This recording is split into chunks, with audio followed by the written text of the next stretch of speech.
சொல்றீங்களா? Okay.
Arun, you started the live?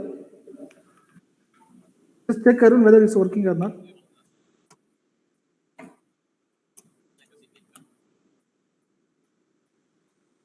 You're able to, hear us speaking? Just check.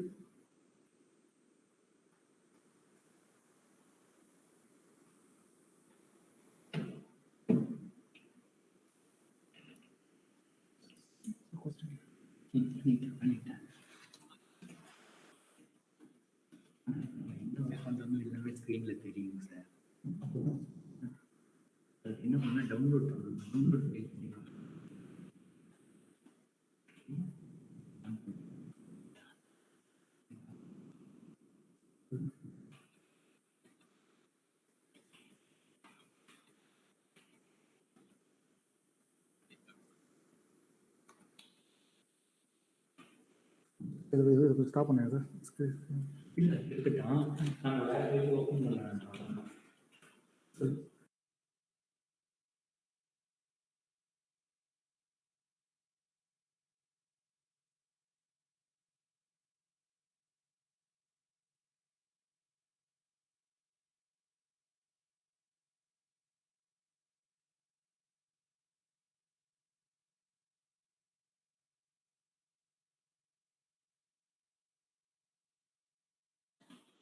Arun, you are able to hear, no?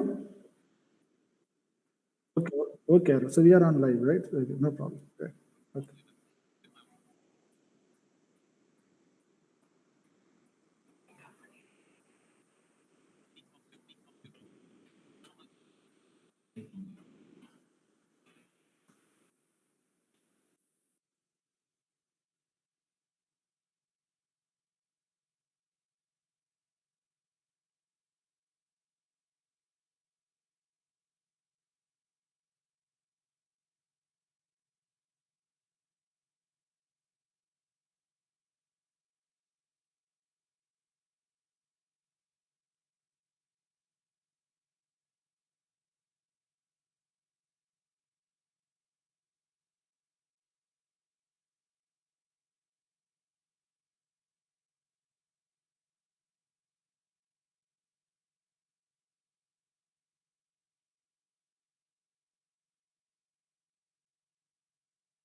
பண்ணிடுறேன்.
Selvam sir வணக்கம். Velmurugan.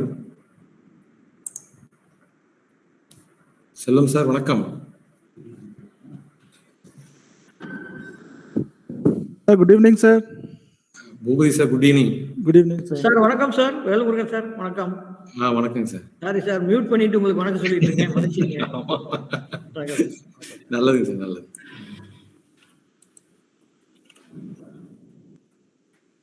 Boopathi sir வணக்கம். வணக்கம் sir. Congratulation, வாழ்த்துக்கள். நன்றி sir, நன்றி sir, நன்றி சார். சார் ரவி சார் வணக்கம் சார். வாழ்த்துக்கள். ரவி சார் வணக்கம். வணக்கம் வணக்கம் சார். ரொம்ப சிறப்பா சூப்பர் டாபிக்ங்கிறாங்க எல்லாரும். எல்லாம் உங்களுடைய உதவி ஆலோசனை. அது யாரு, கலையரசியா சார்? ஹாய் அப்படின்னு சார். ஒரு ஆள் இருக்கீங்களா? Good evening sir. என்ன அப்படின்னு ஒரு ஆள் இருக்கீங்களா நீங்க? சார் ரைட் ரைட், ரொம்ப சந்தோஷம். கலையரசி பூபதி சார் ஆர்கனைஸ் பண்ணாதான் அட்டென்ட் பண்ணுவாங்க. சார் என்ன Boopathi? Not like that sir. Okay, all the best. Thank you sir. Right right, go ahead. Selvan sir வணக்கம். சார் வணக்கம் சார். வணக்கம் சார். வணக்கம் சார். வணக்கம். வணக்கம் சார். வணக்கம் சார். அருமையான செமினார் சார். வணக்கம் சார். வணக்கம் சார். நல்ல வரவேற்பு இருக்கு. Yes sir, yes sir.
Sir, good evening, sir.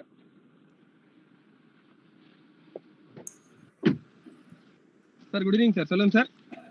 Sir வணக்கம் சார். குட் வணக்கம் ஈவினிங் சார். கேக்குதுங்களா sir? Sir good evening sir. Sir join பண்ணிட்டாங்களா சார்? சார் சார் ஜாயின் பண்ணிட்டேன் சார். எங்க வீடியோ கரெக்டா இருக்கா சார் உங்களுக்கு? வீடியோ கரெக்டா இருக்கு சார். கரெக்டாக வாய்ஸ் இருக்கு சார். கரெக்டாக இருக்கு சார். கரெக்டாக இருக்குங்க சார். வாய்ஸும் கரெக்டா இருக்குல்ல சார்? கரெக்டாக இருக்குங்க sir. Thank you sir. Thank you sir. Will begin sir now. Will இப்போ சார் பிகின். வந்துருவார் சார். இப்போ சார் வந்துருவார் sir. Sir we are just waiting for register madam sir. Okay Mr. Sir. Madam has sir joined. Madam லைன்ல இருக்காங்க sir. Okay, okay, then we will begin sir. Shall we No, begin no. sir? Congrats sir. Bhupati, Sir? wait for நம்ம VC sir to join. Yes sir, yes sir. Sir வந்துருவார் sir. Sir வந்துருவார். 2 minutes sir. Once sir நீங்க sir சொல்லுங்க join, சார். I'll congrats sir. tell நீங்க you. சொன்னதுக்கு அப்புறம் start பண்ணிடுவோம் sir. I'll tell you. Okay. Over there, I'll tell you to start it, then you start, Bhupati. Okay sir, no problem sir.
Hello.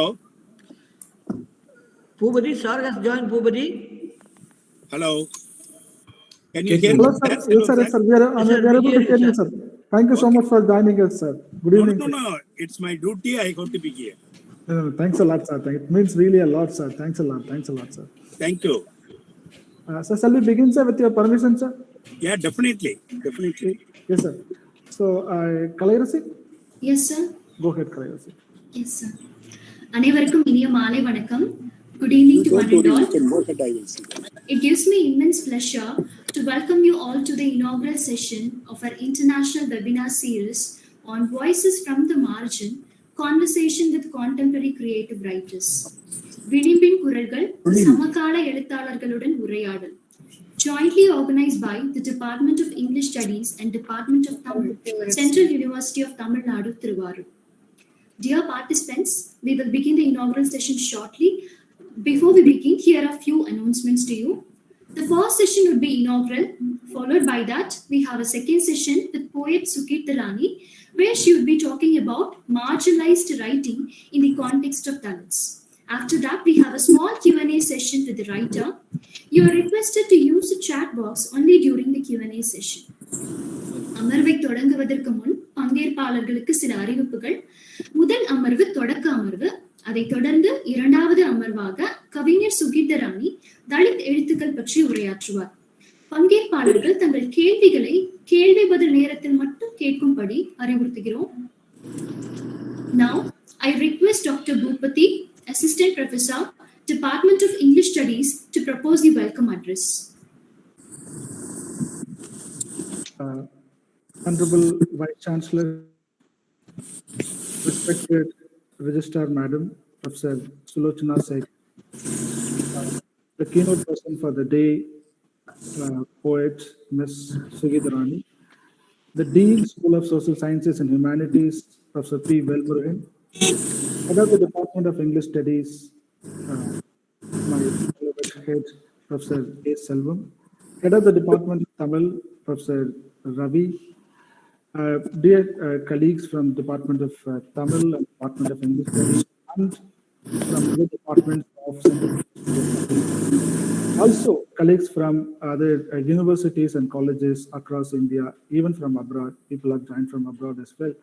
So, and dear participants, it really gives me immense pleasure to propose to formally welcome all of you to this very, very innovative and creative international webinar on voices from the margin, conversation with contemporary creative writers. So at the outset, I must express my wholehearted thanks on behalf of the both the departments and on behalf of myself and my co-organizer, Dr. Jawahar, to Honorable Vice Chancellor Sir and Registrar Madam, and to the entire administration for accepting our proposal and giving us some financial support to organize this webinar. Without them, it would not have been possible.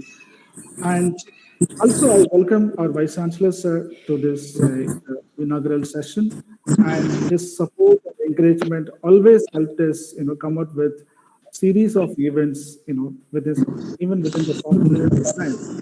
And our registrar madam, always somebody who, in a way, very, very, happily she welcomes, any proposal, any innovative new proposal, and she always supports us.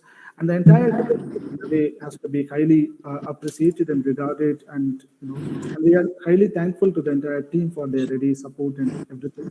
So I welcome all, Vice Chancellor Sir. I welcome Registrar Madam. I welcome our keynote speaker, poet Sukirtharani. I welcome our Dean, beloved P. Velmurugan, Head of the Department, Professor Selvam Sir, and Head of the Department of Tamil, Professor Ravi Sir, and faculty members from the Department of English Studies, Department of Tamil, and from other departments of the university and outside as well across India. So at the outset, I'm very happy to mention really a proud moment for both the departments as well as for the Central University of Tamil Nadu for two reasons. One is, perhaps if I'm not mistaken, across universities in India, for the first time, the CUTN has taken an initiative to organize this sort of creative writers meet from 7 different marginalized sections. So we have people, Sukirtharani, very popular writer from Tamil, and we also have Abhilash Chandran, who is a Sahitya Academy award-winning. He writes on disability, and we have Lakshmanan, who writes on irregular community in Coimbatore, tribal people, and we have Malaji Maitri, somebody who writes extensively on women's issue, and we do have Living Smile Vidya, somebody who has, an autobiography which is really a telling account of the sufferings by transgender people, and Greece, somebody who has, spent his experience on queer writings. Right? So, and we have Professor Charan who will be joining us from Canada, and who is actually a Sri Lankan refugee, and he is teaching in Windsor University, Canada, and who is going to talk to us about exile writing. And he is also somebody who has written a lot of poems on the sufferings of refugees. So, in general, this sort of a webinar series having writers from 7 different marginalized sections, which is in a way very, very innovative that we are actually organizing. I guess the CUTN has taken an initiative to have a dialogue with the writers directly. That's why we have named this webinar as Conversation with the Contemporary Creative Writers. Right? And second important thing, one moment, that we had to literally close yesterday evening at 5 o'clock or 4:30 because we received more than 650 registrations across India, and people who have registered from other countries as well. We have a registration from University of Jaffna and other universities in abroad as well.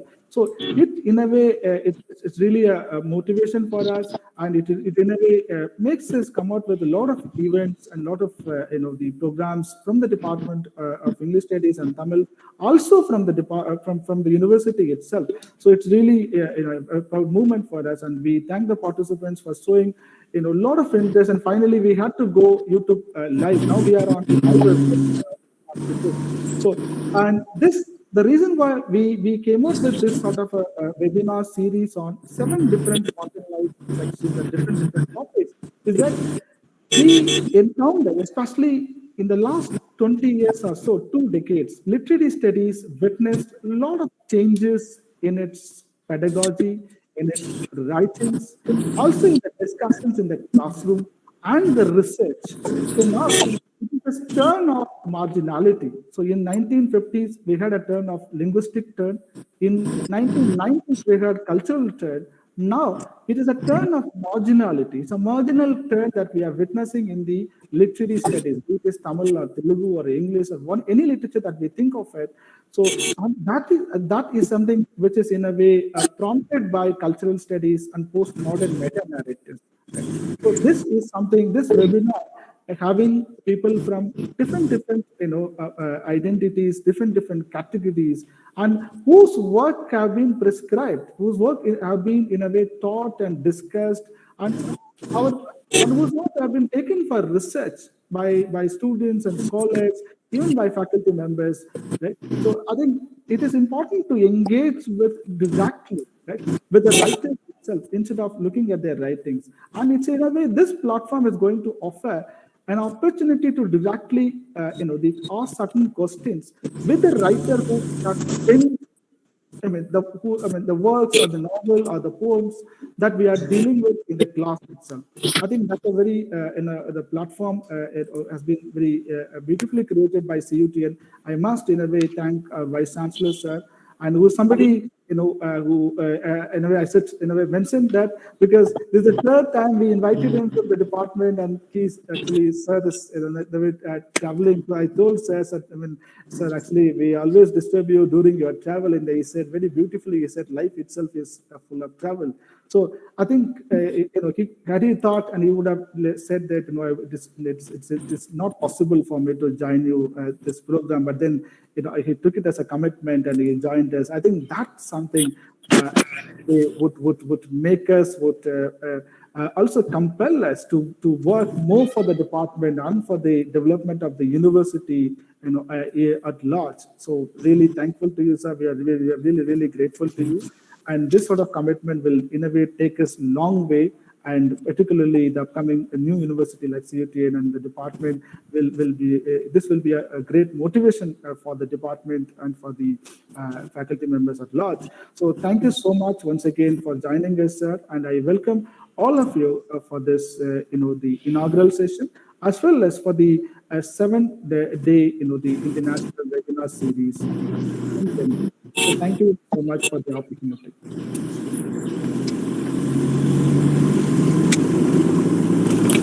Thank you so much for the warm welcome, sir. Now, without further delay, I request Dr. B.J. Geeta, Associate Professor, Department of English Studies, to welcome our Honorable Vice Chancellor, Professor M. Krishnan, to deliver the inaugural address.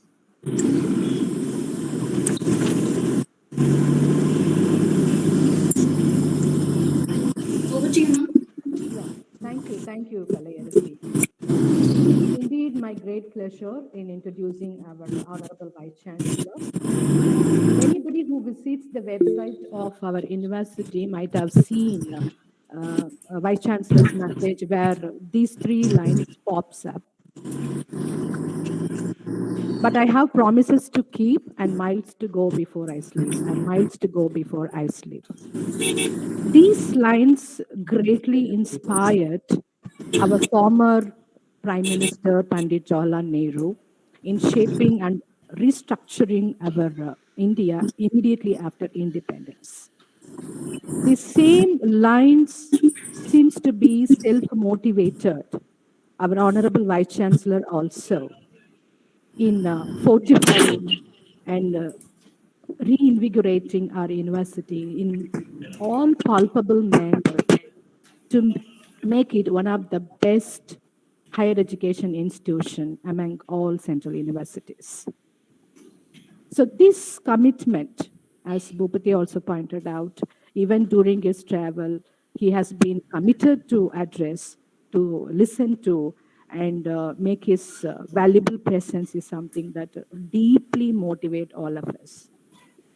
So we assure you, sir, during this moment to stay with you in all our endeavors, in all our efforts to make this university as the hub of knowledge and to see to that these resources of the CUTN could be taken to all sections of students across India.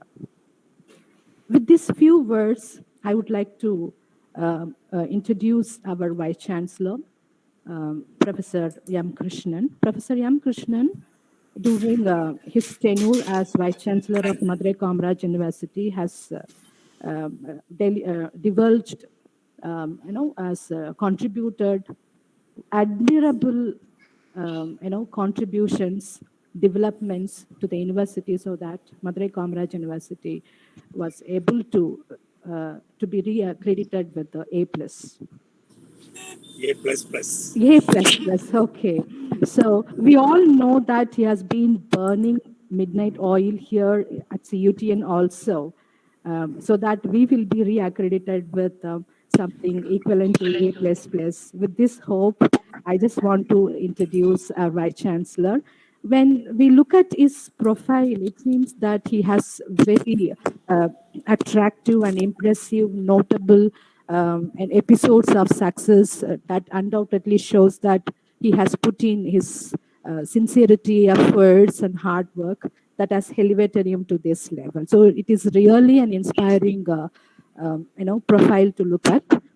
He started his career as lecturer in the Department of Plant Science at Bharati Dasan University way back in 1989, and elevated to the level of professor, Department of Biochemistry, Central University of Rajasthan. And thereafter, his episodes tells a different story as Vice Chancellor of different universities.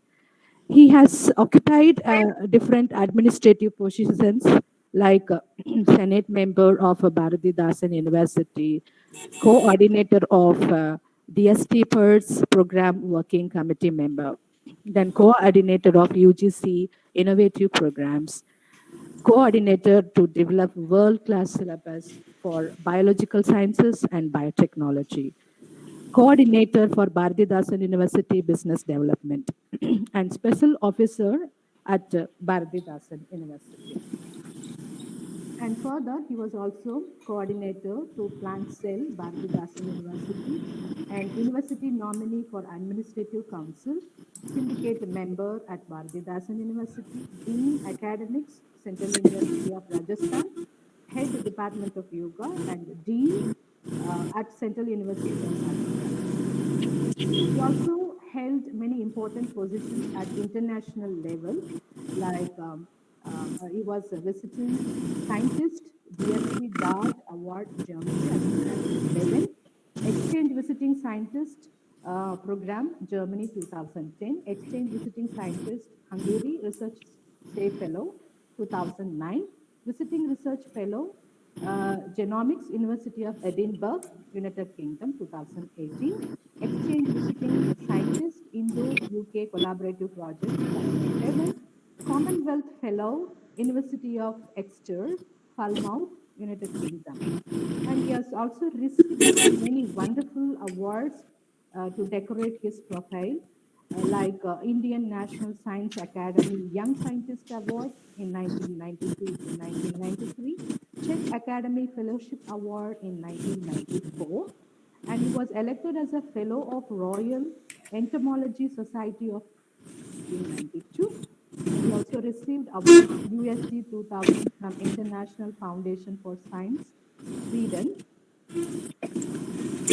And UGC Cultural Exchange Award in 2001, Tamil Nadu Government Scientist Award 2003, and he was elected as fellow to nominate Scientist for Japan Prize for the renowned scientist of the award of the world, Japan 2003.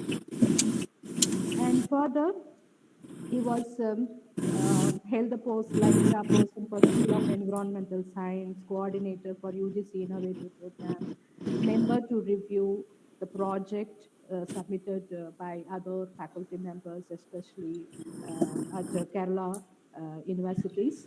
Then nominated as a member in the purchasing committee and UGC brainstorm team, and member of the UGC expert committee in examining universities, then expert member in Kerala Biotechnology Education, served as UGC nominated member among the members council in framing the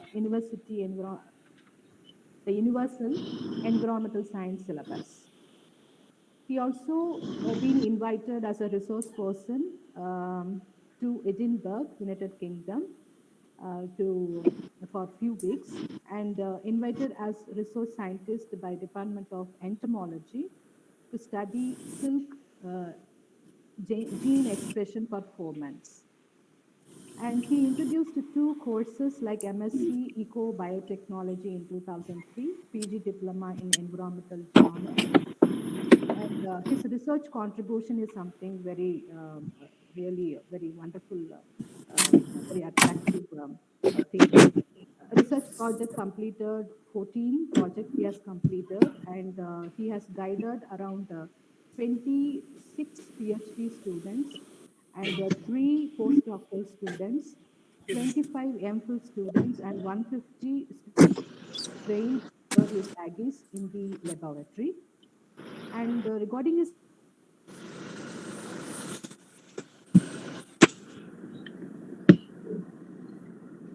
in papers were presented in the international conferences, and he has published 2 books and book chapters in 6 book chapters, and the cumulative impact factor comes around 152. Total number of citation is 1052. H index is 14. And the very interesting fact is that his team of members, they have discovered a new insect named after him, Trilotalapa crisani from Trichinopalli, and it has been referred by Animal Discoveries 2012, New Species and New Records, Geological Survey of India, Ministry of Environment and Forest Government in 2013. And Professor Krishnan has been invited to various countries like Singapore, Malaysia, 2 times, USA, Japan, Hong Kong, Czech Republic, China, France, Greece, Netherlands, Germany, Africa, Finland, Thailand, United Kingdom, South Korea, Hungary, Vienna. So this is a very short introduction about our Vice Chancellor, and there are many more to come, and there are many more success and attributions all in the line, and these success and attributions and accomplishments will also increase his profile, as well as it will bring more laurels to our university. Thanks for the opportunity once again for introducing our Honorable Vice Chancellor. Thank you so much.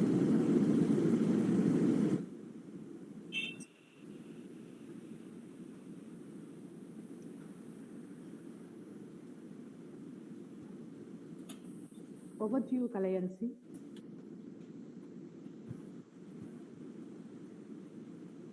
Hello.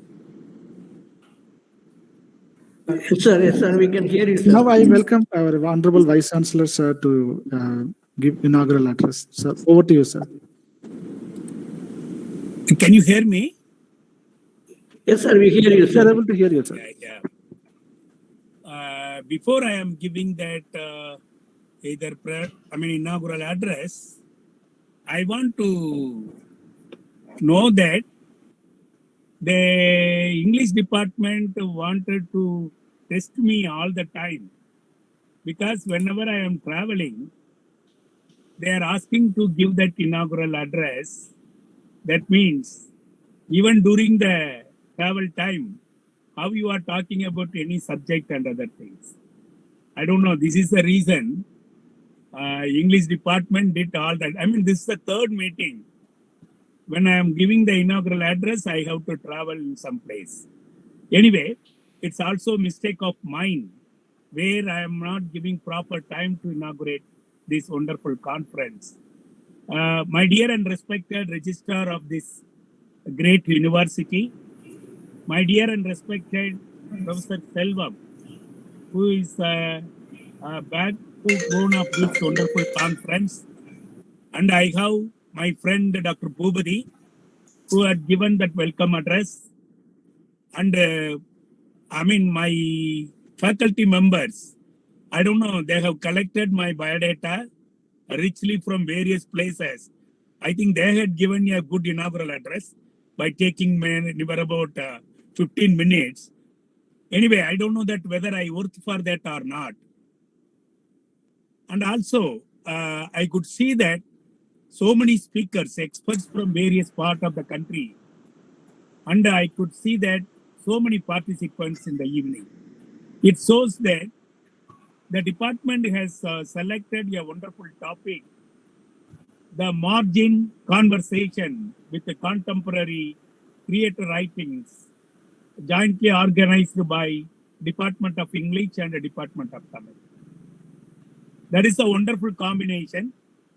Why? Because rarely you can see that Tamil department and English department will join and conduct some of the conference. It's a rare opportunity in the Central University of Tamil Nadu.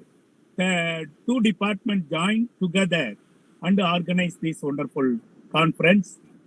And I could see that Madam Sukirtharani is waiting for his, talk, and they are waiting for answering so many questions from that participants. I'm not going to take much time, madam. Don't worry about it. Actually, Central University are actually looking for the diversity. We have the students from Kashmir to Kanyakumari. We have the students from teachers from Kashmir to Kanyakumari. Why? Because we want to bring all these people together and live in a single place with various culture. By that, in each language, we can discuss about the creative thinking and their culture in each and every place. By that, not only the students, the teachers also get a new knowledge out of it. Apart from that, usually whenever I am talking, I will tell that the Central University of Tamil Nadu is situated in the Delta district called Tirvarur, one corner of Tamil Nadu, where it's surrounded by so many agriculture people. So now this group of diversity group of people in Central University of Tamil Nadu will interact with these people and tell about that each and every culture available in India. Because, that village people like us, that agriculture people, never travel to different places to know about that. Culture in available in different parts of the country. This is one side. Another side, 2 days back, I inaugurated that one conference from the Hindi department, where they are also talking about the creative knowledge and critical thinking. That they conducted the conference. In the conference, and rightly told that the creative thinking is very much important, because the imagination comes from their own knowledge. It's not possible to get out of from somebody. But I have to tell here, the last 2 years, the students are rarely meeting our teachers, rarely coming to that classrooms. Then they are, I feel that the critical thinking and creative knowledge it's not going properly to the students. The people are thinking that if you are conducting the classes by online, we are successfully completing the academic year.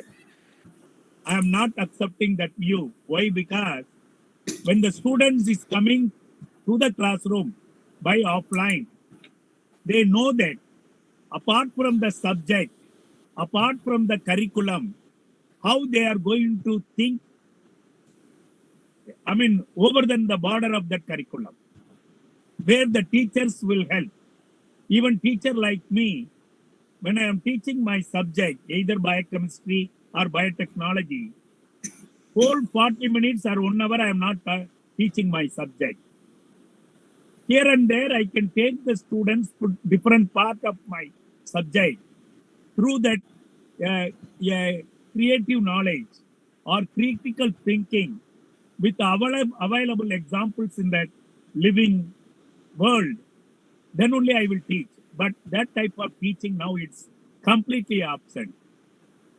So now the English department and the Tamil department coming together to bring that the experts like Sukirtharani and that various people from various countries, where they are going to talk about their creative thinking. That is the conversation what they are going to have it with my students. So definitely, in the absence of offline classes, this type of conference can definitely give some new idea about each and every respective subject, and they can think apart from the curriculum. I have to thank the organizing secretary, Dr. Bhubadi, and his group. I don't know how they created that idea, that also creative thinking.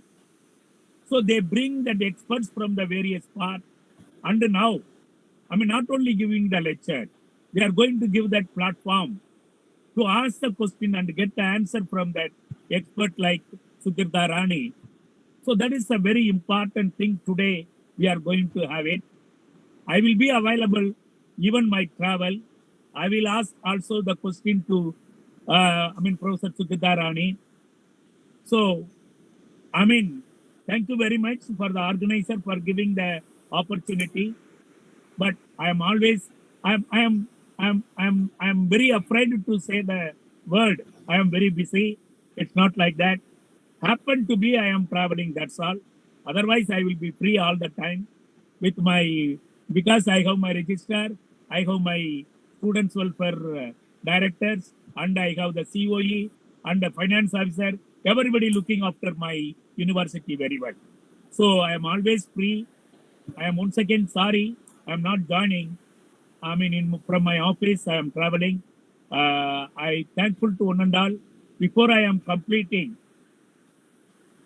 please, all my students, friends, take care of you, take care of your family, give the respect to the elders, give the respect to the teachers, follow your life with ethics, and also don't forget the village and the village culture. With this, thank you very much for giving the opportunity to give the inaugural function for this wonderful international conference. Thank you very much. Thank you so much for your blessings and kind words, sir. You never fail to inspire us. It's a pleasure listening to your speech, sir. You have always been a pillar of support in all our endeavors, and thanks a lot for sparing your valuable time for us despite your busy schedule. Thank you so much, Geeta ma'am. Thank you. Thank you, sir. Next, we will move on to felicitation. The first felicitation address will be delivered by our registrar ma'am. It's my pleasure and privilege to introduce the registrar of our university, Professor Sulochana Shekhar ma'am. Professor Sulochana Shekhar is an erudite scholar and academician in geography. She brings a rich years of combined experience, a progressive academic leadership, and new administrative experience to the university. Professor had received many academic fellowships from foreign universities. She had received an Endeavour Research Fellowship from the University of Tasmania, a Commonwealth Fellowship from the University College London, and an Erasmus Postdoctoral Fellowship from the University of Twente, Netherlands. She had also worked in many national and international sponsored projects. She is a member of various professional bodies. Her major area of interest includes urban geography and applications of geospatial techniques in the urban environment. Currently, she is a Dean of School of Earth Science and Professor and Head of the Department of Geography. Ma'am, it's not an exaggeration to say that you are a role model for girls like me. We are so happy to have you with us, ma'am. May I now request our Registrar Madam to deliver the felicitation. Thank you so much, Kalai. Most respected and beloved Honorable Vice Chancellor, Professor M. Krishnan, sir. Respected Dean, Professor P. Velmurugan, Dean School of Social Sciences and Humanities. Respected Professors, Professor A. Selvam, HOD, Department of English Studies, and Professor S. Ravi, Department of Tamil, Head of the Department. And today's keynote speaker, Ms. Sukirtharani, other organizing secretaries, Dr. Bhupati, Dr. Javahar, and all my dear colleagues and students, very good evening. அனைவருக்கும் எனது இனிய மாலை வணக்கங்கள். At the outset, let me congratulate both the Department of English and Tamil for organizing such an international webinar, a truly international webinar. From Switzerland, from Canada, from Bangalore, from every other places, you brought all the wonderful people on the title to talk about Voices from the Margin, a conversation with contemporary creative writers. நமக்கு பிடித்தமானவர்களை பார்ப்பதே மிக சந்தோஷம். அதிலும் அவர்களுடன் உரையாட முடியும் என்ற ஒரு அளப்பரிய வாய்ப்பினை ஏற்படுத்தி கொடுத்த இரு துறையினருக்கும் எனது மனமார்ந்த நன்றிகளும் வாழ்த்துக்களும். When I heard about poet Sukirtharani is going to give a speech, I just wanted to know who is she, and I just checked the web pages. வலைதளத்தின் பக்கங்களை புரட்டும் பொழுது கிடைத்ததோ இயற்கையின் பேரூற்று. என்னுடைய அந்த கவிதையின் சில வரிகள் இன்னும் என் மனதை விட்டு நீங்கவில்லை. Maybe if I am telling it wrongly, please forgive me, Ms. Sukirtharani. காற்றுக்குள் என்னை கரைத்து விடலாம், ஆனால் அந்த அத்தனை பக்கங்களிலிருந்தும் நான் சுவாசமாய் வெளிப்படுவேன். Am I right? Yeah. Such a beautiful words and how much confidence in those words. எவ்வளவு வலிமையான வார்த்தைகள், தன்னம்பிக்கை ஊட்டக்கூடிய வார்த்தைகள். உண்மையிலேயே மிகவும் அற்புதமான கவிதை அது. மிக்க நன்றி Sukirtharani. To have you here, we are really proud, and thanks for organizers for giving me this wonderful opportunity, and I wish them this webinar series will be a very grand success, and I once again congratulate them and congratulate the participants for participating in this wonderful event. Thank you so much. வாய்ப்பளித்தமைக்கு நன்றி கூறி விடைபெறுகிறேன். நன்றி, வணக்கம். Thank you so much, ma'am. Thank you so much for being with us today.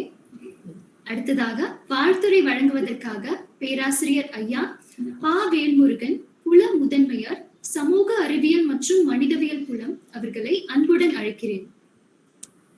என்னை நன்றாக இறைவன் படைத்தனன், தன்னை நன்றாக தமிழ் பணி செய்யுமாறு திருவாரூர் தமிழ்நாடு மத்திய பல்கலைக்கழகத்தின் சமூக அறிவியல் மற்றும் மொழிகள் புலத்தின் தமிழ்துறையும் ஆங்கிலத்துறையும் இணைந்து நடத்தக்கூடிய 7 நாள் பன்னாட்டு கருத்தரங்கில் பங்கு பெறுவதில் மிக்க மகிழ்ச்சி அடைகிறேன்.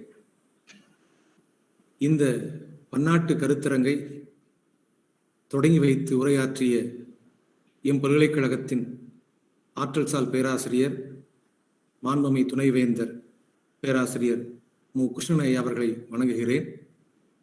எம் பல்கலைக்கழகத்தின் பதிவாளர் பெருமைமிகு பேராசிரியர் சுலோச்சனா சேகர் அவர்களையும் வணங்குகிறேன். மற்றும் தமிழ்துறையின் தலைவர் பேராசிரியர் ச. ரவி அவர்களையும் ஆங்கிலத்துறை பேராசிரியர் ஆ. செல்வம் அவர்களையும் வணங்குகிறேன். இந்த பன்னாட்டு பயிலரங்கிற்கு ஏற்பாடு செய்த ஒருங்கிணைப்பாளர்கள் பேராசிரியர்கள் பூபதி மற்றும் ஜவஹர் அவர்களையும் ஆங்கிலத்துறை பேராசிரியர்கள் தமிழ்துறை பேராசிரியர்களையும் வணங்குகிறேன். இந்த நிகழ்ச்சிக்கு நோக்க உரை வழங்க வந்திருக்கக்கூடிய பேராசிரியை கவிஞர் சுகீர்தராணி அவர்களையும் வணங்குகிறேன். இந்த பன்னாட்டு பயிலரங்கத்தின் கருத்தரங்கத்தினுடைய மைய பொருண்மையாக விளிம்பின் குரல்கள் சமகால எழுத்தாளர்களுடன் உரையாடல் என்ற தலைப்பில் இன்று தொடங்கி 7 நாட்கள் நடைபெற இருக்கின்றன. குறிப்பாக மாற்றுத்திறனாளிகளின் எழுத்து, பால் புதுமையாளர் எழுத்து, பெண்ணிய எழுத்து, திருநங்கை எழுத்து, புலம்பெயர்வு எழுத்து, பழங்குடி எழுத்து என்று சொல்லக்கூடிய 7 தலைப்புகளிலான பொருண்மைகளில் இந்த பன்னாட்டு கருத்தரங்கமானது சீரிய முறையில் நடைபெற இருக்கின்றது. குறிப்பாக என்னுடைய வாழ்த்துறையில் ஒரு சில பொருண்மைகளை கூறி வாழ்த்துறையை நிறைவு செய்யலாம் என்று நினைக்கின்றேன். இந்த விளிம்பின் குரல்கள் சமகால எழுத்தாளர் உரையாடல் என்று சொல்லக்கூடிய மைய பொருண்மையில் இயங்கி வரக்கூடிய இந்த பன்னாட்டு கருத்தரங்கில் ஒரு பொருண்மையாக மாற்றுத்திறனாளிகளுடைய எழுத்துக்கள் குறித்து உரையாட இருக்கின்றார்கள். அது பற்றி சிந்திக்கின்ற பொழுது நவீன கவிஞர் மனுஷிய புத்திரன் எழுதிய ஒரு கவிதை எனக்கு நினைவுக்கு வந்தது. அவருடைய பல தொகுப்புகளுள் மிகச்சிறந்த தொகுப்பு என்று சொல்லப்படுவது என்னுடைய பார்வையில் மனுஷிய புத்திரன் எழுதிய கவிதைகளை தொகுத்து வெளியிட்ட ஒரு தொகுப்பு என் படுக்கை அறையில் யாரோ ஒளிந்திருக்கிறார்கள் என்பது. அந்த கவிதையில் முதல் கவிதையாக அமைந்திருப்பது கால்களின் ஆல்பம். மனுஷிய புத்திரனுடைய தோற்றமும் அவருடைய கவிதைகளை பற்றியும் பலர் அறிந்திருப்பார்கள், வாசித்திருப்பார்கள். அவர் போலியோ என்று சொல்லக்கூடிய நோயினால் பாதிக்கப்பட்டவர். அந்த அனுபவத்தை கால்களின் ஆல்பம் என்று சொல்லக்கூடிய கவிதையில் வடித்து எழுதுகின்ற பொழுது எழுதுகின்றார். ஆல்பம் தயாரிக்கிறேன், கால்களின் ஆல்பம் தயாரிக்கிறேன். எப்போது முகங்களுக்கு மட்டும்தான் ஆல்பம் இருக்க வேண்டுமா? திட்டமாய் அறிந்தேன். என்சான் உடம்புக்கு காலை பிரதானம். படிகளில் இறங்கும் கால்கள், நடனமாடும் கால்கள், பந்துகளையோ மனிதர்களையோ எட்டி உதைக்கும் கால்கள், கூட்டத்தில் நெளியும் கால்கள், பூசைகள் செய்யப்படும் கால்கள், மயிர் மண்டிய வழுவழுப்பான கால்கள், சேற்றில் உழவும் கால்கள், தத்துகிற பிஞ்சு கால்கள், உலகளந்த கால்கள், அகலியை எழுப்பிய கால்கள், நீண்ட பயணத்தை நடந்த சீன ஒருவனின் கால், பாதம் வெடித்த கால்கள், மெட்டி மின்னுகிற கால்கள், நீண்ட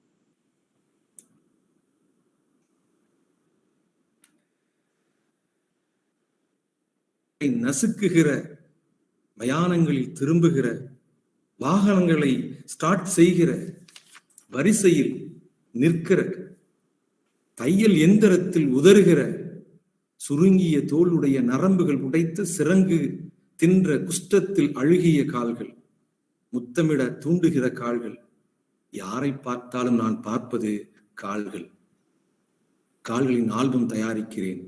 யாரை பார்த்தாலும் நான் ஒட்டுவேன் என் கால்களின் ஆல்பத்தின் எல்லா கால்களையும். பெட்டிக்கடியில் ஒளித்து வைத்து விடுவேன், அந்நியர் பார்த்து விடாமல் என் போலியோ கால்களை மட்டும். அவர் மாற்றுத்திறனாளி, போலியோ என்று சொல்லக்கூடிய நோயினால் தாக்குதலுக்கு உட்பட்டவர், அந்த தாக்கத்திற்கு உட்பட்டவர். அதை தன் கவிதையில் எப்படி வடிக்கிறார் என்று பாருங்கள். இப்படிப்பட்ட இந்த மாற்றுத்திறனாளியுடைய எழுத்தை பற்றி இந்த உரையாடலில் உரையாட இருக்கின்றார்கள். அது மட்டுமல்லாமல் புலம்பெயர்ந்து வாழக்கூடிய படைப்பாளிகளுடைய இயக்கத்தை இந்த உரையாடலில் உரையாட இருக்கின்றார்கள்.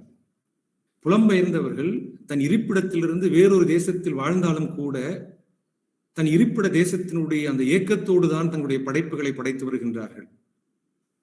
அப்படித்தான் அவருடைய கவிதைகளில் வெளிப்படுகின்றன. அப்படி புலம்பெயர்ந்து வாழக்கூடிய ஒரு கவிஞர் வா ஐசா ஜெயபாலன் என்று சொல்லக்கூடியவர் ஈழத்து கவிஞர். அவர் புலம்பெயர்ந்து வாழ்கின்றார். அவர் தன்னுடைய ஒரு கவிதையில் உறவுகளை பிரிந்து எப்படி நான் ஏக்கத்தோடு வாழ்கிறேன் என்று சொல்லக்கூடிய அந்த ஏக்கத்தை கவிதையாக வடித்தெடுக்கின்றார். எப்படி? யாழ் நகரில் என் பையன், கொழும்பில் என் பெண்டாட்டி, வன்னியில் என் தந்தை, தள்ளாத வயதினிலே தமிழ்நாட்டில் என் அம்மா, சுற்றம் பிராங்க்போஸ்டில் என் சகோதரியோ பிரான்ஸ் நாட்டில், நானோ வழிதவறி அலாஸ்கா வந்துவிட்ட ஒட்டகம் போல ஒஸ்லோவில் என்று அந்த உறவுகளை பிரிந்த ஏக்கத்தை புலம்பெயர்ந்த கவிஞர் ஐசா ஜெயபாலன் அவர்கள் பேசுகின்றார். இப்படி புலம்பெயர்ந்து வாழக்கூடிய கவிஞர்களுடைய ஏக்கத்தை இந்த கருத்தரங்கில் உரையாட இருக்கின்றார்கள். அத்தோடு பெண் எழுத்துக்களையும் இந்த சமகால படைப்பாளர்களோடு உரையாட இருக்கின்றார்கள். இலங்கை கவிஞர் சங்கரி அவர்கள் பார்வை என்று சொல்லக்கூடிய தலைப்பில் ஒரு கவிதை எழுதியிருக்கின்றார். அந்த கவிதையை வாசிப்பதற்கு சமூக அரசியல் புன்புலத்தை நாம் தெரிந்திருக்க வேண்டும். 80களினுடைய காலகட்டத்தில் இலங்கை அரசியல் சூழலை தெரிந்து கொண்டு அந்த கவிதையை வாசிக்க வேண்டும். அந்த சூழலின் அடிப்படையில் அவர் எழுதிய கவிதை தான் அவர்கள் பார்வை என்று சொல்லக்கூடிய கவிதை, கவிஞர் சங்கரி எழுதிய கவிதை. அந்த கவிதையில் பெண் மொழி எப்படி வெளிப்படுகிறது என்று பாருங்கள். எனக்கு முகம் இல்லை, இதயம் இல்லை, ஆத்மாவும் இல்லை, அவர்கள் பார்வையில் 2 மார்புகள், நீண்ட கூந்தல், சிறிய இடை, பருத்த தொடை, இவைகளே உள்ளன அவர்கள் பார்வையில். சமையல் செய்தல், படுக்கையை விரித்தல், குழந்தை பெறுதல், பணிந்து நடத்தல், இவையே எனது கடமைகளாகும் அவர்கள் பார்வையில். கற்பு பற்றியும் மழை பெய்யென பெய்வது பற்றியும் கதைக்கும் அவர்கள் எப்போதும் எனது உடலையே நோக்குவர். கணவன் தொடக்கம் கடைக்காரன் வரைக்கும் இதுவே வழக்கம் என்று அந்த கவிதையில் அந்த பெண்ணினுடைய வலியை மொழியாக பதிவு செய்கின்றார். இப்படிப்பட்ட அந்த பெண் வழியினுடைய பெண் இயக்கத்தை குரலாகவும் கலக குரலாகவும் பெண் மொழியாகவும் இந்த சமகால எழுத்தாளர்களோடு உரையாட இருக்கின்றார்கள். மற்றொரு கவிஞர் சொல்கின்றார், பாலபாரதி அவர்கள், கல்யாணம் முடித்தவுடனே பெண்கள் நெற்றியில் திலகமிட்டுக் கொள்வது என்பது ஒரு சடங்காக இருக்கிறது. அந்த சடங்குக்கு எதிராக ஒரு பெண் ஒரு குரலை எழுப்புகின்றார். அந்த குரலின் வெளிப்பாடுதான் பாலபாரதி எழுதிய கவிதை. அந்த கவிதை வட்டமாக, நீளமா, சின்னதாக, பெரிதாக, புள்ளியோடு கீற்றாக, ஏதோ ஒரு வடிவத்தில் ஒட்டி கொண்டிருக்கும் என் நெற்றி பொட்டு உன் இருப்பை தெரிவிப்பதற்காக. வெறும் நெற்றியோடு வலம் வந்தால் உன்னை யார் கேட்டுவிடப் போகிறார்கள்? வெறும் நெற்றியோடு வலம் வந்தால் உன்னை யார் கேட்டுவிடப் போகிறார்கள்? உன் மனைவியை இழந்து விட்டாய் என்று இந்த கவிதையில ஒரு பெண்ணினுடைய அந்த கலக குரலானது வெளிப்படுகிறது.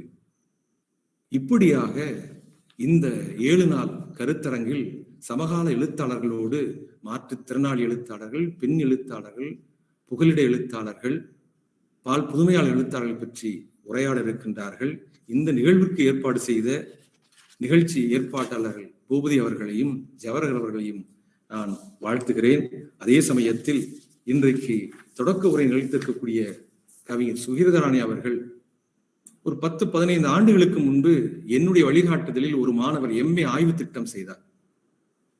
அப்பொழுதிருந்து அவருடைய கவிதைகளை வாசித்து வருகின்றேன். கவிஞர் சுகீர்தராணி அவர்கள் தன்னுடைய படைப்புகள் குறித்து கவிதை மொழியின் வழியாக ஒரு பிரகடனம் எடுத்துக் கொண்டவர்.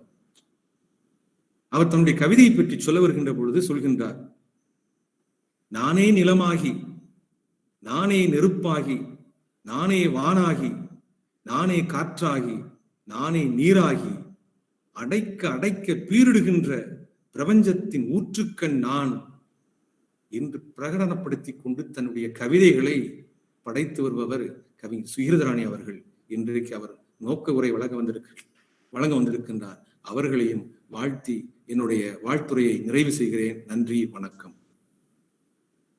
நீண்ட தமிழ் மழையால் வாழ்த்துரை வழங்கிய வேல்முருகன் ஐயாவிற்கு நன்றிகள். Sir, you have almost introduced the theme of the webinar in your speech. Thanks a lot, sir. Now I request Professor A. Selvam, Dean, Students Welfare and Head of the Department of English Studies, to deliver the felicitation.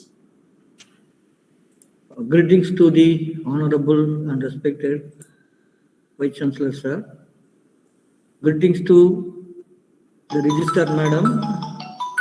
Greetings to the Dean, School of Social Sciences, Professor Velmurugan. Greetings to the Head of the Department, Tamil, Professor Ravi sir. Greetings to the keynote speaker, Madam Sukirtharani, and greetings to my colleagues and all the participants. The organizing secretaries of this international webinar, Dr. Pubadi and Dr. Javahar, and faculty members from the Department of English Studies and Tamil and other department of Central University of Tamil Nadu, and also greetings to the members from other institutions and other departments and dear participants. At the outset, I congratulate the organizing secretaries of this international webinar series, Dr. Pubadi, Department of English Studies, and Dr. Javahar, Department of Tamil, for having come out with this innovative webinar on conversation with contemporary writers who write on marginalized themes such as Dalit, disability, gender, sexuality, diaspora, etc. This is a new and welcome one from the Department of English Studies. In this regard, the department is very happy to collaborate with the Department of Tamil to organize this webinar series. As Dr. Bhubadi mentioned in his welcome address, this sort of webinar series have writers who talk about the various domain of marginalization, and the writers who have been invited are popular and award-winning persons. Some of the notable awards received by the invited writers are Sahitya Academy, Vilakku Award, and others. They also have wide range of readers, both in Tamil and English. Their writings have been also translated into English. Since literary studies in the recent decades have been witnessing a lot of changes and arrival of new discourses such as Dalit studies, LGBT studies, disability studies, refugee studies, under the larger framework of culture studies. Hence, it is very important, we feel, that to have conversation with the writers whose writings form the integral part of the canon of marginal writings. So this webinar series provides opportunity for us to engage with these writers whose writing that we encounter in our classroom discussions. I feel we will be better enriched to approach their works after this webinar series. I'm sure that 7-day international webinar series will be a food for thought for all of us to the study of marginal writings.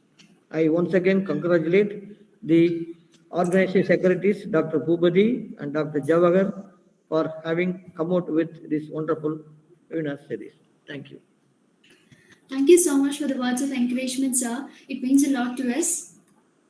அடுத்ததாக பேராசிரியர் மற்றும் தமிழ்துறை தலைவர் சா ரவி ஐயா அவர்களை இந்த கருத்தரங்கம் பற்றி ஒரு சில வார்த்தைகள் பேச அழைக்கிறேன்.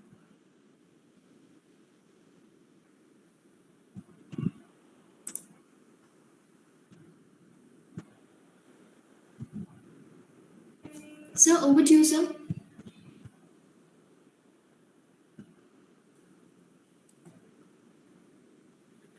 Respected Vice Chancellor and Slochna Sekhar Madam, Dean Sir, Selvam Sir, and professors.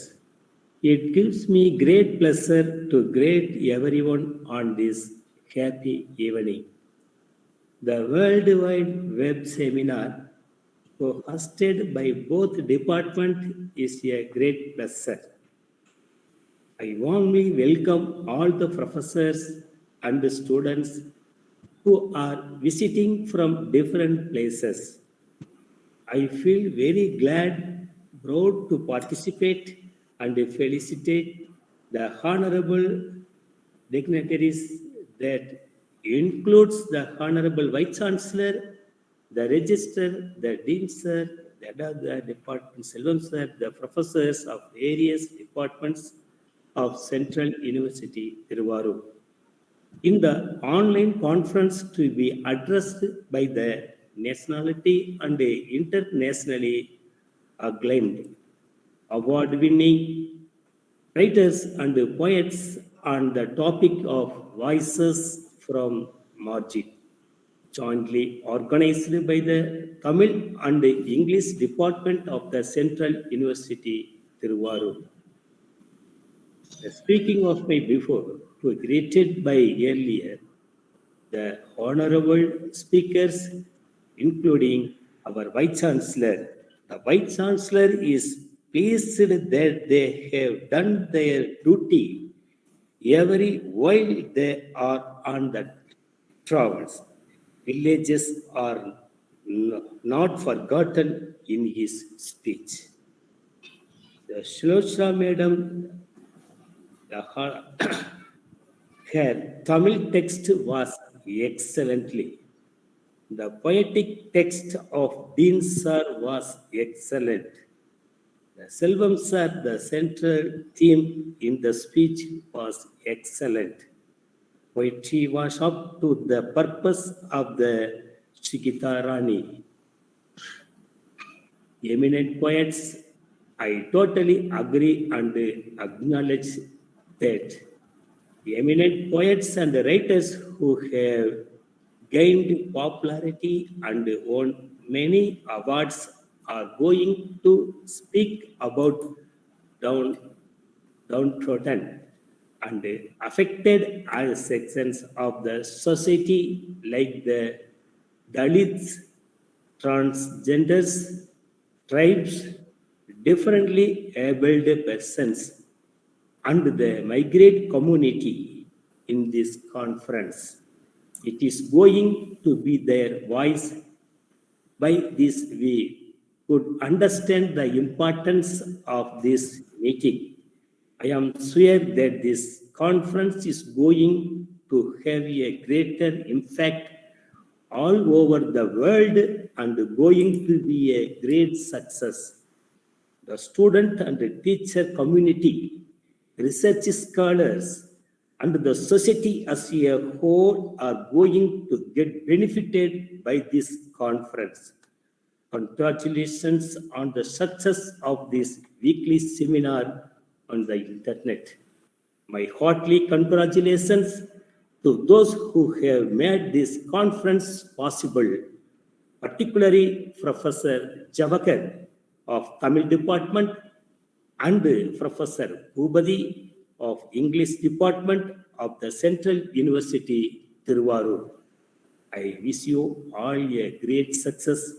Thank you. Thank you so much, sir. Next, we will move on to the keynote address. Now, I request our beloved poet, Sukirtharani ma'am, to deliver a brief keynote speech before we meet for the second session. Ma'am, over to you. Tamil Nadu மத்திய பல்கலைக்கழகம் திருவாரூர் தமிழ்துறையும் ஆங்கிலத்துறையும் இணைந்து நடத்தி கொண்டிருக்கும் இந்த இணைய வழி கருத்தரங்கத்தில் விளிம்பின் குரல்கள் சமகால எழுத்தாளர்களுடன் ஒரு உரையாடல் என்ற ஒரு அற்புதமான தலைப்பில் இணைய வழி கருத்தரங்கத்திற்கான தொடக்க விழா இனிதே நடைபெற்றுக் கொண்டிருக்கின்றது. இந்த விழாவிலே வரவேற்புரை ஆற்றிய தமிழ்நாடு மத்திய பல்கலைக்கழகத்தினுடைய ஆங்கிலத்துறையினுடைய உதவி பேராசிரியர் முனைவர் நண்பர் பூபதி அவர்களுக்கும், தொடக்க உரை ஆற்றிய தமிழ்நாடு மத்திய பல்கலைக்கழகத்தினுடைய மாண்புமிகு துணைவேந்தர் மதிப்பிற்குரிய பேராசிரியர் மு. கிருஷ்ணன் அவர்களுக்கும், வாழ்த்துரை வழங்கிய நம்முடைய பல்கலைக்கழகத்தினுடைய பதிவாளர் பேராசிரியரும் அம்மாவுமான சுலோச்சனா சேகர் அவர்களுக்கும், சமூக அறிவியல் மற்றும் மனிதவியல் புலத்தைச் சேர்ந்த புல முதன்மையர் பேராசிரியர் வேல்முருகன் அவர்களுக்கும், வாழ்த்துறை வழங்கிய ஆங்கிலத்துறையினுடைய துறை தலைவர் பேராசிரியர் செல்வம் அவர்களுக்கும், தமிழ்துறையினுடைய துறை தலைவர் பேராசிரியர் ரவி அவர்களுக்கும், இந்த தொடக்க விழாவிலே நன்றியுரை வழங்க இருக்கின்ற உதவி பேராசிரியர் தமிழ்துறையினுடைய உதவி பேராசிரியர் முனைவர் ஜவஹர் அவர்களுக்கும், மற்றும் இந்த தொடக்க விழாவிலே கலந்து கொண்டிருக்கக்கூடிய பல்வேறு நாடுகளைச் சேர்ந்த ஆய்வாளர்களுக்கும், பேராசிரியர்களுக்கும், மாணவர்களுக்கும், வாசகர்களுக்கும் என்னுடைய மாலை வணக்கத்தையும் அன்பையும் நன்றியும் நான் தெரிவித்துக் கொள்கின்றேன். ஒரு அற்புதமான ஒரு தலைப்பு என்றுதான் நான் சொல்லுவேன். விளிம்பின் குரல்கள். நோக்க உரையாக எனக்கு இந்த வாய்ப்பு கொடுத்தமைக்காக உண்மையிலேயே இந்த கருத்தரங்கத்தை மிக சிறப்பாக நடத்தி கொண்டிருக்கக்கூடிய தமிழ்துறை மற்றும் ஆங்கில துறையை சார்ந்த செயலாளர் அவர்களுக்கும் அமைப்பாளர் அவர்களுக்கும் என்னுடைய நன்றியை நான் தெரிவித்துக் கொள்கின்றேன். முதலில் இந்த தலைப்பு பார்த்த உடனே எனக்கு மிகவும் சந்தோஷமாக இருந்தது. விளிம்பின் குரல்கள்.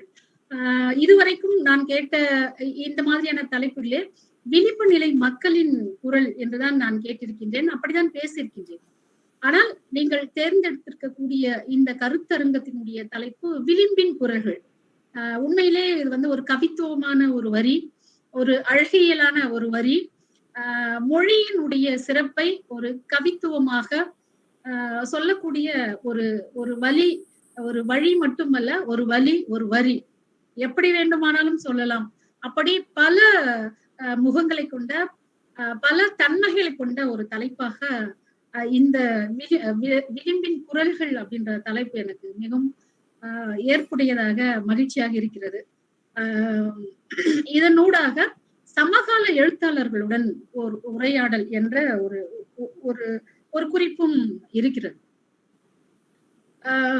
உலகத்தில் உள்ள எழுதப்பட்ட அல்லது சொல்லப்பட்ட இலக்கிய கோட்பாடுகளில் எல்லாம் சொல்கின்ற ஒரு முக்கியமான ஒரு கோட்பாடு என்னவென்று சொன்னால், மையத்தை நோக்கி நகருதல் அப்படின்ற ஒரு கோட்பாடுதான் எல்லா கோட்பாளர்களும் எல்லா இலக்கிய கோட்பாடுகளும் சொல்லக்கூடிய ஒரு விஷயமாக இருக்கின்றது. மையத்தை நோக்கி நகருதல், எங்கிருந்து மையத்தை நோக்கி நகருதல், அந்த மையம் என்பது என்ன, அது எதை உள்ளடக்கி இருக்கிறது என்பதையெல்லாம் நாம் சிறிது யோசித்து பார்த்தால், அந்த மையம் என்பது மொழியாலும், இனத்தாலும், சாதியாலும், மதத்தாலும், பண்பாடாலும் கட்டமைக்கப்பட்ட ஒன்றாக இருக்கின்றது.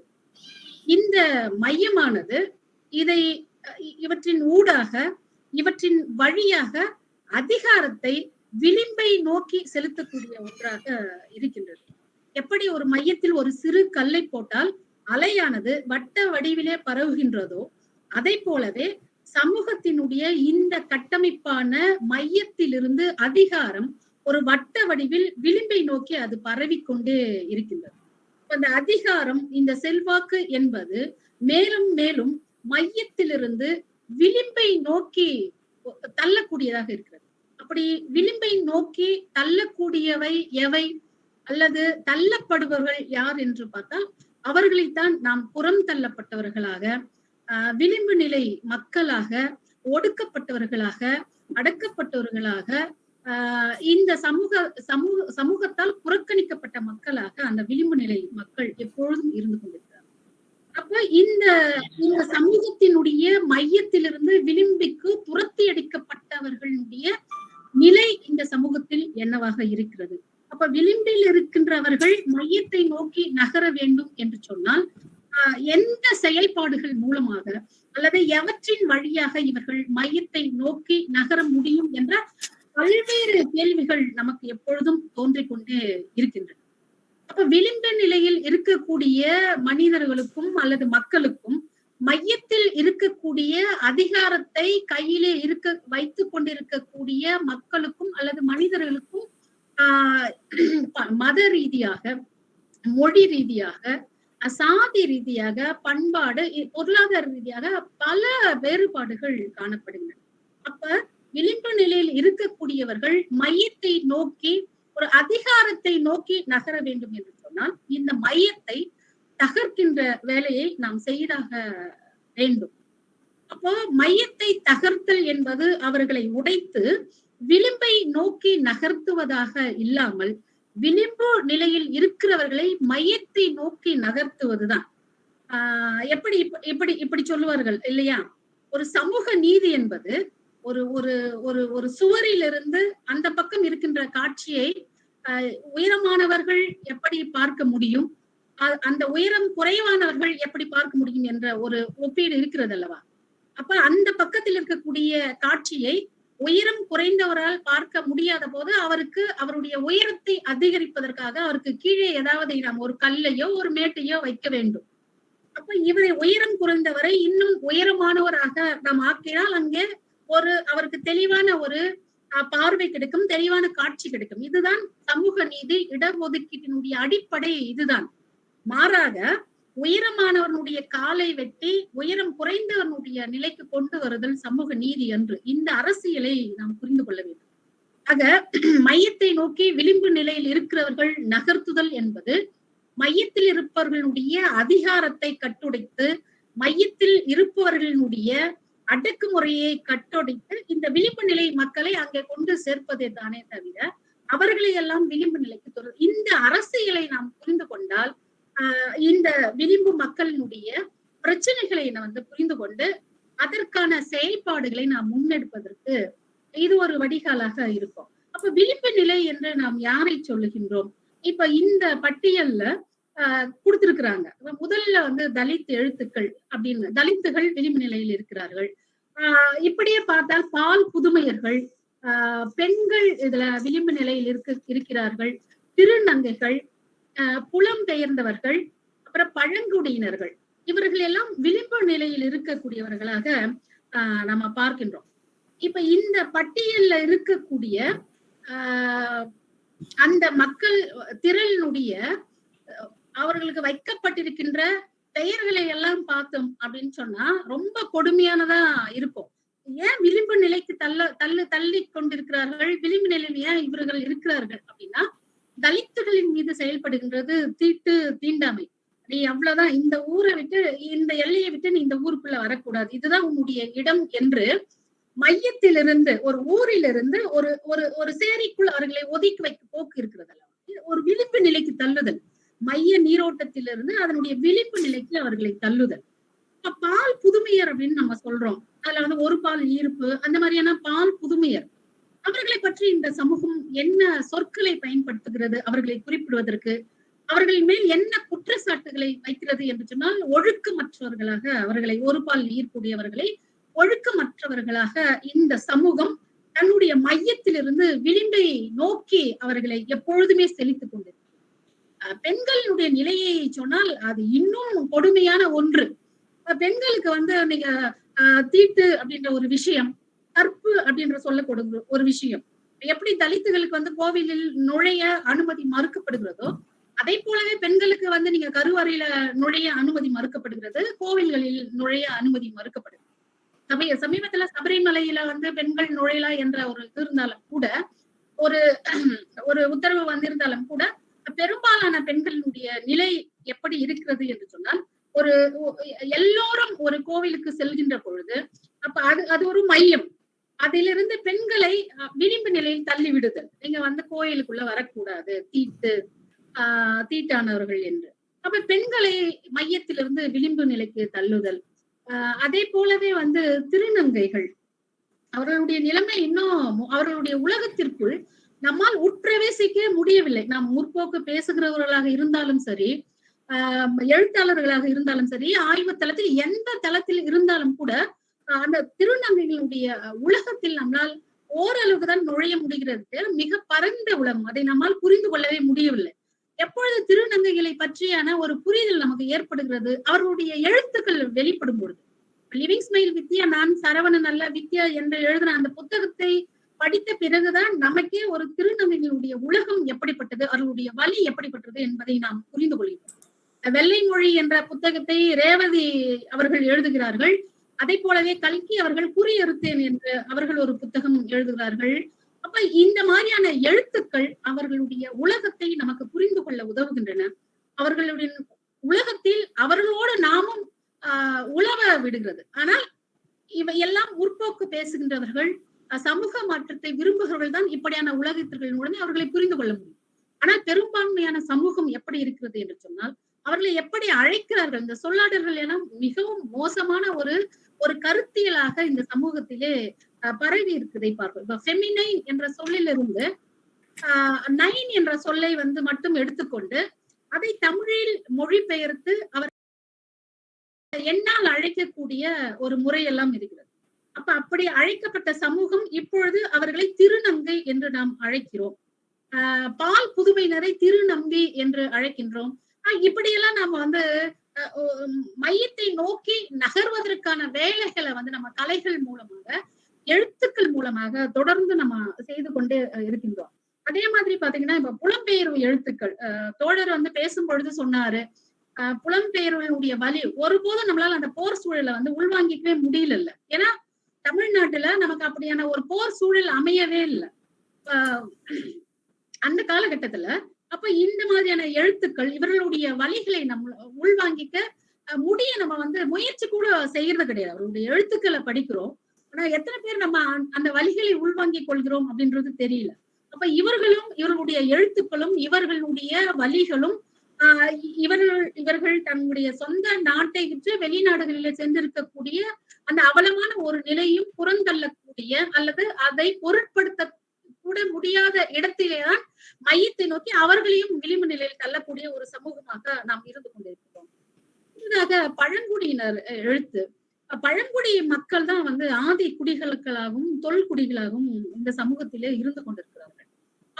அவர்களை வந்து நம்ம வந்து ஒரு கணக்கிலே வச்சுக்கிறது இல்லைன்னு சொல்றல. இப்ப மேற்கூறிய இந்த பட்டியல் இருக்கிறவங்க எல்லாருமே வந்து மையத்தில் இருக்கிறவர்கள் மட்டுமே வந்து நாம் கணக்கில் எடுத்துக்கொள்கிறோமே தவிர இந்த விளிம்பு நிலையில் இருக்கின்றவர்களை வந்து நம்ம கணக்கில் கூட வைத்துக் கொள்வதில்லை. பழங்குடியினருக்கான அவர்கள் வசிக்கக்கூடிய காடுகளை அழித்து அவர்களை காடுகளில் இருந்து அப்புறப்படுத்துதல், காடுகளில் விளையக்கூடியவற்றை அவர்களை பயன்படுத்த முடியாமல் அச்சுறுதல், இப்படி பழங்குடிகள் மீது நிகழ்த்தப்படுகின்ற வன்முறைகள் வந்து ஏராளமா இருக்கு. நீங்க வந்து பாத்தீங்கன்னா அதற்கான நிறைய வரலாறுகள் நம்ம இடத்துல உண்டு. இப்ப அத்தியூர் விஜயாக்கு நடந்த விஷயமாக இருக்கட்டும், அல்லது வந்து பாத்தீங்கன்னா தருமபுரி மாவட்டத்துல வாச்சாத்தி கிராமத்துல 18 பெண்கள் வந்து பாலியல் வல்லுறவு செய்யப்பட்ட ஒரு விஷயமாக இருக்கட்டும். அப்ப பழங்குடி மக்களினுடைய நிலைமை வந்து இங்க என்னவா இருக்கு அப்படின்றத நம்ம ஒட்டுமொத்தமா இந்த விளிம்பை இது எப்படி ஒரு குரலாக மாறுகிறது. விளிம்புல இவ்வளவு பேர் இருக்கிறோம், தலித்துகள் இருக்கிறார்கள், பெண்கள் இருக்கிறார்கள், பால் புதுமையர் இருக்கிறார்கள், திருநங்கைகள் இருக்கிறார்கள், பழங்குடியினர் இருக்கிறார்கள், புலம்பெயர்ந்தவர்கள் இருக்காங்க. அப்ப இத்தனை பேருடைய குரல் வந்து எப்படி இருக்கு, இவர்களை வந்து எப்படி பார்க்க குரலற்றவர்களாக பார்க்கிறார்கள், அடையாளமற்றவர்களாக பார்க்கிறார்கள், ஒடுக்கப்பட்டவர்களாக பார்க்கின்றார்கள். அப்போ மையத்தில் இருக்கிறவர்கள் எதை எழுதுகிறார்கள், இந்த மொழி, சாதி, மதம், பண்பாடு இவற்றை தமக்கு துணையாக கொண்டு அவர்கள் இன்னும் இந்த சமூக அமைப்பை இன்னும் இருக்க கட்டமைக்கிறார்கள் மையத்தில் இருக்கக்கூடியவர்கள். அப்ப விளிம்பு நிலையில் இருக்கக்கூடியவர்கள் இன்னும் இன்னும் இன்னும் விளிம்பை நோக்கி செல்லக்கூடிய ஒரு நிலையில் தான் இருக்கு. அப்ப இந்த விஷயங்கள் மக்கள் இலக்கியங்கள் எல்லாம் ஒரு ஜனநாயக முறையிலே இவர்களுடைய குரலாக வெளிப்படுகின்ற பொழுது அது விளிம்பு நிலை மக்களினுடைய இலக்கியமாக பரிணமிக்கிறது, விளிம்பு நிலை மக்களினுடைய குரலாக அது ஒலிக்கிறது. அப்ப இந்த குரல்கள் தான் கவிதைகளாக, எழுத்துக்களாக, நாவல்களாக, கட்டுரைகளாக மிகவும் வீரியத்தோடும் மிகவும் வலிமையோடும் வந்து வெளிப்படுறத நம்ம பாக்குறோம். நீங்க பாருங்க, மையத்தின் இலக்கியம் வந்து எப்ப முழுமை அடைகிறது, நீங்க இந்த விளிம்பு நிலை மக்களுடைய இலக்கியங்கள் எல்லாம், விளிம்பு நிலை மக்களுடைய இலக்கியங்கள் ஒரு மக்கள் இலக்கியமாக சேரும் பொழுதுதான் இந்த மையத்தில் இருக்கக்கூடிய இலக்கியமே முழுமை அடைகிறது என்ற ஒரு கருத்தை வந்து நம்ம முன்வைக்கிறோம். அப்ப இப்படி இந்த விளிம்பு நிலை மக்களுடைய குரல்களுக்கு ஒரு அங்கீகாரம் அளிக்கக்கூடிய அல்லது இந்த குரல்களை ஏற்றுக்கொள்ளக்கூடிய இடங்களாக கல்வி புலங்கள் இருக்கின்றன. அப்ப இந்த கல்வி புலங்கள், பல்கலைக்கழகங்கள் இப்பொழுது நடத்துகின்ற இந்த மாதிரியான இணைய வழி கருத்தரங்குகள் அல்லது நேர் வழியாக நடக்கின்ற கருத்தரங்குகள் மூலமாக கல்வி புலங்கள்லாம் மிக முக்கியமான ஒரு இடத்தை வகிக்கின்றன. இந்த விளிம்பு நிலை மக்களுடைய எழுத்தை கொண்டு போவதிலும் சரி, மற்றவர்களுக்கு கொண்டு சேர்ப்பதிலும் சரி, வந்து பாடத்திட்டத்துல வைக்கப்படுகிறது. தலித் ரைட்டிங் இருக்கு, விமன்ஸ் ரைட்டிங் இருக்கு, எல்லாவற்றையும் இந்த கல்வி புலங்களில தான் வந்து பாடங்களாக வைக்கிறார்கள்.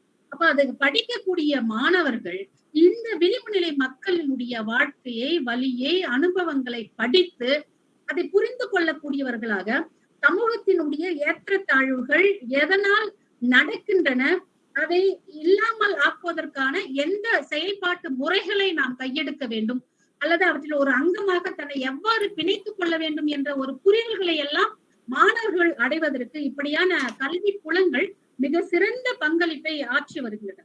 என்னுடைய கவிதைகளை எல்லாம் பரவலாக வாசகர்கள் படிக்கிறார்கள், மற்ற எழுத்தாளர்கள் படிக்கிறார்கள் என்று சொன்னால், இந்த ஆய்வாளர்களும் மாணவர்களும் எங்களுடைய எழுத்துக்களை கொண்டு போய் வேறு வேறு தளங்களில் வேறு வேறு இடங்களில் கொண்டு போய் சேர்ப்பதிலே மிக முக்கியமான ஒரு பங்கை ஆய்வு மாணவர்களும் அந்த மாணவர்களை பயிற்றுவிக்கிற பேராசிரியர்களும் அதற்கு வாய்ப்பு அளிக்கக்கூடிய பல்கலைக்கழகங்களும் கல்லூரிகளும் மிக சிறந்த ஒரு இடத்தை பெற்றிருக்கின்றன. அந்த வகையிலே விளிம்பு நிலையினுடைய மக்களுடைய குரல் இலக்கியங்களாக வெளிப்படுகின்றன. அதுதான் மிக சிறந்த ஒரு உண்மையை பேசுகின்ற இலக்கியமாக, ஒரு சமூக மாற்றத்தை ஏற்படுத்துகின்ற ஒரு இலக்கியமாக, இலக்கியத்தையே முழுமையடைய வைக்கின்ற ஒரு இலக்கியமாக, ஒரு மக்கள் இலக்கியமாக, கலை இலக்கியமாக பரிணமிக்கும் என்பதிலே எந்த மாற்று கருத்தும் இல்லை.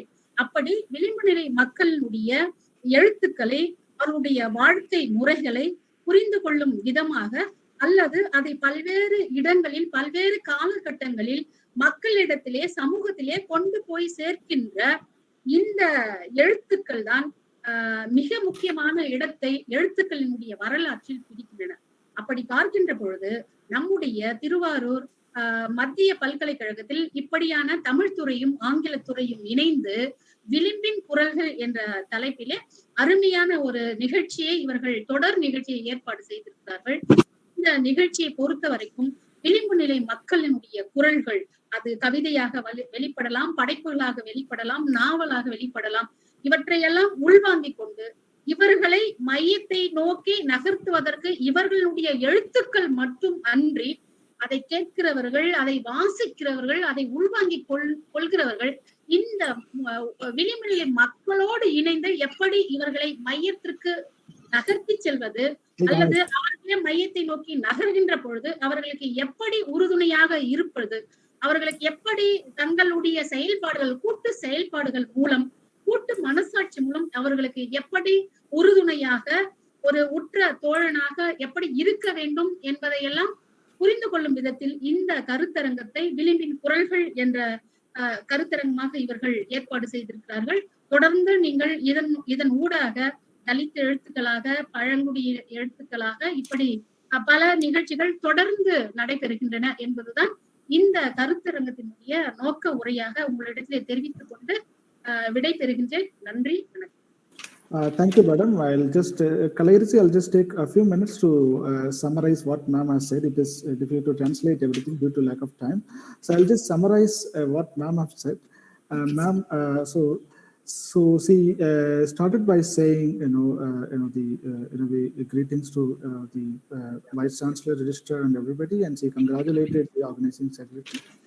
And very importantly, when she started talking about the idea of marginality, she said that usually we discuss, people from the margin, or marginalized people.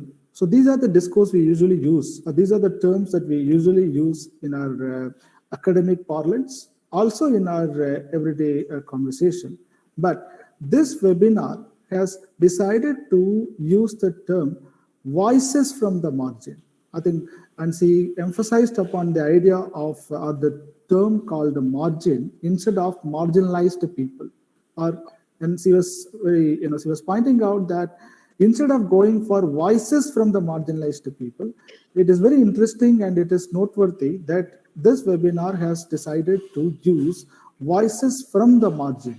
So Vilimbin Kuralgal. So that's in a way emphasized. And she went ahead to talk about very important understanding that all of us talk about in our academic classrooms, in our the chat, whether we have it over tea or coffee, or even any of the conferences and seminars.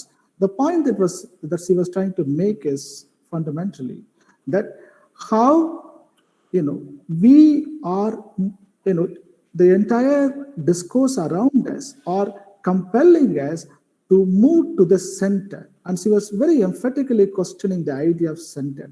What is center and what constitutes the center? The center is nothing but, is in a way embedded or the center is nothing but the amalgamation of caste, class, gender, region, religion, so on and so forth, ability, sexuality, and so on and so forth. And she was saying that, so in that, the force that is actually coming from, or there's a very driving force towards the center. It is almost like, swimming against the tide that is being done by the marginalized writings, be it is Dalit writing, tribal writing, disability writing, transgender writing, acquired writing. And she was trying to say that instead of pushing us, or rather, instead of letting the wave to push us towards the center, we should in a way make the center to move to the margin and look at what is actually happening in the margin. I think that was a very interesting point raised by Nadu, that what is actually happening at the center.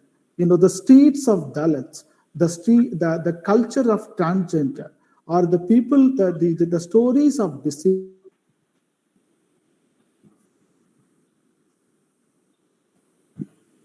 and the sufferings of refugees should be the point of discussion. And she was also talking about the idea of reservation, that it is almost like, there is a very common understanding that there is a wall, and we are in between two villages, and we are making a taller person on the other side of the village to look through the wall, or look the outside the wall or the other side of the wall. Since he is tall, he will be able to see the other side. But the smaller person, the shorter person who is on the other side will not be able to see what is happening on the other side of the wall. So in order to make the person, taller, we need to put, it is not that we cannot do anything with that person. So what we can do, we have to put either stone for him to stand, or we have to put a stool or a mat, so that he will be able to stand little more, higher position, and he will be able to see what is happening on the other side. And she was very interestingly, bringing in this image to talk about reservation. So reservation, or it's always aimed at bringing in social justice. That is, the shorter people become taller, so that they will also be able to walk on par with people who are already taller.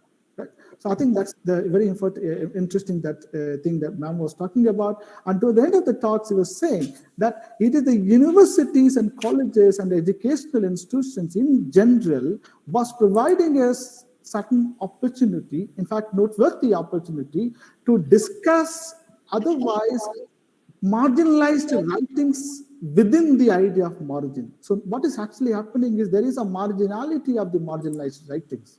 And it is the universities and colleges, in the name of the discussions and webinars, we are opening up to the discussion of the writings of the marginalized, done by the people who are party to the sufferings. I think that's the thing she was saying, and that is the democratic way in which to engage with these writings. So I think that's what I have. Ma'am has talked about, and yeah. So now, Kalerasi, it's over to you. Thank you, sir. Thank you so much for the brilliant talk, ma'am. Actually, உங்களோட ஸ்பீச்ல வந்து விளிம்பு நிலை மக்களை பத்தி நீங்க சொன்னீங்க. விளிம்பு நிலை முதல்ல வந்து நமக்கு அதை பத்தி கரெக்டான கிளியரான அண்டர்ஸ்டாண்டிங் இருக்கணும். யாரெல்லாம் வந்து விளிம்பு நிலையில இருக்காங்க, என்ன மாதிரி எல்லாம் வந்து அவங்க வந்து விளிம்பு நிலைக்கு வந்து தள்ளப்படுறாங்க அப்படின்ற ஒரு தெளிவான புரிதல் இருக்கணும் அப்படின்னு சொல்லிட்டு ஃபர்ஸ்ட் சொன்னீங்க. அப்புறம் நம்ம சமத்துவம்னு சொல்லிட்டு நிறைய பேசுறோம், பட் உண்மையிலேயே அவங்களுக்கான சமத்துவம்னா என்ன அப்படின்னு சொல்லிட்டு ரொம்ப சுருக்கமா வந்து எங்களுக்கு அது சொன்னீங்க. அதே மாதிரி விளிம்பு நிலையில இருக்க மக்களோட பிரச்சனையை புரிஞ்சுக்கணும் அப்படின்னா நமக்கு வந்து இலக்கியம் முதல்ல வந்து ரொம்ப முக்கியம். அந்த மாதிரி வந்து மார்ஜினல்ல இருக்க பீப்புளோட லிட்ரேச்சர் வந்து எவ்வளவு முக்கியம் அப்படின்னு சொல்லிட்டு எங்களுக்கு ரொம்ப தெளிவாவே சொன்னீங்க. ஒரு சமூக மாற்றம் வேணும் அப்படின்னா சென்டர்ல இருக்க பீப்புள் அஸ் வெல் அஸ் மார்ஜின்ல இருக்க பீப்புள் இவங்களோட ஜாயிண்ட் எஃபர்ட்ஸ்னாலதான் வந்து முடியும் அப்படின்னு சொல்லிட்டு உங்களுடைய லெக்சர் மூலமா வந்து எங்களுக்கு ரொம்ப தெளிவாவே வந்து புரிய வச்சீங்க. ஒரு இலக்கிய மாணவியா, ஒரு இலக்கிய மாணவனா, அதையெல்லாம் இதை தாண்டி ஒரு சக மனிதனா வந்து நம்மளோட ரெஸ்பான்சிபிலிட்டி வந்து இந்த சொசைட்டில வந்து என்னவா இருக்கணும் அப்படின்னு சொல்லிட்டு ரொம்ப எளிமையா வந்து எங்களுக்கு புரிய வச்சீங்க. இந்த அமர்வை ஏற்று உரையாற்றியமைக்கு வந்து ரொம்ப ரொம்ப நன்றி. உங்களோட அடுத்த அமர்வை வந்து கேட்கறதுக்கு வந்து ரொம்ப ஈகரா வெயிட் பண்ணிட்டு இருக்கோம். Thank you so much ma'am. Now I request Dr. Javahar, Assistant Professor, Department of Tamil, to deliver the vote of thanks. Over to you, sir.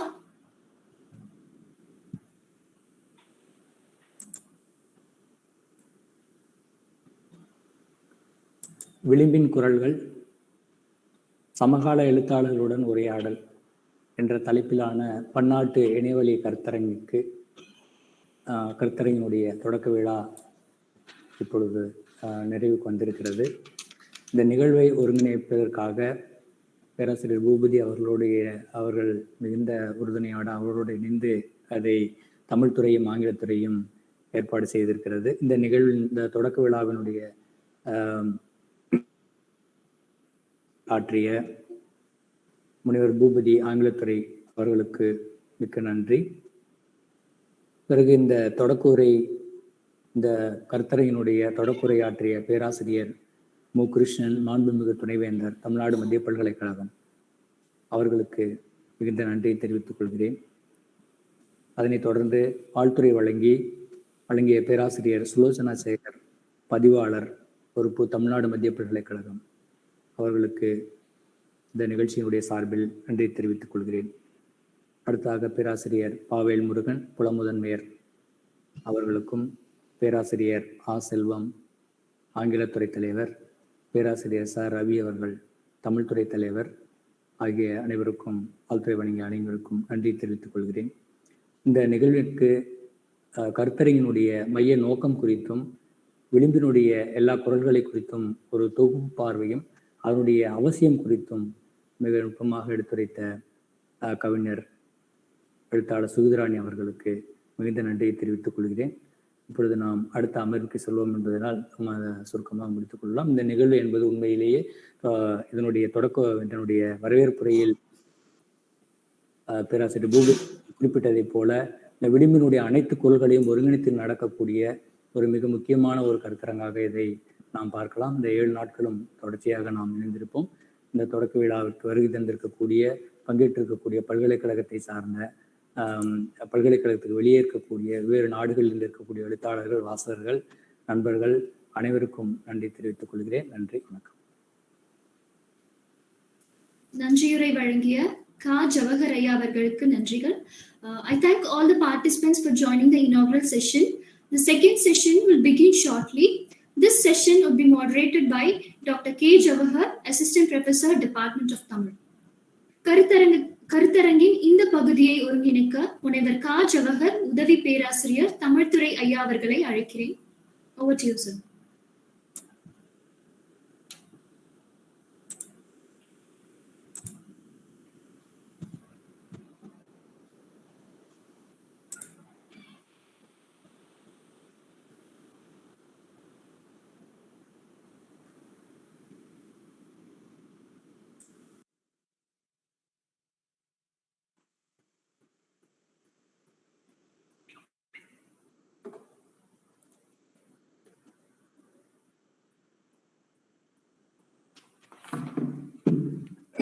விளிம்பின் குரல்கள், சமகால எழுத்தாளர்களுடன் கலந்துரையாடல்.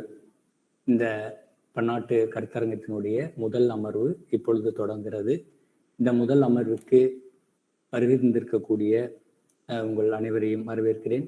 இந்த நிகழ்விற்கு இன்றைய நாளினுடைய எழுத்தாளர் கவிஞர் சுகிதராணி அவர்கள் நம்மோடு இணைந்திருக்கிறார்கள். நான் கவிஞர் சுகிதராணி அவர்களுடைய ஒரு கவிதையோடு தொடங்கலாம் என்று இருக்கிறேன். மெல்லிய புலால் நாற்றம் வீசுகின்ற நானும், தசைகளை முற்றாக பீத்தெடுத்த எலும்புகள் தொங்கும் என் வீடும், கொட்டாங்கச்சியில் தோளை கட்டி பறையொளி பழகும் விடலைகள் நிறைந்த என் தெருவும் ஊரின் கடைசியில் இருப்பதாக நினைத்து கொண்டிருக்கிறார்கள். நான் சொல்லிக் கொண்டிருக்கிறேன் முதலில் இருப்பதாக.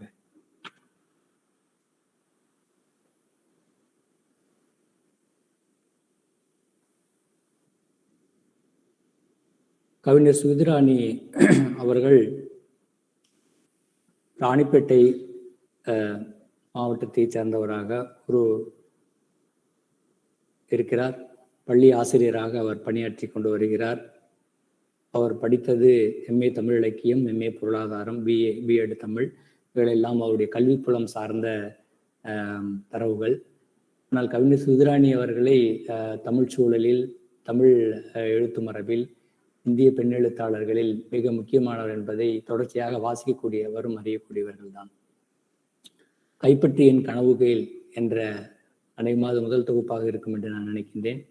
அந்த தொகுப்பில் மூலமாக தமிழ் சூழலில் மிகத்திய ஒரு காத்திரமான முன்னெடுப்பை நிகழ்த்தியவர்.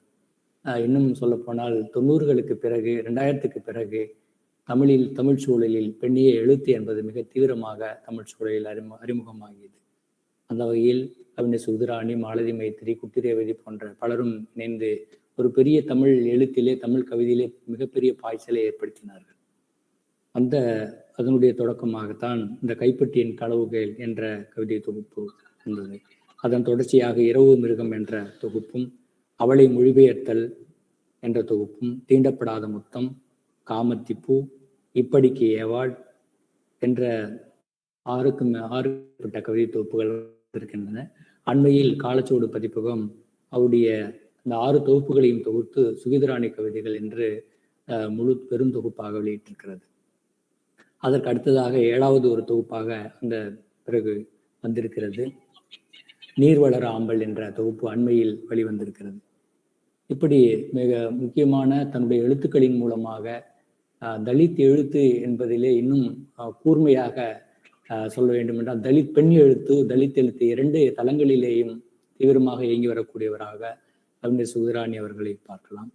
அவர் பெற்ற விருதுகளாக தேவமகள் கவித்துவ விருது, பாவலர் எழுஞாயிறு விருது, சாதனை பெண் விருது, புதுமைப்பித்தன் நினைவு விருது, அம்பேத்கர் போராளி விருது, குத்தூசி குருசாமி விருது, அவ்வை விருது, எழுத்துச்செம்மல் விருது, சுந்தர ராமசாமியுடைய விருது, காரைக்கால் அம்மையார் விருது என்று பல விருதுகளை பெற்றிருக்கிறார்கள். அண்மையில் விளக்கு விருதை பெற்றிருக்கிறார். பிறகு பல்வேறு நாடுகளுக்கும், ஜெர்மன், ஹாம்பர்க் போன்ற பல்வேறு நாடுகளுக்கும் அவர் சென்றிருக்கிறார். சிங்கப்பூர், மலேசியா போன்ற பல்வேறு நாடுகளுக்கெல்லாம் அவர் சென்றிருக்கிறார். இலங்கை சென்றிருக்கிறார். பெண்கள் சந்திப்பிலே, குவைத்தில் நடைபெற்ற பெண்கள் சந்திப்பிலே அவர் பங்கேற்றிருக்கிறார். இப்படி இவருடைய கவிதைகள் இந்தியாவினுடைய முக்கியமான பல்கலைக்கழகங்களிலேயும், தமிழ் சூழலிலே பல்வேறு கல்லூரிகளிலும் பாடமாக இருக்கிறது. இங்கே எங்கள் பல்கலைக்கழகத்திலே ஆங்கில துறையிலேயும் தமிழ் துறையிலும் சுகிர்தானியுடைய கவிதைகள் நாங்கள் பாடமாக வைத்திருக்கிறோம். இப்படியாக இது பிறகு இவருடைய கவிதைகள் ஆங்கிலத்திலேயும் மொழிபெயர்க்கப்பட்டிருக்கின்றன. இப்படி தொடர்ச்சியாக அவர் எழுத்தின் மூலமாக ஒரு மிக முக்கியமான தமிழ் சூழலிலே தலித் எழுத்து குறித்தும், தலித் பெண் எழுத்து குறித்தும் ஒரு காத்திரமான ஒரு தவிர்க்க முடியாத ஒரு இயக்கமாக அவர் இயங்கி வருவது என்பது மிக முக்கியமான விஷயம். எனவே அவர் இன்றைக்கு நம்முடைய நிகழ்ச்சியிலே இணைந்து தலித் எழுத்து என்ற தலைப்பின் கீழே தன்னுடைய எழுத்து குறித்தும், அதனுடைய எழுத வந்த வரலாற்று பின்புல சூழல்கள் குறித்தும் அவர் பேசுவார். அதனோடு நாம் உரையாடலாம். எனவே அவருடைய உரையை நாம் முதலில் கேட்க வேண்டும். அதுதான் மிகவும் முக்கியமானது. எனவே இத்தகைய சிறப்புகள் வாய்ந்த மிக முக்கியமான ஒரு காத்திரமான எழுத்தாளர், மிக எளிமையாக நம்மோடு அணுகக்கூடியவராக இருக்கக்கூடியவர், அவர் இப்பொழுது நம்மோடு இணைந்திருக்கிறார். இப்பொழுது அவர் உரையாற்றுவார். அவரை உரையாற்ற இப்பொழுது நான் அன்போடு அழைக்கிறேன். அனைவருக்கும் மீண்டும் இன்னொரு முறை என்னுடைய வணக்கத்தை நான் தெரிவித்துக் கொள்கின்றேன். இது நாங்கள் எல்லோரும் படைப்பாளிகள். ஆனால் நிகழ்ச்சியை பார்த்து கொண்டிருக்கின்ற நீங்கள் எல்லோரும் அப்படி இறுக்கமாக இல்லாமல் மிகவும் இயல்பாக ஒரு உரையாடல் தான், எழுத்தாளருடன் ஒரு உரையாடல் தான். ஆகவே நாம் இறுக்கங்களை கலைந்து ஒரு நெருக்கமாக ஒரு தோழமை உணர்வோடு என்னுடைய கருத்துக்களை, என்னுடைய வாழ்வியல் அனுபவங்களை நீங்கள் உள்வாங்கிக் கொண்டு ஒரு உரையாடலாக இதை மாற்றலாம் என்று நான் நினைக்கிறேன். ரொம்ப இயல்பாக உரையாடுகின்றேன். அதனால் உங்கள் அனைவருக்கும் மீண்டுமாக என்னுடைய அன்பை நான் தெரிவித்துக் கொள்கின்றேன். ஏனென்று சொன்னால் விளிம்பு நிலை மக்கள் எல்லோருமே எப்பொழுதும் அன்பானவர்கள், உண்மையை பேசக்கூடியவர்கள், எப்பொழுதும் சக நண்பர்களை நேசிக்கக்கூடியவர்களாக, மக்களை நேசிக்கக்கூடியவர்களாக எப்பொழுதுமே இருந்து கொண்டிருப்பார்கள். ஆகவே அத்தகைய இது வந்து ஒரு செமினார் என்று இல்லாமல் மிக இயல்பாக மிக தோழமையோடு நாம் அனைவரும் உரையாடலாம் என்றுதான் நான் நினைக்கின்றேன். எப்பொழுதுமே கருத்தரங்களில் என்னுடைய கவிதைகளை நான் சொல்வது உண்டு. அதில் அந்த கவிதையை தான் தோழர் ஜவஹர் அவர்கள் சொல்லி இந்த அமர்வை தொடங்கியிருக்கின்றார். அதனால் பரவாயில்லை, மீண்டும் என்னுடைய கவிதைகளை என்னுடைய குரலால் நீங்கள் இன்னொரு முறை கேட்கலாம். தெலுங்கிலே இருக்கக்கூடிய மிக பிரபலமான ஒரு தலித் கவிஞர் சருபராணி அவர்களுடைய ஒரு கவிதையோடு இந்த தலித் எழுத்துக்கள் அமர்வை நான் தொடங்கலாம் என்று இருக்கின்றேன். என்றைக்கு எனது வாழ்க்கை என்னுடையதாக இருந்துள்ளது, என்றைக்கு எனது வாழ்க்கை என்னுடையதாக இருந்துள்ளது, வீட்டில் ஆண் கோபம் ஒரு கன்னத்தில் அடியாய் விழ, தெருவிலோ சாதி வெறி மற்றொரு கன்னத்தை பீத்தெறிகிறது என்ற சொருபராணியினுடைய இந்த கவிதையோடு இந்த தலித் எழுத்துக்கள் என்ற அமர்வை நான் துவங்குகின்றேன். எவ்வளவு உண்மையான, எவ்வளவு வலியான ஒரு வார்த்தைகள். தலித் எழுத்துக்கள் என்பது வெறும் எழுத்துக்கள் மட்டுமே அல்ல, அது ஒரு மிகப்பெரிய காலத்தினுடைய வழியாக, காலத்தினுடைய ஒரு துன்பமாக, ஒரு அனுபவமாக எப்பொழுதுமே தொடர்ந்து வந்து கொண்டே இருப்பதை நாம் அறியலாம். என்றைக்கு எனது வாழ்க்கை என்னுடையதாக இருந்திருக்கின்றது. என்னுடையதாக அப்படின்ற வார்த்தை வெறும் ஸ்வரூபராணியினுடைய வாழ்க்கை மட்டும் அல்ல, சுகிர்ராணியினுடைய வாழ்க்கையும் கூட, பாமாவினுடைய வாழ்க்கையும் கூட, அழகிய பெரியவனினுடைய வாழ்க்கையும் கூட, இமயத்தின் வாழ்க்கையும் கூட, சிவகாமி அவர்களினுடைய வாழ்க்கையும் கூட.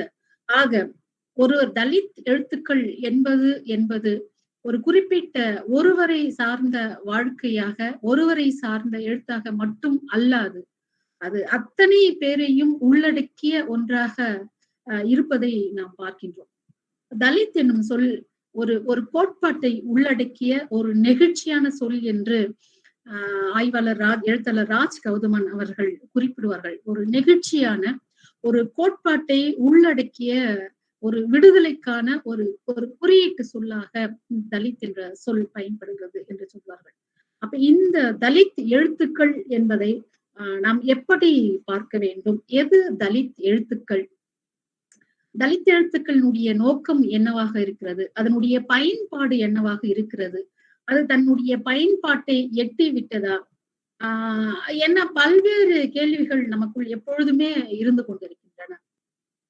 தலித்துகளினுடைய எழுத்துக்கள் என்பது 90களுக்கு பிறகு மிகவும் ஒரு வீச்சோடு கிளம்புகிறதை நாம் பார்க்கலாம். இதற்கு பல்வேறு காரணங்களை நாம் சுட்டலாம். 90களுக்கு பிறகான தாராளமயமாக்கல், பொருளாதாரமயமாக்கல், உலகமயமாக்கல் ஆகிய கொள்கைகள் வழியாக மக்களின் மீது, குறிப்பாக பெண்களின் மீது, அதிலும் குறிப்பாக தலித் பெண்களின் மீது நிகழ்த்தப்பட்ட பண்பாட்டு ரீதியான, சாதிய ரீதியான தாக்குதல்கள், அவர்கள் மீது சுமத்தப்பட்ட அழுத்தம், எல்லா தரப்பிலும் கல்வியிலிருந்து குடும்பம் எல்லாவற்றிலும் மீதும் நிறுவனங்களின் மீது நிகழ்த்தப்பட்ட குடும்ப வன்முறைகள், எப்பொழுதும் அவளை கண்காணித்துக் கொண்டே இருக்கக்கூடிய சமூகம் என பல்வேறு விஷயங்கள் ஒரு தலித் இலக்கியம் முகிழ்ப்பதற்கான ஒரு சூழலை, ஒரு காலத்தை ஏற்படுத்தி கொடுத்தது என்று நாம் நம்பலாம். 90களுக்கு சற்றேறக்கூடிய 30 ஆண்டுகளுக்கு முன்பு 92லே தான் பாமாவினுடைய கருக்கு என்ற முதல் நாவல் வெளிவந்தது. சிவகாமி அவர்கள் எழுதிய ஆனந்தாயி, பழையன கழுதல், இமயம் இவர் எழுதிய கோவேறு கழுதிகள் என்று தலித் இலக்கியத்தினுடைய கணக்கை துவக்கி வைத்த காலகட்டமாக 90களினுடைய முற்பகுதியிலிருந்து இது ஆரம்பிக்கிறது. நாவல் என்ற வகமை, பிறகு கவிதை, பிறகு சிறுகதைகள், அழகிய பெரியவனுடைய தீட்டு ஆக இருக்கட்டும், வல்லிசையாக இருக்கட்டும், யாழநாடி, இப்படி அபிமானி, இப்படி நிறைய தலித்துகள் தங்களுடைய வாழ்க்கையை, தங்களுடைய வலிகளை அவர்கள் எழுத்துக்களாக அவர்கள் கொண்டு வருகிறார்கள். அப்ப எது தலித் எழுத்து என்ற கேள்வி சமூகத்தின் முன்னே எப்பொழுதுமே இருந்து கொண்டிருக்கக்கூடிய ஒரு விவாதமாக இது இருந்து கொண்டே இருக்கிறது. எது தலித் எழுத்துக்கள்?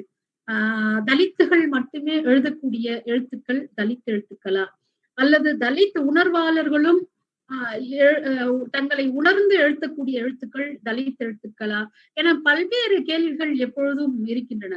இலக்கியங்கள் இருக்கின்ற பொழுது அது ஏன் ஒரு தலித் இலக்கியம் என்ற ஒரு அடையாள அரசியல் ஏன் தேவையாக இருக்கிறது என்பன போனா பல்வேறு கேள்விகள். ஏன் தலித் எழுத்தாளர்கள் என்று சொல்லுகிறார்கள், ஏன் எழுத்தாளர்கள் என்று சொல்ல வேண்டியதுதானே? இப்படியான பல்வேறு கேள்விகள் எப்பொழுதுமே நாம் ஏற்கனவே பேசுகின்ற போது இந்த கேள்விகள் எல்லாம் எங்கிருந்து எழுகின்றன என்று சொன்னால் மையத்திலிருந்து தான் எழுகின்றன. இந்த மாதிரியான தலித் எழுத்துக்களை, தலித் எழுத்தாளர்களை அல்லது தலித் கோட்பாட்டை, தலித் கொள்கைகளை விமர்சிக்கின்ற கேள்விகள் எப்பொழுதுமே மையத்தை நோக்கி மையத்திலிருந்து விளிம்பை நோக்கி எப்பொழுதுமே வந்து கொண்டிருப்பதை நீங்களும் அறிவீர்கள். எது தலித் எழுத்துக்கள்? என்னை பொறுத்து வரையும் தலித்துகள் தலித் உணர்வோடு எழுதுகின்ற எழுத்துக்களைத்தான் நான் தலித் எழுத்துக்கள் என்று நான் சொல்லுகிறேன். அப்ப தலித் அல்லாதவர்கள் தலித்துகளின் மீது இருக்கக்கூடிய உணர்வுகளோடு ஒன்றி போய் எழுதுகின்ற எழுத்துக்கள் தலித் எழுத்துக்கள் ஆகாதா, தலித் இலக்கியம் ஆகாதா என்று சொன்னால் அதற்கு ஒரு தலித் படைப்பாளியாக, ஒரு தலித் கவிஞராக என்னிடம் இருக்கக்கூடிய நேர்மையான பதில் என்று என்னவென்று சொன்னால் அது தலித் எழுத்துக்கள் ஆகாது, தலித் இலக்கியம் ஆகாது என்றுதான் உண்மையாக ஒத்துக்கொள்ள வேண்டும். அப்படித்தான் என்னால் சொல்ல முடியும். ஏனென்று சொன்னால் தலித் அல்லாதவர்கள் எழுதுகின்ற எழுத்து, தலித்துகளுக்கு ஆதரவாக எழுதக்கூடிய எழுத்துக்கள் எல்லாம் பரிவு உணர்ச்சியை அடிப்படையாக கொண்டது. தலித் அல்லாதவர்கள் எழுதக்கூடிய எழுத்து தலித்துகளுக்கு ஆதரவாக இருந்தாலும் கூட அது ஒரு பரிவு உணர்ச்சியை உள்ளடக்கிய ஒரு எழுத்தாக நான் பார்க்கின்றேன். ஆனால் தலித்துகள் எழுதக்கூடிய எழுத்து ஒரு விடுதலை உணர்ச்சியை உள்ளடக்கிய ஒன்றாக நான் பார்க்கின்றேன்.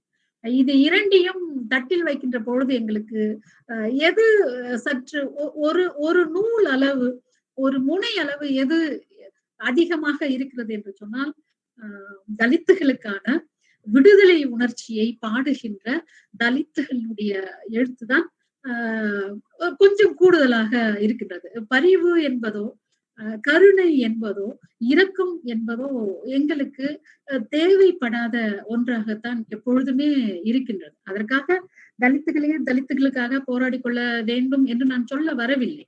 ஒரு தலித் விடுதலை என்பது தலித் அல்லாதவர்களோடு இணைந்து செயல்படக்கூடிய ஒரு கூட்டு செயல்பாடுதான். பெண் விடுதலை என்பதும் கூட ஆண்களோடு இணைந்து செயல்படக்கூடிய ஒரு கூட்டு செயல்பாடுதான். அப்ப தலித்துகளை மட்டுமே போராடி கொள்ள முடியாது, பெண்களுக்கான விடுதலைக்கு பெண்கள் மட்டுமே போராட முடியாது என்ற அந்த அடிப்படை கருத்துக்களில் எங்களுக்கு எந்த விதமான மாறுபாடும் எனக்கு இல்லை. ஆனால் ஒரு தலித் படைப்பாளி தன்னுடைய எழுத்தை, தன்னுடைய வாழ்க்கையை, தன்னுடைய வழியை மிக விஸ்தீரணமாக, மிக விரிவாக, மையத்தை நோக்கி கேள்வி கேட்கக்கூடியதாக, அல்லது யார் தன்னை அடக்குகிறார்களோ அவர்களை நோக்கி கேட்பதாக அந்த எழுத்து ஒரு வலுவான எழுத்தாக அமையும் என்பதிலே எனக்கு எந்த விதமான மாற்று கருத்தும் இல்லை. இந்தியாவினுடைய முதல் கம்யூனிஸ்டான தோழர் சிங்காரவேலு அவர்கள் சொல்லுவார்கள், ஒரு புத்தகத்தை வாசிக்கின்ற பொழுது உலகை நோக்கிய ஒரு ஜன்னல் திறக்கப்படுகிறது என்று அவர் சொல்லி இருக்கின்றார். ஒரு புத்தகத்தை நாம் திறந்து வாசிக்கின்ற பொழுது உலகத்தை நோக்கிய ஒரு ஜன்னல் திறக்கப்படுகிறது அப்படின்னு தோழர் சிங்காரவேலு அவர்கள் சொல்லியிருப்பார். இன்னொரு கூவாகி திவாங்க அவர் என்ன சொல்றாரு அப்படின்னு கேட்டீங்கன்னா, புத்தகத்தின் எல்லா மனிதனுடைய எல்லா துயரங்களுக்கும் விடுதலை புத்தகத்தில் இருக்கிறது அப்படின்னு சொல்லுவார். ஏங்கல்ஸ் என்ன சொல்லுவாரு அப்படின்னு கேட்டீங்கன்னா, நீங்க பாத்தீங்கன்னா ஒரு புத்தகத்தினுடைய பயன்பாடை புத்தகத்துக்கு உள்ள தேடுறதை விட அதனுடைய தாக்கத்தை உள்ளே தேடுவதை விட வெளியே தேடும் பொழுதுதான் அதனுடைய தாக்கம் என்னவா இருக்கு அப்படின்னு சொல்லியிருக்காங்க. அதை போலவே நானும் சொல்கின்றேன். ஒரு தலித் எழுத்துக்களை, ஒரு தலித் படைப்புகளை நீங்க படிக்கின்ற பொழுது உலகத்தை நோக்கிய ஜன்னல் வந்து திறக்கப்படுகிறது. நம்ம வீடெல்லாம் வந்து கட்டுகின்ற பொழுது ஜன்னலை வந்து வெளிப்பக்கம் திறக்கிற மாதிரியும் அமைக்கலாம், உள்பக்கம் திறக்கிற மாதிரியும் அமைக்கலாம். ஆனா ரெண்டுத்துக்குமே பயன்பாடு இருக்கு. நீங்க வெளிப்புறம் ஜன்னல் திறக்கின்ற பொழுது, உள்புறம் திறக்கின்ற பொழுது பல்வேறு வேறுபாடுகள் அதுல உண்டு. காத்து மழை வரும், அதுல இருந்து தடுப்பதற்கான ஒரு வாயிலாக.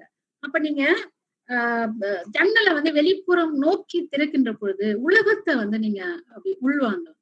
நீங்க உள்புறமாக ஜன்னலை திறக்கும் போது அது உங்களை நோக்கி வருகிறது போல இருக்கும். அப்ப உலகம் வந்து இந்த சமூகம் நம்மை நோக்கி வரக்கூடியதாக அல்லாமல் இந்த சமூகத்தை நோக்கி நாம செல்லக்கூடிய ஒன்றாக இருக்கும். அப்ப உலகத்தை நோக்கிய வந்து ஒரு ஜன்னல் திறக்கப்படுது அப்படின்ற மாதிரி தலித் எழுத்துக்களும் கூட உலகத்தை நோக்கிய, இந்த உலகத்தை நோக்கிய அப்படின்றத நம்ம சமூகத்தை நோக்கிய அல்லது மக்களினுடைய மனங்களை நோக்கிய எப்படி வேண்டுமானாலும் அதுல வந்து பொருள் கொள்ளலாம். அப்ப இந்த தலித் எழுத்துக்கள் தான் வந்து மிக முக்கியமான ஒரு எழுத்தாக நான் பார்க்கின்றேன். இப்ப நம்ம பார்க்கின்ற எழுத்துக்கள் இருக்கு இல்லையா, வரக்கூடிய அமர்வுகளில நீங்க வந்து பால் புதுமையரை பத்தி நம்ம பார்க்க போறோம். புலம்பெயர்ந்தோர் பற்றி அவர்களுடைய எழுத்துக்களை பற்றி பார்க்க போகின்றோம். அதுக்கப்புறம் வந்து திருநங்கைகளுடைய வாழ்க்கை, பழங்குடியினருடைய வாழ்க்கை, யார் யார் விளிம்பு நிலையில இருக்கிறார்களோ அவருடைய எழுத்துக்களையும் அடுத்த அமர்வுல நம்ம பார்க்கின்றோம். அப்ப இதுக்கு மத்தியில நான் ஒரு விஷயத்த நான் உங்ககிட்ட சொல்றேன். தலித் அப்படின்னா வெறுமனே வந்து பட்டியல் இனத்தை மட்டும் சார்ந்தவர்களை குறிக்கின்ற ஒரு சொல்லாக அதை நம்ம அப்படி குறிக்கிவிட முடியுமான்னு எனக்கு தெரியல. தலித் என்றால் நொறுக்கப்பட்டவர்கள், ஒடுக்கப்பட்டவர்கள் அப்படின்ற ஒரு விடுதலைக்கான ஒரு சொல்லாகத்தான் நம்ம அதை வந்து தலித் என்ற வார்த்தையை நம்ம பயன்படுத்துறோம். அப்ப இந்த தலித்துகள் அப்படின்றது வெறும் பட்டியலின மக்களினுடைய வாழ்க்கையை, விடுதலையை, அவர்களுடைய வலியை பேசுகின்ற ஒன்றாக மட்டுமே பார்க்கப்படாமல் விளிம்பு நிலையில் இருக்கின்ற, விளிம்பில நிலை நோக்கி தள்ளப்பட்ட, ஒடுக்கப்பட்ட, நொறுக்கப்பட்ட எல்லோருக்கான விடுதலையை பேசக்கூடிய ஒரு எழுத்தாக இந்த தலித் எழுத்துக்கள் இருப்பதை நான் பார்க்கின்றேன். நீங்க வந்து யார் தலித்துகள் கேட்டா வெறும் பட்டியல் இனத்தை சேர்ந்தவங்க மட்டும் தலித்துகள் கிடையாது. யார் யார் வந்து அந்த சமூகம் புறக்கணிக்கிறதோ அவர்கள் எல்லாரையுமே வந்து விளிம்பு நிலை மக்கள் தான் தலித்துகள் தான். அப்படி பார்த்தா பெண்கள் அனைவருமே அது நீங்க பட்டியல் இனத்திலே மட்டும் இல்ல, தலித் அல்லாதவர்களுடைய பெண்களும் கூட வந்து புறக்கணிக்கப்படுகிறார்கள் என்று சொன்னால், அவர்களுக்கான அடக்குமுறை இருக்கிறது என்று சொன்னால் அவர்களும் தலித்துகள் தான், திருநங்கைகளும் தலித்துகள் தான். அப்ப ஒட்டுமொத்தமாக அப்படி ஒரு கூட்டு சொல்லாதான் இந்த தலித் எழுத்துக்களை நான் பாக்குறேன். இப்ப நான் எழுதி இருக்கக்கூடிய எழுத்துக்களும் இல்ல வந்து நீங்க செடல்ல வந்து எழுத்தாளர் இமயம் எழுதுனது அந்த மாதிரியான விஷயங்கள், செடலை பற்றியான விஷயங்கள் பார்க்கின்ற பொழுது அது வெறும் ஒரு தலித்துக்கான ஒரு விஷயமாக மட்டுமே அல்லாமல் அது ஒடுக்கப்பட்ட மக்களுக்கான ஒரு இலக்கியமாக, ஒரு எழுத்தாக, ஒரு விடுதலையாக அங்க மாறி நிற்பதை பார்க்கிறோம். அது மிக முக்கியமான இந்த தலித் எழுத்துக்கள்ல ஒரு மிக முக்கியமான ஒன்றாக நான் பார்க்கின்றேன்.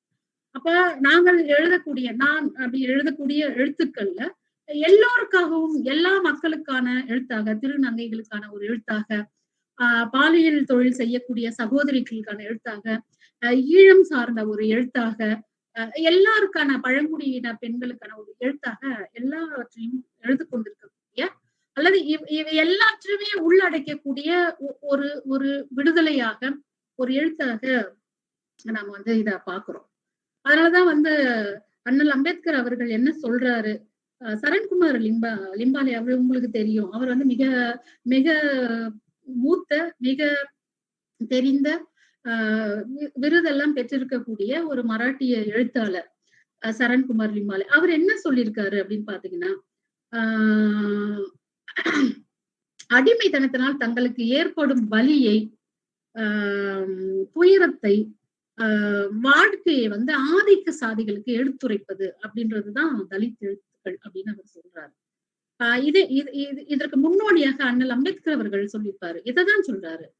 அவர்கள் அடிமைத்தனத்தை வந்து ஆதிக்க சாதியினருக்கு எடுத்துரைப்பது எந்த விஷயத்திலிருந்து இவர் உள்வாங்கிக்கிறார், சரண்குமார் லிம்பாலே அவர்கள் உள்வாங்கிக்கிறார், அம்பேத்கரியத்திலிருந்து உள்வாங்கி கொடுக்கிறார். எனக்கு அடிமை யாரும் இல்லை, நான் யாருக்கும் அடிமை இல்லை என்ற அதிலிருந்து இவர் உள்வாங்கி கொண்டிருக்கிறார். அப்ப இந்த அடிமைத்தனத்தை எடுத்துரைப்பது அது மட்டுமே தலித் எழுத்துக்களா அப்படின்னு என்று சொன்னால், அதை விட இன்னும் கூடுதலாக நமக்கான விடுதலையை, சமத்துவத்தை, சகோதரத்தை, சமூக நீதியை எதிர்பார்ப்பதுதான் தலித் எழுத்துக்களா நான் பாக்குறேன். இந்த அடிப்படையில தான் என்னுடைய படைப்புகள், என்னுடைய கவிதைகள் தொடர்ந்து வந்து நான் எழுதி கொண்டிருக்கின்றேன். இப்ப தோழர் வாசித்த ஒரு கவிதை இருக்கு இல்லையா, மெல்லிய புலால் நாற்றம் வீசுகின்ற நானும் தசைகள் முற்றாக பீத்தெடுத்து எலும்புகள் தொங்கும் என் வீடும், கொட்டங்கச்சியில் தோலை கட்டி பறையொலி பழகும் விடலைகள் நிறைந்த என் தெருவும் ஊரின் கடைசியில் இருப்பதாக நினைத்து கொண்டிருக்கிறீர்கள். நான் சொல்லிக் கொண்டிருக்கிறேன் முதலில் இருப்பதாக அப்படின்னு அந்த கவிதையை வந்து நான் எழுதியிருக்கேன். தலித் இலக்கியத்துல இது ரொம்ப மிக தலித் அரசியல்லையும் இது மிக முக்கியமான ஒரு கவிதையாக பார்க்கின்றேன். அதுக்கு முன்னாடி ஒரு சின்ன செய்தி. இப்போ தலித் இலக்கியம், தலித் அரசியல் ரெண்டுமே இருக்கு. தலித் இலக்கியத்தை பத்தி நான் இவ்வளவு நேரம் என்னுடைய கருத்துக்களை சொன்னேன். அப்ப அந்த தலித் அரசியல் இருக்குல்ல, தலித் அரசியல் என்பது தேர்தல் அரசியலையும் வந்து அது உள்ளடக்கிய ஒன்றாதான் நான் தலித் அரசியலை பாக்குறேன். அப்ப இந்த தலித் இலக்கியத்திற்கும் தலித் அரசியலுக்குமான ஒரு தொடர்பு இருக்குல்ல, அது இது ரெண்டும் இணை கூட போயிட்டே இருக்கணும். அப்படி இருக்கும் பொழுதுதான் எதை நோக்கி நம்ம பயணிக்கிறோமோ அது நமக்கு வந்து கிட்டும் இல்லையா. தலித் இலக்கியத்தினுடைய நோக்கமும் வந்து மானுட மாண்பு தான், தலித் விடுதலை தான், பெண்கள் விடுதலை தான். அதே போலவே தலித் அரசியலுடைய நோக்கமும் எதுன்னா தலித் அதிகாரத்தை வந்து வென்றெடுத்தல். மையத்தில் இருக்கக்கூடிய மெயின் ஸ்ட்ரீம்ல இருக்கக்கூடிய அதிகாரம் இருக்குல்ல, அதே போன்ற ஒரு அதிகாரம் அல்லது அதை கட்டுடைத்த அதிகாரத்தை மீட்டெடுக்க வேண்டிய ஒன்றுதான் அது அரசியல் அதிகாரமா இருக்கட்டும், இல்ல பொருளாதார ரீதியான அதிகாரமா இருக்கட்டும், அல்லது சமூக அதிகாரமாக இருக்கட்டும் இல்லையா. அதுதான் தலித் அரசியலினுடைய ஒரு விஷயமா பார்க்கப்படுது. அப்ப தலித் இலக்கியம், தலித் அரசியல் ரெண்டும் சேர்ந்து பயணிக்கின்ற பொழுதுதான் அதனுடைய இறுதி நோக்கம் தலித் விடுதலை என்பதும் சமூகத்திலே மானுட விடுதலை என்பதும் அதிகாரத்தை வென்றெடுத்தல் என்பதும் சாத்தியப்படும். இந்தியாவில பாத்தீங்கன்னா நிறைய இடங்கள்ல தலித் அரசியலும் தலித் இலக்கியமும் வந்து இணைந்து பயணிக்கிறது. இப்ப மகாராஷ்டிரால எல்லாம் பாத்தீங்கன்னா அண்ணல் அம்பேத்கர் அவர்கள் பிறந்த ஒரு மாநிலம். அங்க வந்து தலித் அரசியல் வந்து நீங்க பாத்தீங்கன்னா தலித் இலக்கியமாக இருக்கட்டும், நீங்க வந்து தமிழ்நாட்டுக்கு முன்னோடியா வந்து நிறைய பேர் வந்து இருக்காங்க. நீங்க தமிழ்ல பாத்தீங்கன்னா வந்து ஊர்மிளா பவார்ல இருந்து ஜோதி லாஞ்சர்ல இருந்து சரண்குமாரி, இப்படி நிறைய வந்து முன்னோடிகள் எல்லாம் நமக்கு அங்க இருக்கக்கூடியவங்க எல்லாம் இருக்கிறாங்க. இப்ப தமிழ்நாட்டிலையும் அப்படி தலித் இலக்கியமும் தலித் அரசியலும் வந்து இணைந்து பயணிக்கணும் அப்படின்றது தலித் எழுத்தாளர்களுடைய ஒரு விருப்பமாக இருக்கிறது என்பதையும் நான் இந்த இடத்துல நான் தெரிவித்துக் கொள்கிறேன். இப்ப அந்த கவிதைக்கு வருவோம். மெல்லிய புலால் நாற்றம் வீசுகின்ற அந்த கவிதை இருக்குல்ல, இது வலிகளை முன்வைத்து முறை மீறல் செய்வது அப்படின்ற ஒரு பொருள்ல வந்து நான் இந்த கவிதையை பார்க்கிறேன். அது என்ன முறை மீறல் அப்படின்றது? இப்ப வந்து ஒரு வைப்பு முறை இருக்குல்ல, நீங்க எப்படி வந்து இப்ப சென்னையில இருக்கக்கூடிய மக்கள் இருக்காங்க இல்லையா, எல்லாமே வந்து அடித்தட்டு மக்கள் தான், விளிம்பு நிலை மக்கள் தான். நீங்க கண்ணகி நகர், செம்மஞ்சேரி, சென்னையினுடைய மைய பகுதியில் இருக்கிறாங்க. இந்த சென்னை நகரத்தை வந்து அவர்கள் தான் நிர்மாணித்தார்கள், அவர்கள் தான் கட்டினார்கள்.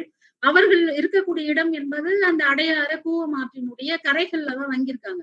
அப்ப மையத்திலிருந்து இது வந்து ஒரு புரிதலுக்காக நான் வந்து சொல்றேன். அப்ப ஒரு மையத்திலிருந்து இந்த நகரை நிர்மாணித்தவர்களை, இந்த நகரினுடைய ஆதி குடிகளை, தொல்குடியினரை விளிம்பு நிலைக்கு தள்ளி விடுறது இல்ல. அது வந்து வெறும் எழுத்துக்கள் வழியாக மட்டுமே நடக்கல, பௌதிக ரீதியாகவும் நடந்துட்டு இருக்கு. கண்ணகி நகர், செம்மஞ்சேரியில கொண்டு போயிட்டு வந்து ஒரு நகரை விட்டு தள்ளி 50 கிலோமீட்டர் தள்ளி இருக்கக்கூடிய ஒரு சூழலை நம்ம பார்க்கக்கூடிய இதுவும் இன்றைக்கும் நடந்துட்டு இருக்கு.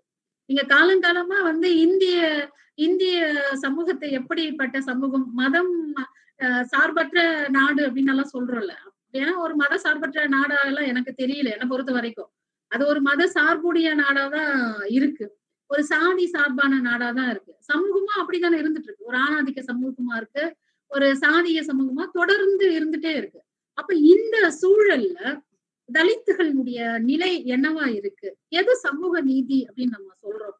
இந்த சமூகம் வந்து என்னை எப்படி பார்க்குது அப்படின்ற ஒரு விஷயம், இந்த சமூகம் வந்து என்னை எப்படி பார்க்க வேண்டும் என்று இன்னொரு விஷயம். இந்த ரெண்டுத்துக்கு உள்ள இருக்கிற வேறுபாடு இருக்குல்ல, அந்த வேறுபாட்டினுடைய அளவு வந்து 0 இருந்தா அதுதான் வந்து உண்மையான சமூக நீதி அப்படின்னு நான் சொல்றேன். இப்ப ஜனநாயகம் அப்படின்னு சொல்றோம். ஜனநாயகம் வந்து யாருக்கான ஜனநாயகம்? பொது அப்படி ஜனநாயகம் அப்படின்னு ஒண்ணு இருக்கா? இல்லவே இல்லை. தலித்துகளுக்கான ஒரு ஜனநாயகம் வேறவா இருக்கிறது, தலித் அல்லாதவர்களுக்கான ஒரு ஜனநாயகம் வேறவா இருக்கு. அப்போ எப்படி வந்து ஒரு சமூக நீதி வந்து அங்க கிடைக்கும் அப்படின்ற ஒரு கேள்வி எல்லாம் இருக்குல்ல. இந்தியாவினுடைய எந்த கிராமத்தை எடுத்துக்கொண்டாலும் அது ஊராகவும் சேரியாகவும் பிரிஞ்சிருக்க. இது இந்நாள் வரைக்கும் இருக்க. இது நாள் வரைக்கும் ஊராகவும் சேரியாகவும் பிரிஞ்சே இருக்கு. அதுக்கு வாழும் சாட்சி நான் இருக்கிறேன். இப்ப நான் வந்து ஒரு சேரியில தான் பிறந்தேன், சேரியில தான் வாழ்ந்து கொண்டிருக்கின்றேன். நான் இறந்தால் என்னுடைய பிணத்தை கொண்டு போய் எங்க புதைப்பார்கள்? சேரி சுடுகாடுல தான் புதைப்பார்கள். அப்ப நான் வந்து ஒரு வாழும் உதாரணமாக இந்த சாதிய சமூகத்திற்கு இதுவரைக்கும் இருந்து கொண்டிருக்கிறேன். நீங்க வந்து நான் கிராமத்துல என்னுடைய சேரியை விட்டு இன்னொரு ஊர்ல போயிட்டு வந்து அப்படி ஒரு இடம் வாங்கிட முடியுமா? என்னால வசிக்க முடியுமா? அல்லது வாழ முடியுமா? அப்படின்ற ஒரு கேள்விகள் இருக்குல்ல. இந்த சமூகத்துல பிறந்த எல்லாரும் வந்து சமம் இல்லையா?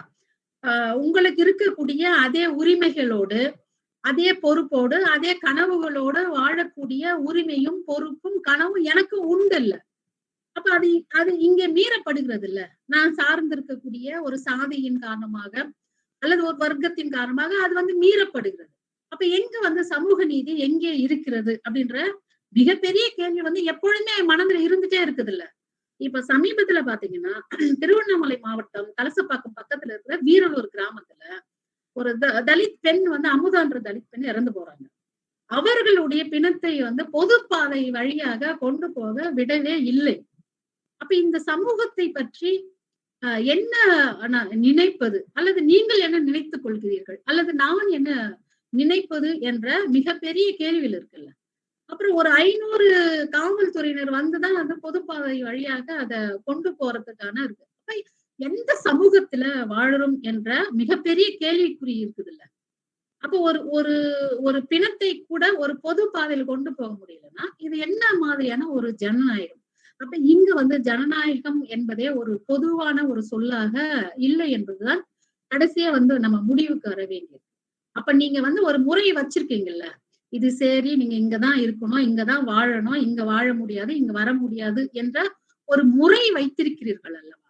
அந்த முறையை மீறுவதுதான் வந்து தலித் எழுத்தினுடைய ஒரு கூறா நான் பாக்குறேன். எப்படி அப்படின்னா, இப்போ நான் அதான் சேரியில இருக்கேன். ஊர்ல இருந்து இந்த சேரி என்ற சொல்ல வந்து நான் ஒரு இந்த உரையாடலுக்காக பயன்படுத்த, தலித் குடியிருப்பு ஒரு புரிதலுக்காக, ஒரு இலகுக்காக நான் இதை வந்து சேரின்ற வார்த்தையை நான் பயன்படுத்துறேன். அப்ப ஊரில் இருந்து பார்க்கின்ற பொழுது இந்த சேரி என்பது உங்களுக்கு கடைசியாக தெரிகிறது. ஆனா சேரியிலிருந்து பார்க்கின்ற பொழுது ஊரின் தொடக்கமாகவே சேரி இருப்பதையும், சேரிதான் முதலாக இருப்பதையும் நான் சொல்லுகின்றேன். அப்ப உங்களுடைய முறை இருக்கிறது அல்லவா, நீ கீழானவன், நீ வந்து ஊரோட கடைசியில தான் இருக்கணும் அப்படின்ற ஒரு முறை இந்த சமூகம் ஒரு முறையை ஏற்படுத்தி வைத்திருக்கிறது அல்லவா. அந்த முறையை மீறுவதுதான் தலித் எழுத்தினுடைய ஒரு கூறு. நீ நினைச்சுட்டுதான் இருக்கிற நான் கடைசியில இருக்கு, ஆனா நான் கடைசியில கிடையாது, நான் தான் ஊரினுடைய முதலில் இருப்பதாக அப்படின்ற அந்த ஒரு கவிதை இருக்குல்ல, நீ கீழன்னு நினைச்சா அதை நான் மேலாக்கி காட்டுவேன் இல்லையா. ஒரு கலக குரல் தான் தலித்தினுடைய ஒரு குரல் வந்து எப்பொழுதும் ஒரு கலக குரலாக, ஒரு எதிர்குரலாக, ஒரு கட்டடைக்கின்ற ஒரு குரலாக எப்பொழுதுமே உழைத்துக் கொண்டிருக்க. நீ சொல்லி நினைத்துக் கொண்டிருக்கிறாய் ஊரின் கடைசியில் இருப்பதாக, நான் சொல்லிக் கொண்டிருக்கிறேன் ஊரின் முதலில் இருப்பதாக அப்படின்னு அந்த கவிதையை முடிச்சிருக்கேன். எவ்வளவு வந்து எவ்வளவு நீங்க யோசித்து பாருங்க, இதெல்லாம் உண்மைதானே.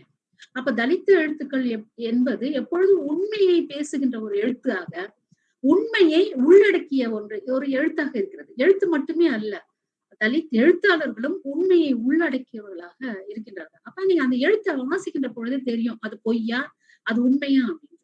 அப்ப இந்த உண்மையை தலித் எழுத்தாளர்கள் ஒரு கை விளக்காக கொண்டுதான் எழுதுறோம். நான் உட்பட ஒரு உண்மையை வந்து ஒரு கை விளக்கு ஏந்திய காரிகைன்னு சொல்லுவாங்கல்ல, அந்த மாதிரி உண்மையை ஒரு கையில வந்து ஒரு விளக்கு போல ஏந்தி கொண்டுதான் எங்களுடைய படைப்புகளை படைத்து இந்த சமூகத்தின் முன்னே நாங்க வைக்கிறோம். அப்படி அந்த சமூகத்தின் முன்னே ஏன் வைக்கிறோம் படைப்புகளை கொண்டு வந்து அப்படின்னா, கண்டிப்பா வச்சுதான் நாங்க ஆகுவோம். ஏன்னா அந்த கலை வந்து கலைக்காக மட்டுமே அல்ல, கலை மக்களுக்கானது. எந்த மக்களுக்கானது? எழுதுகின்ற மக்களுக்கு மட்டுமே அன்று, எழுதுகின்ற நிலைக்கு தூண்டிய மக்களுக்குமானதுதான் அந்த கலை. அப்ப என்னுடைய படைப்பை கொண்டு வந்து நான் உங்கள் முன்னே நீட்டுகின்றேன். அது உங்களுடைய மனசாட்சியை வந்து தட்டி எழுப்புகின்ற வேலையை நிச்சயமாக செய்யும். அது மட்டுமல்ல, உங்களை கோபப்படுத்தும். என்னுடைய எழுத்துக்கள் உங்களை கோபப்படுத்தும், உங்களை அச்சமூட்டும். அது ரொம்ப முக்கியமான ஒரு விஷயமா பாக்குறேன். என்னுடைய எழுத்துக்கள் வந்து உங்களை வந்து அச்சமூட்டும். கொலையும் செய்வாள் பத்தினி அப்படின்றோம்ல, இப்ப கொலையும் செய்வாள் பரட்சி அப்படின்னு சொல்லிட்டு ஒருத்தி வந்து ஒரு பிரகடனத்தோடு வரா இல்ல. எங்களை அம்மனமாக்குவீர், எங்கள் தலைகளை அறிவீர், எங்களை வன்புணர்வீர், எங்கள் பிறப்புறுப்பில் வந்து துறடு செருவீர், எங்களுக்கு செருப்பு மாலை போடுவீர், வேசி என்பீர், பரட்சி என்பீர், எவ்வளவு இருக்குல்ல. எங்களை வன்புணர்வீர், மரத்தில் தொங்க விடுவீர், கிணற்றில் பிணமாக மிதக்க செய்வீர், எல்லாம் செஞ்சாச்சு. நீங்கள் இனி செய்வதற்கு எதுவுமே இல்லை. ஆனால் நான் செய்வதற்கு ஒன்று உண்டு, கொலையும் செய்வால் பரட்சி அப்படின்னு சொல்லிட்டு ஒரு கவிதையை முடிச்சிருப்பேன். அப்போ எனக்கு எவ்வளவு எனக்கு என்னுடைய கோபம் இருக்குல்ல, அந்த கவிதை எழுதுகின்ற பொழுது உங்களை நிச்சயம் அது கோபம் மூட்டும். அப்படி கோபம் மூட்டணும் என்பதற்காக தான் நான் அதை எழுதுகின்றேன். உங்களை அச்சமூட்ட வேண்டும் என்பதற்காக தான் என்னுடைய படைப்புகளை நான் முன்வைக்கின்றேன். சமீபத்துல வந்து எங்களுடைய கவிதைகள் வந்து ஒரு பல்கலைக்கழகத்திலிருந்து நீக்கப்பட்டது. அது பாடத்திட்டத்தில் வைக்கப்பட்ட கவிதைகள் நீக்கப்பட்டது. பாமாயினுடைய படைப்புகள், மகாஸ்வேதியினுடைய படைப்புகள் வந்து நீக்கப்பட்டிருந்தது. அது மலம் அல்லக்கூடிய ஒரு தொழிலாளனுடைய வலியை சொல்லுகின்ற, வாழ்க்கையை சொல்லுகின்ற ஒரு கவிதை. தோளினால் அடித்தைக்கப்பட்ட கூடையுடன் அவள் கிளம்புகின்றாள். மனித நெரிசலால் திணறும் வீடொன்றின் பின்புறம் வந்து நிற்கின்றாள். ஆணியில் ஆடும் சதுர தகடு ஒற்றை கையால் உயர்த்தியபடி சாம்பலை அள்ளி உள்ளே வீசுகின்றாள். சிறிய அந்த முரட்டு சந்தில் தன்னுடைய முழங்கை சிராய்க்க இடவலமாய் கூட்டி கூட்டி கூடையில் சரிக்கின்றாள். நிரம்பிய கூடை தலையில் கனக்க மஞ்சள் நீர் வழியும் முகத்தை வெகு இயல்பாய் வழித்து போட்டபடி கடந்து போகின்றாள். அவளுக்காக என்னால் முடிந்தது ஒருவேளை மலம் கழிக்காமல் இருப்பது என்ற அந்த கவிதையை நான் எழுதினேன். இந்த கவிதை தான் நீக்கப்பட்டது. இது இந்தியாவினுடைய ஒரு சாதிய சமூகத்தினுடைய முகத்தை காட்டுகின்ற ஒரு கவிதை. அது வந்து தாங்கிக்கவே முடியாது தானே. கையால் தனத்தை தானே காட்டுது. என்னால என்னால ஒண்ணுமே பண்ண முடியல. ஒருவேளை மலம் கழிக்காமல் இருப்பதுதான் என்னால செய்ய முடியும் அப்படின்றது மிகப்பெரிய ஒரு குற்ற உணர்ச்சியும் ஒரு அச்சத்தையும் பயத்தையும் அவர்களுக்கு போட்டுக்குன்னா அந்த இதை நீக்கிறார். அப்ப கவிதை என்பது, என்னுடைய தலித் கவிதைகள் என்பது யாரிடமும் ஒரு இரக்கத்தை, ஒரு கழிவிறக்கத்தை கோருகின்ற ஒரு கவிதையாகவே இருக்க முடியாது. என்னுடைய கவிதைகளை வந்து என் கவிதை அப்படின்ற ஒரு தலைப்புல ஒரு கவிதை எழுதியிருப்பேன். என்னன்னா அது எழுதுவேன் என்னுடைய கவிதைகளை. தூக்கிலிடப்பட்டவர்களுடைய நாக்கில் சிக்கு கொண்ட ஒரு துண்டு சதை அப்படின்ட்டு அந்த கவிதை வந்துட்டே இருக்கும். மனநிலை சரியில்லாதவர்கள் அள்ளி பருகின்ற உள்ளங்கை பள்ளத்து நீர் அப்படின்னு சொல்லிட்டு வரும். கடைசியில அப்படி முடிப்பேன். என்னுடைய கவிதை திண்ணியங்களில் திணிக்கப்பட்ட, என் வாயில் திணிக்கப்பட்ட மலத்தின் ஒரு துண்டு கவலம் அப்படின்னு எழுதியிருப்பேன் என்னுடைய கவிதைகள். அப்ப ஒரு மிகப்பெரிய ஒரு வாழ்க்கையை பேசுகின்ற, ஒரு வலியை பேசுகின்ற ஒரு கவிதைகள். அப்ப வெறும் கவிதைகள் மட்டுமே, வலியை பேசுகின்ற ஒரு கவிதைகள் மட்டுமே போதுமா? இது மட்டுமே சொல்லுகின்ற ஒன்றாக இருக்கு, அது மட்டுமே தலித் எழுத்தா என்று நீங்கள் கேட்கலாம். ஆனா எல்லாவற்றிற்கும் அந்த எழுத்துக்கள் மூலம் நாம் தீர்வு செய்துவிட முடியாது இல்லையா? அப்ப அந்த தீர்வை நோக்கிதான் வந்து நகர்கின்ற ஒரு சூழலை நாம் பார்க்கின்றோம். நீங்க பெண்ணியம் சார்ந்த கவிதைகளாக இருந்தாலும் சரி, ஒரு கவிதை பறக்கடவுள் என்ற ஒரு கவிதை, அதுவும் ஒரு மிக முக்கியமான கவிதை.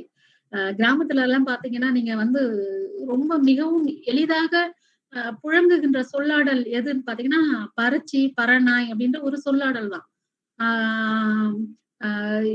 நான் வந்து ஒரு பேருந்துல வந்து நான் போய் கொண்டிருக்கின்ற பொழுது என்னுடைய ஊரை சார்ந்த ஒரு பெண் வந்து என்ன பார்த்தாங்க. பார்த்துட்டு வந்து எந்த ஊர்மா நீ அப்படின்னு கேட்டாங்க. நான் இந்த மாதிரி என்னுடைய கிராமத்தினுடைய பேரு சொன்னேன். கிராமத்துல வந்து என்ன எந்த பக்கம் அப்படின்னு கேட்டாங்க. அப்புறம் வந்து வழக்கமா சொல்றதுதான். எந்த பக்கம்னு கேட்டாங்க. நான் என்னுடைய ஊர் இருக்கிற பக்கம் சொன்னேன் நானு. அப்புறம் யார் பொண்ணு அப்படின்னாங்க. நான் என்னுடைய அப்பா பேரை சொல்லி அவங்களுடைய பொண்ணு அப்படின்னு நான் சொன்னேன். அதுக்கு அந்த அம்மா சொல்றாங்க, எந்த அப்பா பேர் சண்முகம், எந்த சண்முகம் பொண்ணு? பேரி கம்பெனி வந்து ராணிப்பேட்டையில இருக்கும், அங்க ஒர்க் பண்ண ஒரு சண்முகம் இருக்காரு. ஊர்ல 2 சண்முகம் இருந்ததுனால அந்த அம்மா என்ன அடையாளமா கேக்குறாங்க. ஒரு பஸ்ல ஒரு பேருந்துல நான் போயிட்டு இருக்கேன். இப்ப நான் வந்து வேலை கிடைச்சு நடந்த சம்பவத்தை தான் சொல்றேன். சிறு வயதுல நடந்த சம்பவம் கிடையாது. பேரி கம்பெனி சண்முகமா, சரி சண்முகம் பொண்ணா அப்படின்னு கேக்குறாங்க என்ன. அப்ப இது நான் வந்து உங்ககிட்ட வந்து ஒரு ஒரு ஒரு ஒரு சிரிப்பு மூன்றாக நான் கடந்து போறேன். அந்த சிரிப்புக்கு பின்னாடி இருக்கிற வழி இருக்குல்ல. அப்ப வந்து எப்படி வந்து அடையாளப்படுத்தப்படுகிறோம் அப்படின்ற ஒரு விஷயம் இருக்குல்ல. இந்த சமூகம் என்னை எப்படி பார்க்கிறது என்பதை ஒரு பக்கமாக வைத்துக் கொண்டாலும், எப்படி பார்க்க வேண்டும் அப்படின்றத எனக்குள்ள ஒண்ணு இருக்குல்ல. அது இங்க நிகழவே இல்லை அப்படின்றதுதான். அப்ப உரையாடல் வந்து நடக்கவே இல்லை அப்படின்றதுதான். இப்ப இந்த மாதிரியான உரையாடல் தான் வந்து இதை வந்து கொண்டு போய் சேர்க்கும் அப்படின்றதுதான் என்னுடைய வந்து ஒரு எண்ணமாக இருக்கு. அப்ப நான் இதை வந்து எல்லா கூட்டத்திலையும் சொல்லக்கூடிய ஒரு விஷயம் தான். அப்ப நான் வந்து ஒரு 6வது அப்படி படிக்கிற ஒரு 2-3 2வது 3வது படிக்கின்ற பொழுது வந்து எனக்கும் என்னுடைய கூட படிக்கிற இன்னொரு தலித் அல்லாத பெண்ணுக்குமான ஒரு விஷயம். தேன் மிட்டாய் கொடுக்கின்ற அது நான் எல்லாருமே சொல்லியிருக்காது. எனக்கு வந்து ஏன்னா என்னுடைய பாலிய பருவம் வந்து அப்படி ஒரு பசுமையான மகிழ்ச்சியான அதெல்லாம் நினைவு கூறத்தக்க வகையில இல்லவே இல்லை இந்த சாதி அப்படின்ற ஒரு விஷயத்தினால. என்னுடைய ஒரு 15 ஆண்டு காலம் வந்து பறிக்கப்பட்டிருக்கு. ஒரு பிளாங்கா இருக்கு. அது என்ன நடந்தது, என்ன ஏன் அப்படி வாய்க்கல அப்படின்றதெல்லாம் இருக்குல்ல. நாங்க இங்க போனா போட்டோ எடுத்தோம், இந்த நினைவுகள் அந்த நினைவுகள் எல்லாம் இருக்கும் எல்லாருக்கும் பரிமாறிக்கொள்வதற்கு. ஆனால் எங்களுக்கு பரிமாறிக்கொள்வதற்கான ஒரு விஷயமும் அங்க வந்து பறிக்கப்பட்டிருக்கு, ஒரு விஷயமும் வழங்கப்படல அப்படின்றதுதான் ரொம்ப மிக முக்கியமான ஒரு விஷயமா பாக்குறேன். அப்ப அந்த தேன் மிட்டாயை வந்து அவள் எனக்கு கொடுக்கும்போது நான் வாங்கிக்கிட்டேன். அவ கொடுக்கும் பொழுது அதை வாங்காம தட்டி விட்டுட்டா என்னோட படித்த பெண். அப்ப சாதின்ற விஷயம் எல்லாம் தெரியாதுல்ல. அப்ப ஏன் அப்படின்றது ஒண்ணு இருக்குல்ல. அப்புறம் நான் வந்து 6வது 7வது அப்படி படிக்கும் பொழுது என்ன சொல்றது, கிளாஸ்ல வந்து ஃபர்ஸ்ட் ரேங்க் தான் நான் வாங்குவேன். புத்தகங்கள் இருக்காது, நோட்டு புத்தகங்கள் இருக்காது.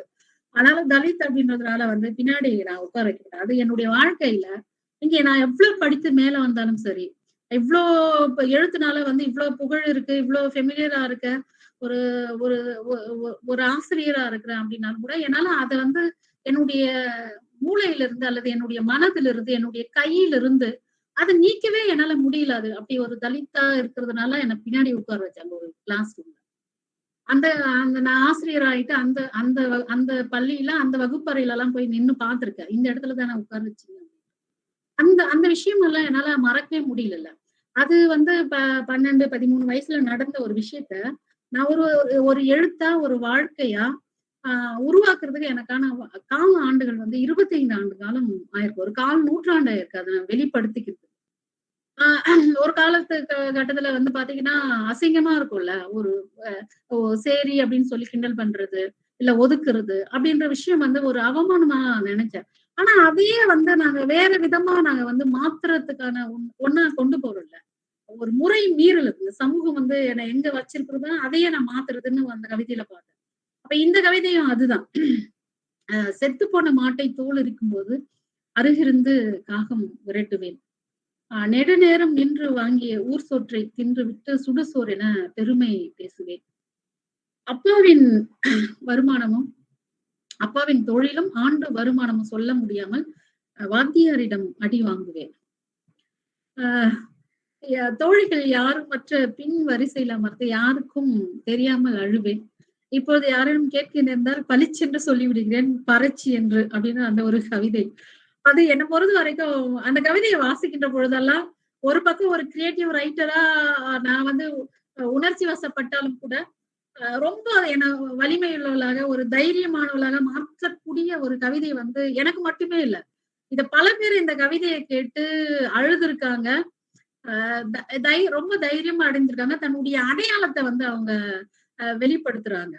அது வந்து இந்த கவிதையினுடைய மிகப்பெரிய ஒரு வெற்றியா நான் பாக்குறேன். ஒரு பல்கலைக்கழகத்திற்கு வந்து நான் நேரடியான ஒரு கூட்டத்திற்கு போயிடுறேன். அது ஒரு 15 ஆண்டுகளுக்கு முன்பு. அப்ப 13 ஆண்டுகளுக்கு முன்பு போயிடுறேன். அப்ப இந்த கருத்தரங்கத்துல இந்த கவிதையை நான் வாசிக்கின்ற பொழுது கூட்டெல்லாம் முடிச்சுட்டு போன பிறகு ஒரு மாணவி, ஒரு எம்ஃபில் படிக்கிற மாணவி வந்து என்னுடைய தோள் மீது வந்து ஒரு ரொம்ப நேரம் நின்று அழுதுட்டே இருக்கிறாங்க. சரி நானும் அழட்டும் அப்படின்னு நான் காத்துட்டு இருந்தேன். கடைசியா வந்து அவங்க வந்து ஒரு பேப்பரை என்கிட்ட அவ்வளவு நேரம் வந்து கையில கசக்கி வச்சுட்டு இருந்த அந்த பேப்பரை வந்து கொடுத்தாங்க. அந்த பேப்பரை திறந்து நான் வாசிக்கிறேன். அதுல வந்து இப்ப நான் சொன்னேன் இல்லையா, பளிச்சென்று சொல்லி விடுகிறேன் பறச்சி என்று. அந்த மாதிரி அதே ஃபார்ம்ல எழுதப்பட்ட ஒரு கவிதை. ஆனா அங்க பேச பேச இவங்களும் அந்த கருத்தரங்கு வந்திருந்த மாணவி தான் எழுதியிருக்காங்க. அவங்க என்னென்ன பண்ணாங்களோ அதெல்லாம் எழுதியிருக்காங்க. இப்போ செத்து போன மாட்டை தூள் இருக்கும் போதுன்னா அவங்க வாழ்க்கையில என்ன நடந்தோ அதெல்லாம் எழுதி கடைசியா வந்து நான் முடிச்சிருப்பேன் இல்லையா, இப்பொழுது யாரேனும் கேட்க இருந்தால் பளிச்சென்று சொல்லிவிடுகிறேன் வறட்சி என்று நான் முடிச்சிருந்தேன். அப்ப அவங்க எப்படி முடிச்சிருந்தாங்க அந்த மாணவி அப்படின்னா, இப்பவும் கண் முன்னாடி நிக்குது அந்த அது. கல்வி புலங்கள் உண்மையாவே நீங்கள் மிகப்பெரிய ஒரு மாறுதலை வந்து செய்து கொண்டிருக்கிறீர்கள் என்பதில் எனக்கு அசைக்க முடியாத நம்பிக்கை இருக்கிறது. அந்த மாணவி பிஹெச்டி முடிச்சுட்டு பேராசிரியர் வேலை பார்க்கறாங்க.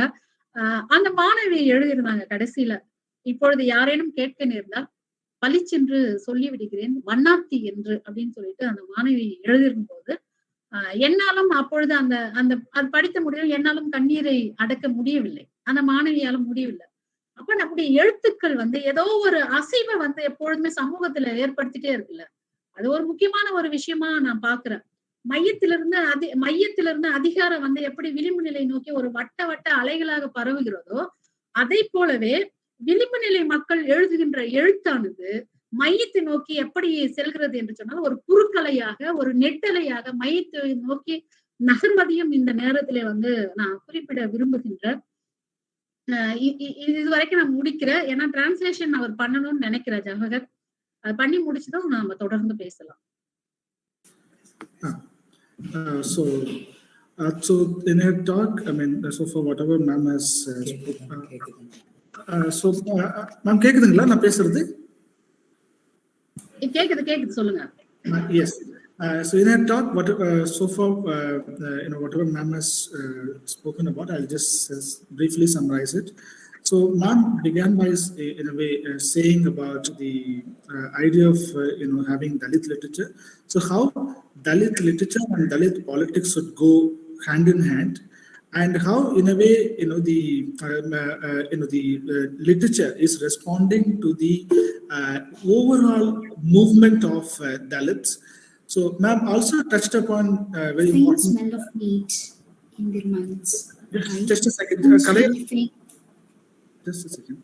Kalayasi, just a second, Kalayasi. I'll just ask you to read out. So, just a second. Just hold on for a while. I'll just summarize it. So, ma'am talked about also the, what is the role of Dalit writings, especially after 1990s, whenever ma'am traced the origin of Dalit writings. So it began when, the neoliberalization, privatization, capitalism, and corporatization, came into India. A kind of the attack, all this movements or all this.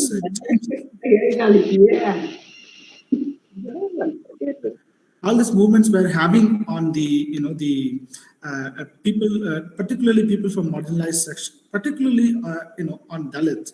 So, she traced the origin of Dalit writings and how Dalit writing, as I said, responded to the Dalit movements, and now went on to talk about as I said, the role of Dalit writing. So, it is to dismantle the caste hegemony, number one.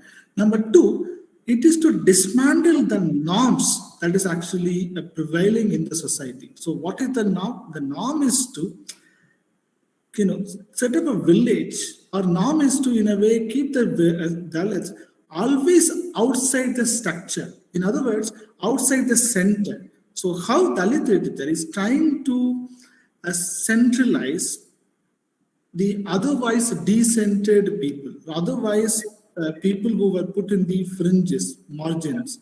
And ma'am went on to talk about a lot of examples, in her life, and she said that villages, have been divided in terms of caste, and it seems people think, they look at Dalits by positioning themselves in the center of the village. So obviously, Dalit, what we call it in, the Dalit streets or cherries are always located in the periphery of the village or the far end of the village.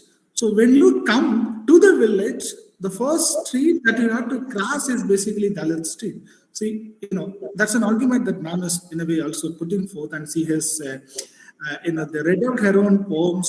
She has talked about her own life experience. He said, "I am the life witness to the sufferings, to the discrimination caused, the suppression that is happening, in the name of what we call the economic revivalism or economic thing." And she also we questioned the idea of democracy itself, the idea of secularism itself. Is it the kind of a secularism in which we are living in? Is it a kind of democracy that for which we are in a way expecting, or for which we are committed? So these are the questions she raised in her talks. And she also cited, as I said, a lot of examples, living examples, and the incidents that actually happened in the recent times, the attacks on Dalits, the recent times, particularly in Tamil Nadu. And she said towards probably the end of the first session, that was the end of this, the first part of the talk she just completed, that the universities, which she also mentioned in her keynote, that the universities, colleges, or the educational institutions, which play a very, very vital role in revitalizing these Dalit writings by offering courses, by having discussion, by having the classroom discussion, the constitutional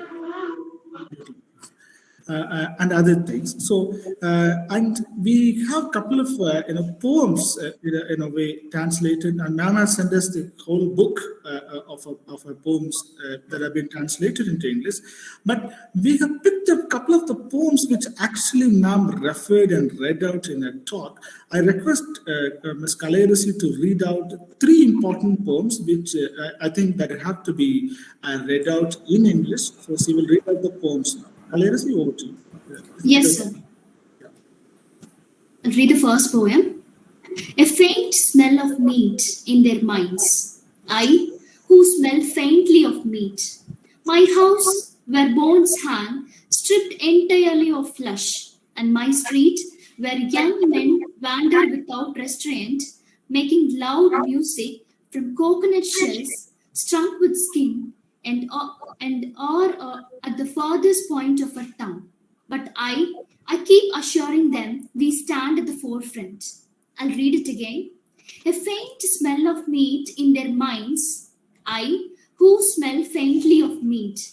My house, where bones hang, stripped entirely of flesh, and my street, where young men wander without restraint, making loud music from coconut shells strung with skin, are all at the farthest point of our town, but I keep assuring them we stand at the forefront. Next poem, a Parachi too shall kill.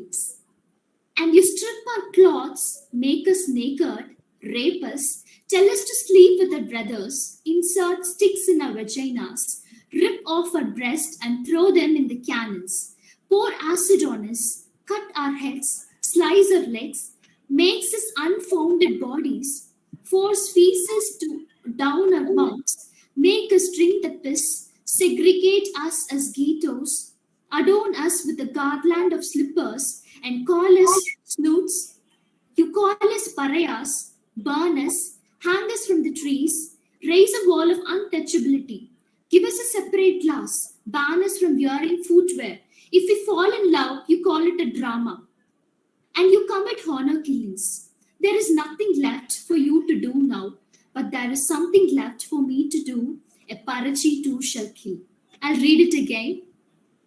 And you strip our clothes, make us naked, rape us, tell us to sleep with our brothers, insert sticks in our vaginas, rip off our breasts and throw them in the cannons. Pour acid on us, cut our heads, slice our legs, make us unfounded bodies, force feces down our mouths, make us drink the piss, segregate us as ghettos, adorn with us a garland of slippers, and call us snoots. You call us pariahs, burn us, hang us from the trees, raise a wall of untouchability, give us a separate class, ban us from wearing footwear. If we fall in love, you call it a drama, and you commit honor killings. There is nothing left for you to do now, but there is something left for me to do. A Parachi too shall kill. Such a powerful poem. Next one, Pariah God. You call the scorching heat upon your back the Parayasan, the which escapes, clasping in its back, womb infested ill grain, drying in the sun, the Paraya cow, that which snatches everything from the hand, wrist, and all, the Paraya dog, plowing filthy land and sowing it with sweat, is Paraya labor. If all are named so, that which delights in bloody rage, which Paraya god is it? I'll read it one more time. You call the scorching heat upon your back the Paraya sun, the which escapes, clasping in its back, warm infested ill grain, drying in the sun, the Paraya cow, that which snatches everything from the hand, wrist, and all, the Paraya dog. Plowing the filthy land and sowing it with sweat is Paraya labor. If all are named so, that which delights in bloody rage, which Paraya god is it? So over to you. Yeah, so thank you, Kalayarasi. Madam நீங்க பேசுறீங்களா? இப்போ கேள்வி நேரத்துக்கு இன்னும் ஒரு கருத்தோட நான் முடித்துக் கொள்கிறேன். ஓகே ஓகே, பேசுங்க மேடம். ஒரு கருத்தோட நம்ம நிறைவு செய்யலாம் அப்படின்னு நினைக்கிறேன். அண்ணல் அம்பேத்கர் அவர்கள் சொல்கின்ற ஒரு வார்த்தை என்ன என்று சொன்னால், அரசாங்கத்தை வெளிப்படையாக எதிர்க்கின்ற அரசியல்வாதியை விட சமூகத்தை வெளிப்படையாக எதிர்க்கின்ற சமூக போராளி வந்து மிகவும் தைரியமானவர்கள் அப்படின்னு சொல்லியிருக்காரு அண்ணல் அம்பேத்கர். அது மாதிரி அரசியலை வெளிப்படையாக விமர்சனம் செய்யாமல் சமூகத்தை வெளிப்படையாக, சமூகம் என்பது இங்கு ஒரு சாதிய சமூகமாக, ஒரு இனவாத சமூகமாக, ஒரு இந்துத்துவ சமூகமாக இருக்கின்றது. அந்த சமூகத்தை வெளிப்படையாக எதிர்க்கின்ற ஒரு சமூக போராளியாக என்னை நான் கட்டமைத்துக் கொண்டிருக்கின்றேன். என்னுடைய எழுத்துக்களை வந்து நான் அப்படி கட்டமைச்சிருக்கிறேன். உங்களுக்கு இயல்பாக ஒரு கேள்வி எழக்கூடும், அப்படி தலித் எழுத்துக்கள் என்பது வெறுமனே வலியை, அனுபவத்தை அப்படி மட்டும் பேசுகின்ற ஒன்றா என்ற ஒரு கேள்வி வந்து இயல்பாக எல்லோருடைய மனதிலும் எழக்கூடிய ஒன்றுதான். ஆனால் அந்த எழுத்துக்கள் எதை கேள்விக்கு உள்ளாக்குகின்றன அப்படின்றது ரொம்ப முக்கியமான இருக்குல்ல. தலித் எழுத்துக்களினுடைய கூறுகள் என்ன அப்படின்னு, தலித் எழுத்துக்கள் அல்லது தலித் இலக்கியத்தினுடைய கூறுகள் வந்து அண்ணல் அம்பேத்கர் அவர்களுடைய தாக்கம், பௌத்தத்தினுடைய முடிவு தான் வந்து தலித் இலக்கியத்தினுடைய ஒரு கூறுகளா நான் எப்பவுமே பாக்குறேன்.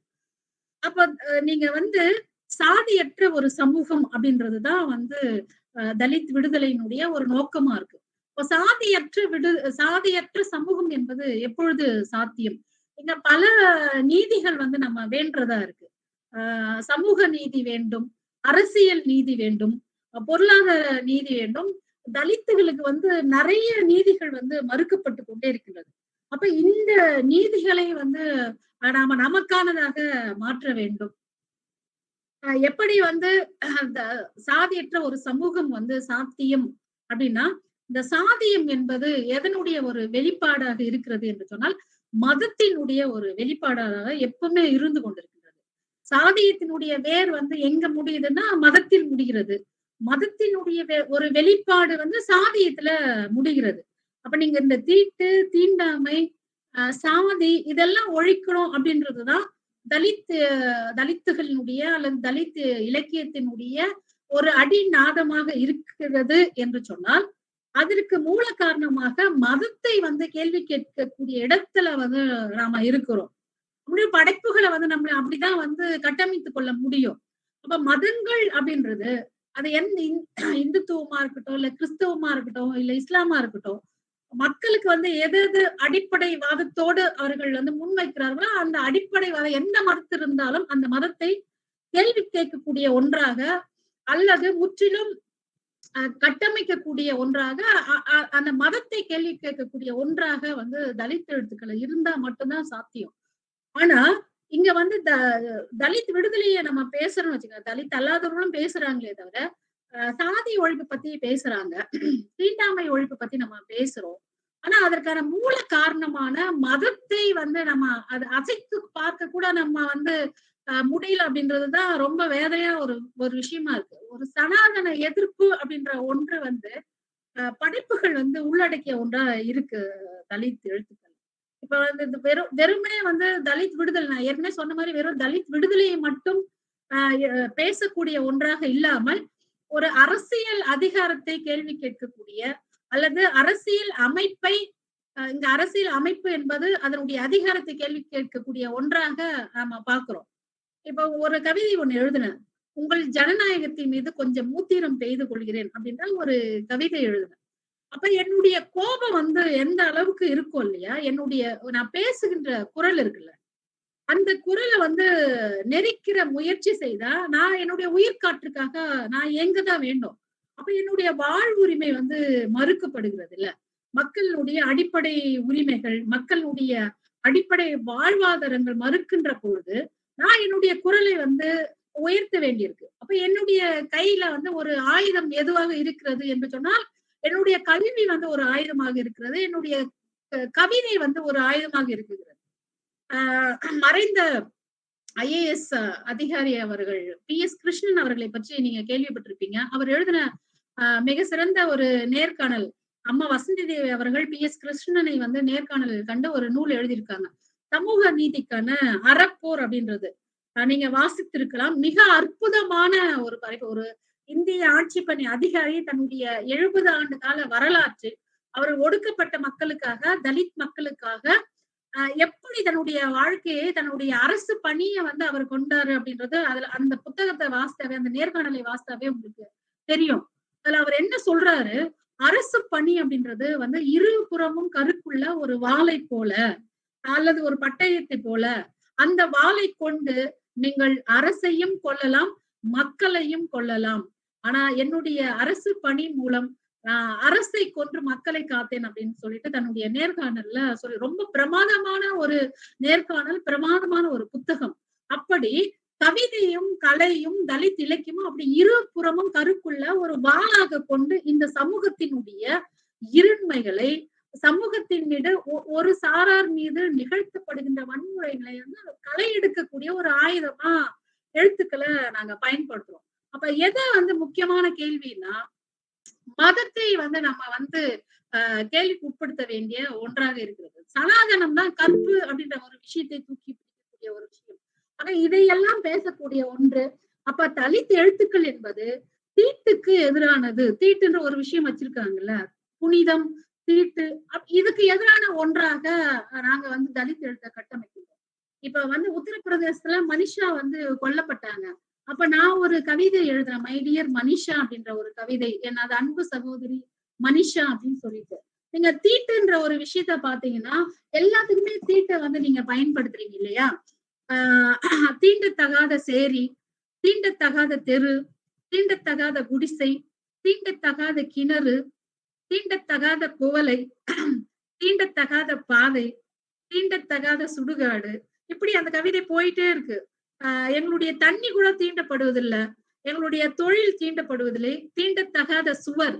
நீங்க வந்து சந்தையூர்ல வந்து இது எழுப்புறாங்க, இந்த பக்கம் வந்து கோயம்புத்தூர்ல வந்து தீண்டப்படாத சுவர் கட்டுறாங்க. தீண்டப்படாத சுவர், தீண்டப்படாத மக்கள், தீண்டப்படாத உணவு. மாட்டுக்கறி வந்து வந்து வெறும் தலித்துகளுக்குமான உணவு அப்படின்ற ஒரு கட்டமைக்கிறாங்க. தீண்டப்படாத உணவு, தீண்டப்படாத ரத்தம், தீண்டப்படாத காதல். ஒரு தலித்துகள் வந்து ஒரு தலித் அல்லாதவர்களை காதலிச்சா மரணம்னா வந்து பரிசா வந்து கொடுக்குது இந்த சமூகம். அப்ப எங்களுடைய காதல் கூட இங்க தீண்டப்படாத ஒரு காதலாக இருக்கிறது. தீண்டப்படாத சாதி அப்படின்னு இந்த கவிதை கடைசியில தீண்டத்தகும் நம் உடல் அப்படின்னு நான் முடிச்சிருப்பேன். மனிஷாவுக்காக எழுதப்பட்ட ஒரு கவிதை. அப்ப இதெல்லாம் வந்து தீட்டு தீட்டுன்னு பாக்குறீங்க நீங்க. ஆனா பெண்கள் என்னுடைய உடல் வந்து தீண்டத்தகும் நம் உடல் அப்படின்னு மனிஷாவுக்கு எழுதின ஒரு கவிதை.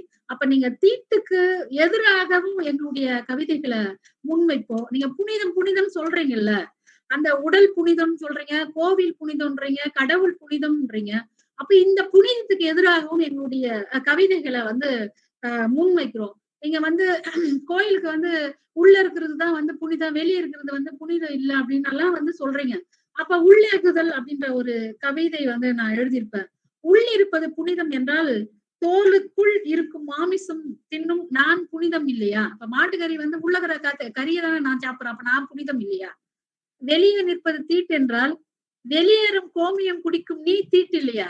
வெளியே நீ கோயில் வெளியே நிக்கிறதுதான் வந்து புனிதம் அப்படின்னு சொன்னேன்னா, வெளியே இருக்கின்ற கோமியத்தை பிடிச்சு நீ குடிக்கிறியா, அப்ப நீ வந்து தீட்டு இல்லையா அப்படின்ற ஒரு கேள்வி. நான் மலம் கூட்டுவது நீதி என்றால் நீ மலம் கழித்து விட்டு ஓடி போவது அநீதி இல்லையா? புனிதமும் தீட்டும் அநீதியும் அழியட்டும், நீ வெளியே வா, நான் கோயிலுக்குள்ள போறேன் அப்படின்ற இந்த கவிதை. அப்ப தலித் எழுத்துக்கள் என்பது சனாதன எதிர்ப்பை உடையது, மதத்திற்கு எதிரானது, சனாதனத்தை கேள்வி கேட்பது, வீட்டுக்கு எதிரானது, ரொம்ப சுதந்திரமானது தலித் எழுத்துக்கள். நீங்க வாஸ்தாவே தெரியும், எதற்குமே பயப்படாத ஒரு எழுத்து என்று சொன்னால் அது வந்து தலித் எழுத்துக்கள் தான். இப்ப கௌரி லங்கேஷ் எல்லாம் ஏன் சுட்டுக் கொல்லப்பட்டாங்க, நரேந்திர தபோல்கர் சுட்டுக் கொல்லப்பட்டாரு, இப்படி சுட்டுக் கொல்லப்படுறாங்க. ஏன் சுட்டுக் கொல்லப்படுறாங்க? அவருடைய எழுத்து வந்து எதிராளியை வந்து ரொம்ப கோபம் ஊட்டுதுல்ல, அச்சமூட்டுது.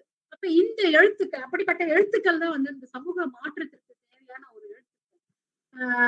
தலித் எழுத்துக்கள் வந்து அழகியலானது. நிறைய பேர் சொல்லலாம் வெறுமனே சோகத்தை எழுதிட்டு இருக்காங்கன்னு சொல்லிட்டு, ஆனா மிக மிக அருமையான அழகியலை உள்ளடக்கியது வந்து தலித் எழுத்துக்கள் தான். சிவகாமி அவர்கள் எழுதுவார்கள் தன்னுடைய ஒரு கவிதையில, இந்த உடலுக்குள் எவ்வளவு கச்சிதமாக பொருந்தி இருக்கின்றன அத்தனை உறுப்புகளும், இந்த உடலுக்குள் எத்தனை கச்சிதமாக பொருந்தி இருக்கின்றன அத்தனை உறுப்புகளும், எவ்வளவு அழகாக ஊருக்கு வெளியே தூக்கி வீசப்பட்டிருக்கிறது சேரி அப்படின்னு முடிப்பாங்க அக்கா சிவகாமி அவர்கள். அப்ப இந்த கவிதையில வந்து அழகியலோட வலியோடும் அவர்களுடைய சமூகத்தினுடைய நிலையை சொல்றாங்க. உடம்புக்குள்ள அவ்வளவு கச்சிதமா உடம்பு பொருத்தி இருக்குல்ல, ஆனா அதை வந்து நம்ம பாராட்டுறோம். ஆனா ஊருக்கு வெளியே வந்து ஒரு சேரிய வந்து தூக்கி எவ்வளவு அழகா இந்த ஊரு வந்து எரிஞ்சிருக்கு. அப்ப ஒரு தலித் எழுத்துக்கள் என்பது ஒரு அழகியல் தன்மை உடையதாக, உண்மை உடையதாக இருக்கு. தலித் அல்லாதவர்களை வந்து ஒரு ஒரு மனசாட்சியை உலுக்குகின்ற எழுத்தாகவும் இருக்கிறது. தலித்துகளை அது உணர வைக்கின்ற ஒரு எழுத்தாகவும் இருக்கின்றது. வலிகளை முன்வைத்து முறைமீறல் செய்யக்கூடிய ஒரு எழுத்தாகவும் இருக்கின்றது. இறுதியாக வந்து தலித் எழுத்துக்கள் எப்பொழுதும் இரக்கத்தை கோராமல் ஒரு உண்மையை, ஒரு தைரியத்தை பேசுகின்ற, ஒரு விடுதலையை கோருகின்ற, விடுதலையை எப்பொழுதும் வெளிப்படுத்துகின்ற ஒன்றாக அந்த எழுத்துக்கள் எப்பொழுதும் இருந்து கொண்டிருக்கின்றன. அதனுடைய இறுதி நோக்கம் என்பது மானுட விடுதலை, தலித் விடுதலை என்பதுதான் தலித் எழுத்துக்களினுடைய நோக்கமாக இருக்கின்றது. அவையார் வந்து ஒண்ணு சொல்லுவாங்க, கிட்டாதாயின் வெட்டன மர அப்படின்னு சொல்லுவாங்கல்ல, அதை நான் மாத்தி எழுதுறேன், கிட்டாதாயின் வெட்டன மறக்க முடியாது எனக்கான விடுதலைய. நீங்க வந்து கிடைக்கலன்னா விட்டுட்டு போ, மறந்துடு அப்படின்னு சொல்றீங்கல்ல, அது மையத்துல இருந்து ஒலிக்கின்ற வார்த்தைகள் அது. ஆனா விளிம்பு நிலையில் இருக்கின்ற வார்த்தையை வந்து நான் எப்படி எனக்கான விடுதலையை வந்து நான் எப்படி மறந்துட்டு போக முடியும்? கிட்டாதாயின் வெட்டன மறக்க முடியாது எனக்கு விடுதலை எனக்கு கிடைக்கலன்னா கூட நான் வந்து அது கிடைக்கும் வரைக்கும் போராடி கொண்டே இருப்பேன். என்னுடைய அம்மா கிட்ட நான் போய் ஒரு கவிதையில கேட்கிறேன், அம்மா என்னை ஏன் தலித்தாக பெற்றீர்கள் அம்மா அப்படின்னு நான் கேட்கிறேன். அம்மா சொல்றாங்க அந்த கவிதையில, உன்னால் தான் இந்த சமூகத்தை, இந்த உலகத்தை நேசிக்க முடியும் மகளே என்று சொல்லுகின்ற ஒரு ஒரு ஒரு கவிதை ஒட்டுமொத்தமான ஒரு மானுட நேசிப்பை இந்த உலகத்திற்கு எடுத்து காட்டுகின்ற ஒரு கவிதையாக என்னுடைய கவிதைகள் தொடர்ந்து பரிணமித்துக் கொண்டே இருக்கின்றன. என்னுடைய கவிதைகள் வழியாக நான் என்னை சுதந்திரமானவளாக, என்னை ஒரு மதத்திற்கு எதிரானவளாக, ஒரு சாதிய அடக்குமுறைக்கு எதிரானவளாக, தீட்டுக்கு எதிரானவளாக, புனிதத்திற்கு எதிரானவளாக, என்னுடைய எழுத்துக்களை போலவே நானும் எப்பொழுதும் என்னுடைய எழுத்துக்களும் நானும் வேறு அல்ல, எழுத்தும் நானும் ஒன்றுதான். ஒரு படைப்பாளன் அப்படித்தான் இருக்க முடியும். எப்படி எழுத்து எப்படி இருக்கிறதோ அதை போலதான் படைப்பாளி, என்னை போலதான் என்னுடைய எழுத்து. அதுதான் உண்மையான எழுத்தாக சமூகத்திலே விளிம்பு நிலையில் இருக்கக்கூடிய மக்களை மையத்தை நோக்கி நகர்த்துகின்ற ஒரு வேலையை, அடிப்படை வேலையை பார்க்கின்ற ஒரு எழுத்தாக தலித் எழுத்துக்களும் என்னுடைய எழுத்துக்களும் என்னுடைய கவிதைகளும் இந்த சமூகத்தில் எப்பொழுதும் இருந்து கொண்டே இருக்கலாம். என்னுடைய படைப்புகளை நீங்கள் கல்லூரிகளிலிருந்து நீக்கலாம், பல்கலைக்கழகங்களில் இருந்து நீக்கலாம், எங்களுடைய குரலை உங்களால் ஒருபோதும் நீக்கவே முடியாது என்பதை சொல்லிக்கொண்டு இந்த அற்புதமான வாய்ப்பை வழங்கிய திருவாரூர் தமிழ்நாடு மத்திய பல்கலைக்கழகத்தினுடைய துணைவேந்தர் அவர்களுக்கும் பதிவாளர் அவர்களுக்கும், மிக சிறப்பாக இந்த அமர்வை நடத்தி கொண்டிருக்கக்கூடிய தமிழ்துறை மற்றும் ஆங்கிலத்துறையினுடைய துறை தலைவர்கள், அதனுடைய உதவி பேராசிரியர்கள், இந்த நிகழ்ச்சியில கலந்து கொண்டிருக்கக்கூடிய அனைவருக்கும் என்னுடைய நன்றியை நான் தெரிவித்து விடைபெறுகின்றேன். நன்றி. Thank you, madam. Very quickly, I'll just summarize in the second part of your talk. I think there was the very powerful scathing talk, a critique on the society in which we live. You madam, began in the second part of the talk with with a quote from, or with the saying from Ambedkar that more than the politician who opposes or rebels against the government, the person who rebels against the society is very important, because that is the role of writer. So that's what ma'am was saying. That is the role which is actually played by Dalit writers. That it is they should have a guts to rebel against the society in which they live, because it is more powerful than a politician who is rebelling against the society, a system, and is trying to change, because he can only change the government, but the change has to necessarily happen at the bottom level. So I think that is where Dalit writing, in a way, plays a very vital role. That's what ma'am has said.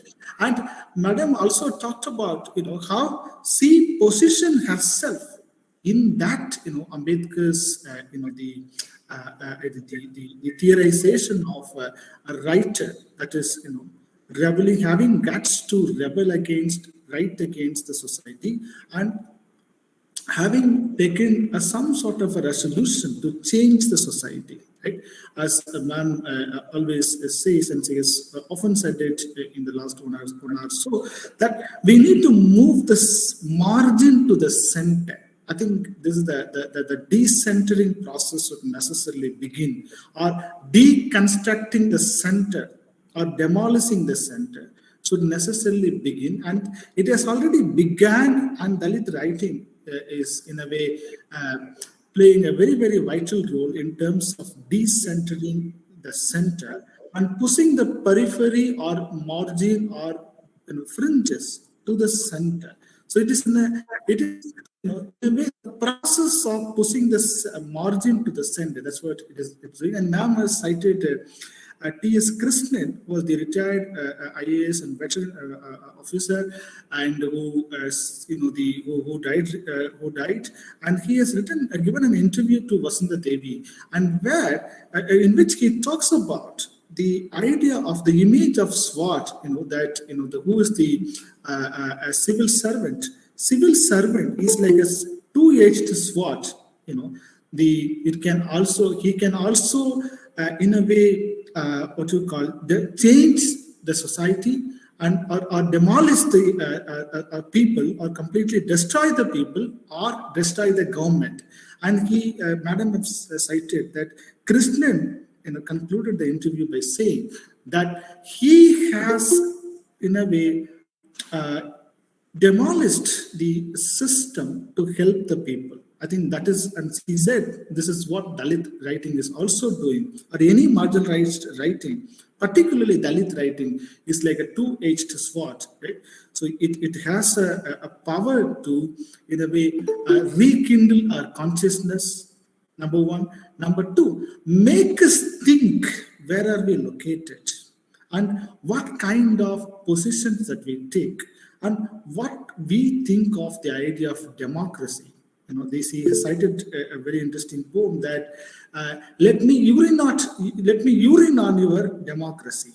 Right? Let me urinate on your democracy. Right? So that is in a way, what is the democracy? For whom, there's a book titled Who Wants Democracy? Right? So for whom democracy is there? And she questions that thing from her, the subject position, from her own angle. So what is it like having democracy? And she cited a lot of poems, also Sivagami's poems, and also her own poem on what is purity. I think that is a very important thing that has to be mentioned here in English, that she questions the idea of untouchability. For people who are in the center, when they look at the Dalits, everything is untouchability. Water is untouchability, well is untouchability, street is untouchability, graveyard is untouchability, school is untouchability. But Dalit women's body is, is something that can be touched, that can be raped, that can be molested, and they have a free absolute freedom over Dalits' body, and there is no question of purity, or there is no question of sacredness, that otherwise being associated with the water, well, graveyard, so on and so forth, comes really to play with Dalit women's body. And she has written a poem, My Dear Manisha, Khadri's very popular Khadri's, rape incident, also the murdering of Manisha. So she cited the thing, and finally she said, everything is untouchable except your body. Right? For people who are in the center in this cost-ridden society, everything is untouchable except your body, my dear Manisha. So that's how Madam has concluded her poem. And she went on to say, unless or until you question the religion which perpetrates this casteism, patriarchy, and above all, the margin versus center division, or in a way, a perennial division rather, a perpetual, continuous, constant division. And unless or until we question, be it is any religion for that matter, Christianity, Islam, Hinduism, we need to question the hegemony of religion in perpetrating the divisions, the continuous perpetual divisions in terms of people's lives by citing caste, class, gender, or whatever it is. Right? So finally, she said that Dalit writings have got the power or prominent role to liberate, Dalits. Number one. Number two, they are the cry for freedom, the freeing person. They are the cry for the freedom, and they demand freedom. They assert freedom. They, above all, they question the idea of, compartmentalized caste system itself. So that's what Madam has said. And finally, she said, and she does not see any difference between, she as a writer and her writings. And she said that writer and writings always go hand in hand. In fact, they share an indivisible or inseparable bondage when it comes to Dalit writings. So Dalit writings are nothing but the lived reality of Dalits. Dalit writers are nothing but, a witness to the perpetual sufferings of of Dalits. So Madam has concluded like that. Thank you so much, ma'am. Now I'll invite my friend, Dr. Javagar, to moderate the question and answer session. Already we are running out of time since we crossed. It's almost 7:40 now. I'll probably will take 2 or 3 questions. Probably we'll try to wind up by 8 o'clock. Madam, 8 மணிக்கு முடிச்சிடலாங்களா? ஒரு 3 question மட்டும் எடுத்துக்கலாங்களா madam? இல்ல, எனக்கு ஒன்றும் பிரச்சனை இல்லை, ஒன்றும் பரவாயில்ல. ஓகே மேடம், அப்போ பரவாயில்ல. நன்றி. கவிஞர் சுகிர்தாராணி அவர்கள் மிக தீவிரமான ஒரு அற்புதமாக இப்பொழுது ஆற்றியிருக்கிறார்கள். என்னுடைய எழுத்தும் என்னுடைய வாழ்த்தும் என்னுடைய எழுத்தும் என்னுடைய வாழ்வும் வேறல்ல. அப்படி இருக்கக்கூடியவர் தான் உண்மையான ஒரு நான் ஒரு வாழும் சாட்சியாக இருக்கிறேன் என்று சொன்னேன். அது மிக முக்கியமான விஷயம். மிக ஒரு அவ்வளவு ஒரு முக்கியத்துவம் வாய்ந்த ஒரு உரையாக அவருடைய உரை அமைந்திருக்கிறது. தலித் எழுத்து என்பது ஒரு அம்மாவை பற்றிய கவிதையை சொல்லி சொன்னாங்க. இந்த மானுட விடுதலைக்கான ஒரு வழியாக நீ இருப்பாய் அம்மா என்று சொல்லிட்டு, அதே போன்ற ஒரு மிக முக்கியமான ஒரு அந்த தலித் எழுத்தினுடைய ஒரு விரிந்த பரப்பை மத அரசியலினுடைய மத அதிகாரம், சாதி அதிகாரம் என்று பல்வேறு விதமான அதிகார கட்டமைப்பினுடைய விடுதலை அரசியலாக அதனுடைய நீட்சியை மிக தீவிரமாக முன்வைத்தக்கூடிய அற்புதமான உரையை நிகழ்த்தியிருக்கிறார்கள். இப்பொழுது அவர்களுடனான ஒரு கலந்துரையாடல் நேரத்தை நாம் வைத்துக் கொள்வோம். அவருக்கு உடல்நிலை வேறு குறைபாடு இருக்கிறது, மருந்தெல்லாம் சாப்பிட்டு உட்கார்ந்து இருக்கிறாங்க. உண்மையிலேயே அது ஒரு மிக மகிழ்ச்சியான விஷயம். இங்கே கருத்து பெட்டியிலே சில கேள்விகளும் இருக்கின்றன. இப்போ ஒரு கேள்விகள் நாம் இப்போ கேட்கலாம். முதலாவதாக முனுசாமி ஐயா சார், நீங்க பேசுங்க. வணக்கம், எல்லாருக்கும் வணக்கம். முதல்ல திருவாரூர் மைய பல்கலைக்கழகத்திற்கு நன்றி தெரிவிச்சுக்கிறேன். ஏன்னா பெரும்பாலும் இந்த விளிம்பு நிலை மக்களை பற்றி ஆய்வு பல்கலை குலத்துல பேசுறது குறைவு. அந்த அடிப்படையில பல்கலைக்கழகத்துக்கு நன்றி தெரிவிச்சுக்கிறேன். இன்னொன்று, ஆங்கில துறையும் தமிழ் துறையும் இணைந்து செயல்படுவது ரொம்ப அரிதா இருக்கும். அதுக்கும் ரொம்ப நன்றி தெரிவிச்சிருக்கேன். இன்னும் ரொம்ப சிறப்பா என்னன்னாக்கா, பொதுவா சென்னையிலேயே சுகிதராணி தோழர் வந்து நிறைய பேசுனாங்க. அவருக்கு இருக்கிற அனுபவம் எனக்கு நிறைய இருக்கு, அதெல்லாம் தனியா பேச வேண்டியது. சென்னையில கூட தலித் இலக்கியம் பற்றி பேசும்பொழுது சிவகாமி பற்றி பேசுவதற்கு அவங்க நாவலை பத்தி பேசக்கூடாது அப்படின்னு வாய்மொழியா உத்தரவு போடக்கூடிய கல்லூரிகள் எல்லாம் சென்னையில இருக்கு. கருத்தரங்கு நடத்தும் பொழுது சிவகாமியுடைய படைப்புகளை ஆய்வு பண்ணாதீங்க அப்படின்னு வாய்மொழியா உத்தரவு போடுகின்ற ஆங்கிலத்துறை பேராசிரியர்கள் எனக்கு சென்னையில் இருக்கிறாங்க. அப்படிப்பட்ட சூழல் இப்படி ஒரு கருத்தரங்கு நடத்துவது மகிழ்ச்சிக்குரியதா இருக்கு. பொலிட்டிக்கலான செய்தி தான் நான் பகிர்ந்துக்க விரும்புறேன். சுகிதராணி கிட்ட பேசும்பொழுது ரொம்ப தெளிவா சொன்னாங்க தலித் விடுதலைக்கான கருத்தியல் என்ன அப்படிங்கிறது. ஆனா நடைமுறையில என்னன்னு பாத்தீங்கன்னாக்கா, இப்போ மதம் தான் சாதிக்கு காரணமா இருக்கு, இப்போ மதத்துக்கு எதிரான கருத்துக்களை முன்வைக்கிறது தலித் விடுதலைக்கான ஆயுதமா இருக்குன்னு சொன்னாங்க. ஆனா நடைமுறையில வட இந்தியாவில இந்த தலித் இயக்கத்தினுடைய தொடக்க காலத்துல அவருடைய பிதாமகர்களில் ஒருவராக இருந்த அர்ஜுன் டாங்கலே இன்னைக்கு சிவசேனா கட்சியில வந்து இருக்கிறாரு. தமிழகத்திலையும் சில முக்கியமான தலித் ஆளுமைகள் வலதுசாரி ஆதரவாளரா மாறி போயிருக்கிறாங்க. தமிழ் தேசியத்துல எப்படி இடதுசாரி தமிழ் தேசியம் வலதுசாரி தமிழ் தேசியம் என்கிற ஒரு பிரிவு வெளிப்படையா தெரிகிறதோ, அதை போலவே தலித்தியத்திலும் இந்த வலதுசாரி தலித்தியம் இடதுசாரி தலித்தியம் என்கிற சொல்லாடல் இல்லை, ஆனாலும் கருத்தியல் ரீதியா அப்படி வந்து இருக்கு. அது வந்து எப்படி பாக்குறீங்க? தலித் இலக்கியம் தொடங்கி 30 ஆண்டுகள் ஆகுது, என்ன சாதிச்சிருக்குன்னு நினைக்கிறீங்க? இன்னொன்று, தலித் அல்லாதவர்கள் எழுதுகிறது வெறும் பரிவு கோருவதா இருக்குன்னு சொல்றீங்க.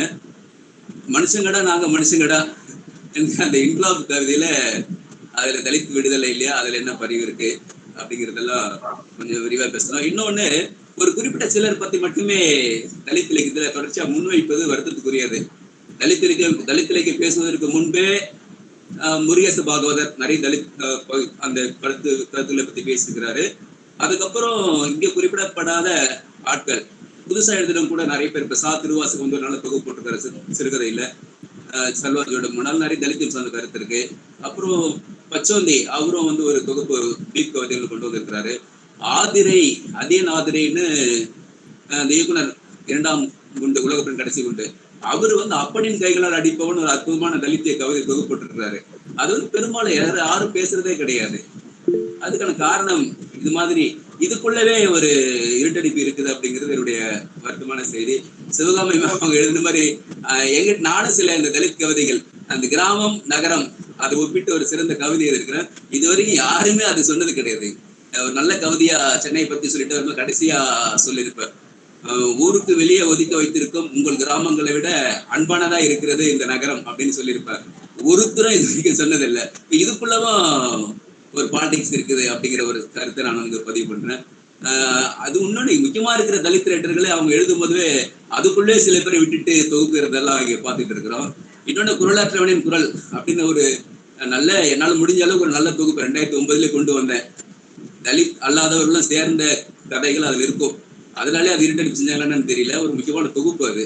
அதையும் யாரும் பேசுறது கிடையாது.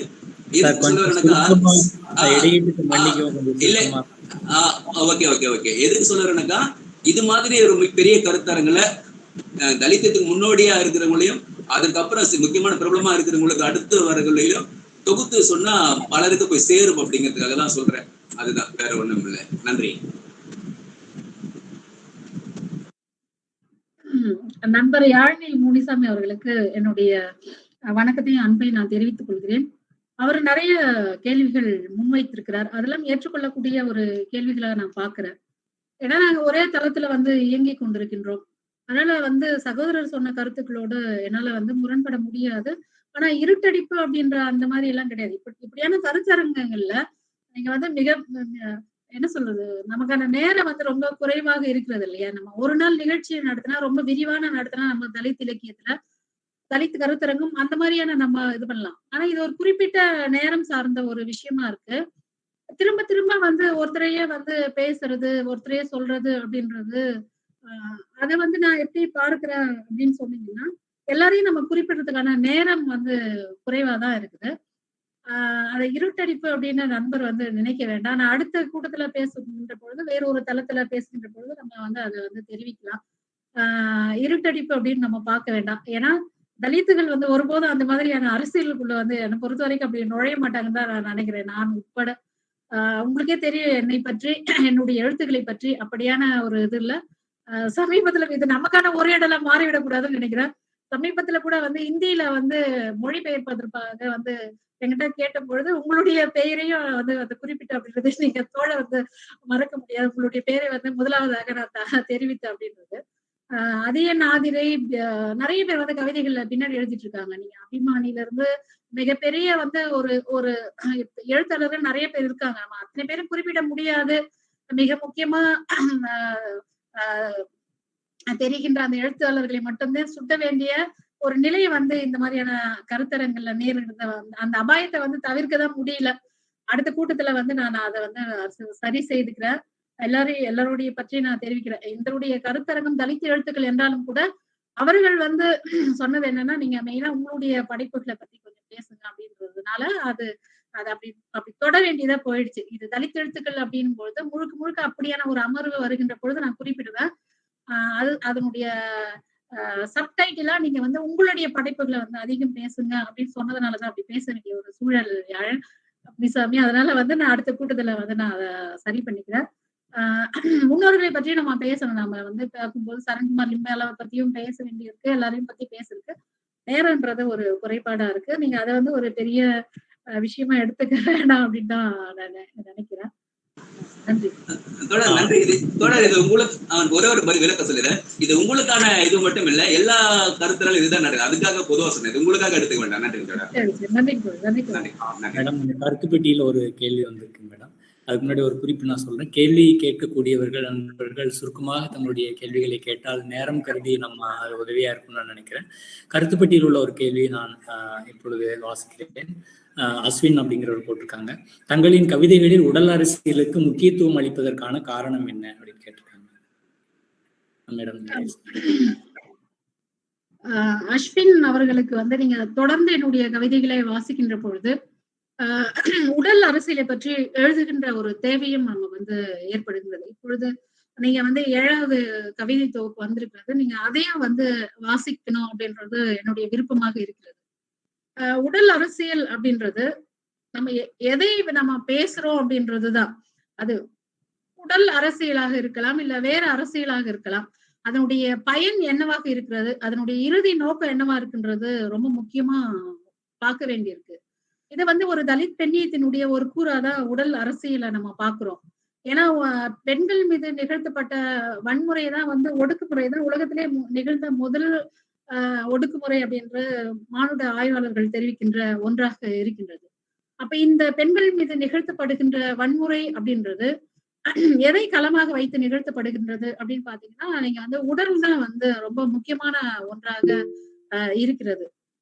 உடல் அப்படின்றதும் நமக்கு வந்து அந்த பாலியல் வன்முறைகள் தான் நினைக்கு வரும். அது மட்டுமே அல்ல, அவளுடைய பொருளாதார சுரண்டல் இருக்குல்ல, அதுவும் வந்து அவளுடைய உடலை ஒரு களமாக வைத்துத்தான் நிகழ்த்தப்படுகின்றது. ஸோ அவள் மீது நிகழ்த்தப்படுகின்ற எல்லா வன்முறை, அது குடும்ப வன்முறையாக இருந்தாலும் சரி, பொருளாதாரத்தை அந்த அந்த சுரண்டலாக இருந்தாலும் சரி, இல்ல எல்லாத்தையும் எடுத்துக்கிட்டு அதுக்கு களமாக அமைவது வந்து பெண்ணுடைய உடலாதான் இருக்கு. ஜெண்டர் ஈக்குவாலிட்டி அப்படின்றதே இல்ல, பணி பகிர்வுன்றது இல்ல. குடும்பத்துல வந்து மிக சிறிய அழகு வந்து அவள் மீது செலுத்தப்படுகின்ற ஒரு நிறுவனம் வந்து குடும்பமா இருக்கு. குடும்பத்துல வந்து கணவன் வந்து தன்னுடைய மனைவியை அடிக்கின்ற ஒண்ணா இருக்கு. அப்ப அவளுடைய உடல் வந்து அங்க பாதிக்கப்படுது இல்ல. சமூகத்துல வந்து பெண்கள் வந்து போகின்ற பொழுது பாலியல் வல்லுறவுக்கு ஆளாக்கப்படுது. அங்கேயும் வந்து அவளுடைய உடல் தான் களமா இருக்கு. நீங்க வந்து அதாவது உழைப்பு சார்ந்த தொழில்கள் இருக்குல்ல, கூலி வேலை சார்ந்த தொழில்களுக்கு போகின்ற பொழுது ஆணுக்கு வந்து ஒரு ஊதியம், பெண்ணுக்கு வந்து ஒரு ஊதியம் அளிக்கப்படுகிறது. ஒரே வேலைதான், ஆனா ஆணுக்கு கூலி வந்து வேற இருக்கும். கூலியில வந்து அங்க சமம் கிடையாது. அவளுடைய உழைப்பு வந்து சுரண்டப்படுகிறது. உழைப்பு சமமான உழைப்பு, ஆனா கூலி வந்து சமம் கிடையாது. அப்ப அந்த உழைப்பு சுரண்டலுக்கு அங்க களமாக இருப்பது அவளுடைய உடல் தான். இப்ப குழந்தை வளர்ப்பு இந்த மாதிரியான விஷயங்கள்ல எல்லாத்துலயுமே பெண்ணுடைய உடல் என்பது ஒரு பிரதானமான ஒரு பாத்திரத்தை வகிக்கிறது, ஒரு பிரதானமான ஒரு பங்கை வந்து வகிக்கிறது. நீங்க எல்லாருக்குமே வந்து நமக்கு என்ன தோணுதுன்னா, உடல் பற்றி பேசினாவே அது உடல் உறவை பற்றி பேசுறதுதான். நம்ம அப்படிதான் இந்த சமூகம் வந்து நம்ம அப்படிதான் கட்டமைச்சு வச்சிருக்குல்ல. உடல் அரசியல் என்பது என்ன அப்படின்னா, ஒரு உடல் உறவை பத்தி பேசுறதா உடல் அரசியல் அல்ல. அவள் உடல் மீது நிகழ்த்தப்படுகின்ற வன்முறைகள், அந்த வன்முறைக்கு எதிரான கழக செயல்பாடுகள் தான். ஒரு பெண்ணுக்கான வெளி இருக்கணும்ல. அது அவளுடைய உடலாக இருந்தாலும் சரி, உயிராக இருந்தாலும் சரி, அவளுக்கான ஒரு வெளி தேவை இல்ல. அதை பற்றி பேசுவதுதான் உடல் அரசியல். இங்க பெண்ணுக்கான உடல் என்பது இங்க பெண்ணுக்கான உடலாவே இல்லல்ல. ஆணுக்கான உடலா தானே இருக்கு. நீங்க இதுல பாத்தீங்கன்னா, கயர்லாஞ்சில பாத்தீங்கன்னா வந்து பிரியங்காவினுடைய உடல் வந்து என்ன பண்ணப்பட்டது அங்கன்றது இருக்கு. அதே மாதிரி மனிஷாவினுடைய உடல் வந்து உத்தரப்பிரதேசத்துல என்ன பண்ணப்பட்டது அங்க ஆண்களால.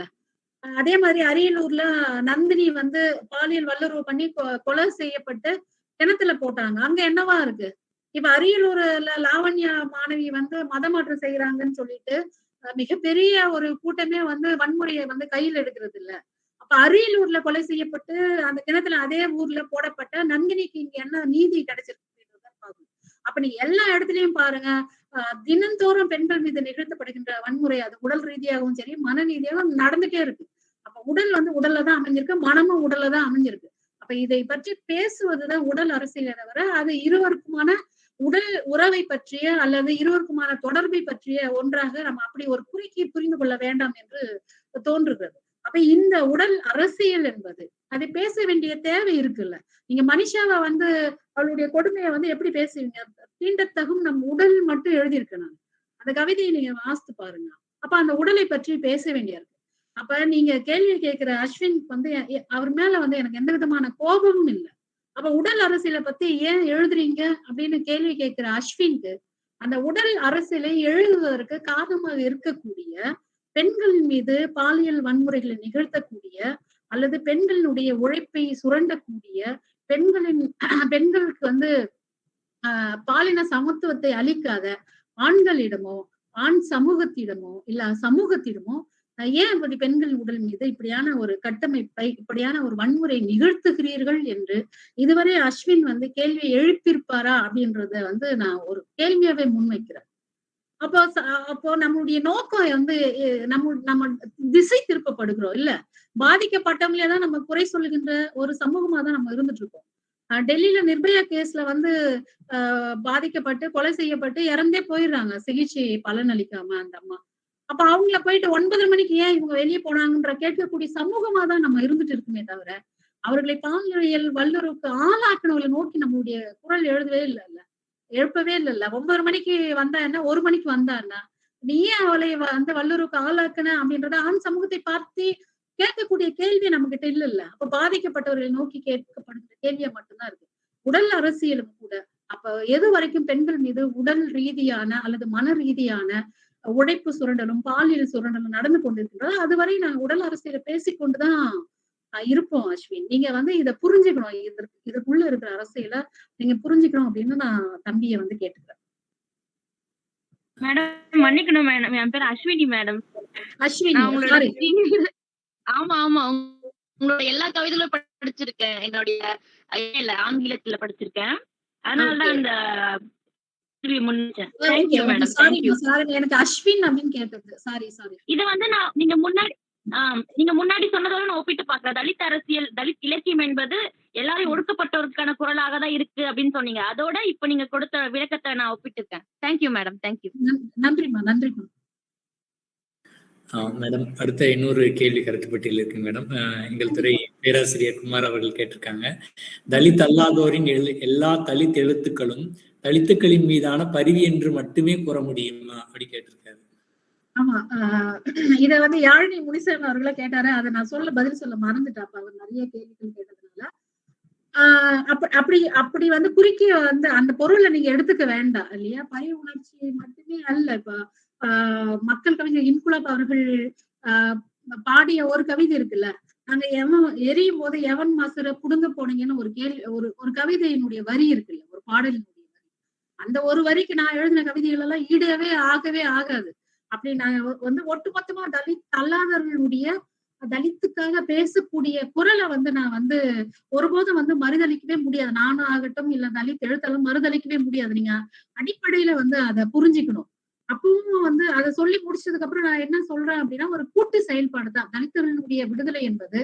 தலித்துகளே முன்னெடுக்கக்கூடிய ஒரு விஷயம் மட்டுமே அன்று தலித் அல்லாதவர்களும் முற்போக்கு பேசுகின்றவர்களும் இணைந்து செயல்படுகின்ற ஒரு கூட்டு நடவடிக்கை, கூட்டு செயல்பாடு அப்படின்னு தான் சொல்றேன். அதுதான் சொன்னேன் நான். ஒரு நூல் அளவுன்னு தான் சொன்னேன். நீங்க அதை வந்து சரியா கேட்டீங்களோ என்னமோ.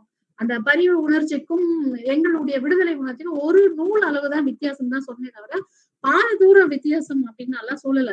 அதுதான் சொல்றேன். நான் தனியா வந்து ஒருபோதும் வந்து தலித் விடுதலையோ பெண் விடுதலையோ பெண்களையும் தலித்துகளை வந்து முன்னெடுக்கவே முடியாது. அவன் யாரையும் மறுதளிக்க முடியாது. இப்ப இந்த அளவுக்கு வந்து எங்களுடைய எழுத்துக்களை வந்து கொண்டாடுகிறார்கள், எங்களுடைய எழுத்துக்கள் வந்து சேர்ந்திருக்கு அப்படின்னா அதுக்கு வந்து முற்போக்கு எழுத்தாளர்களும் முற்போக்கு பேசுகின்றவர்களும் சாதி அற்றவர்களாக தங்களை பிரகடனப்படுத்திக் கொண்டவர்கள் தான் மிக முக்கியமான காரணம். நீங்க வந்து இந்த அளவுக்கு வந்து சேர்ந்திருக்கிறோம் அப்படின்னா எனக்கான மேடைகளை உருவாக்கி கொடுத்தவங்க இருக்காங்க. அது வந்து எல்லா முற்போக்கு அமைப்புகள் இருக்கின்ற இடதுசாரி தோழர்கள் இருந்து விடுதலை இயக்கம், அது தலித் இயக்கமா இருக்கட்டும், மற்ற இலக்கியத்தில் இருக்கக்கூடிய பண்பாட்டு அமைப்புகள் அமைத்து கொடுத்த மேடைகளும் ஒரு காரணம். அவர்கள் எங்களுடைய எழுத்துக்களை சொன்னதும் ஒரு காரணம். அதெல்லாம் வந்து எந்த விதத்திலும் மறுதளிக்க முடியாது.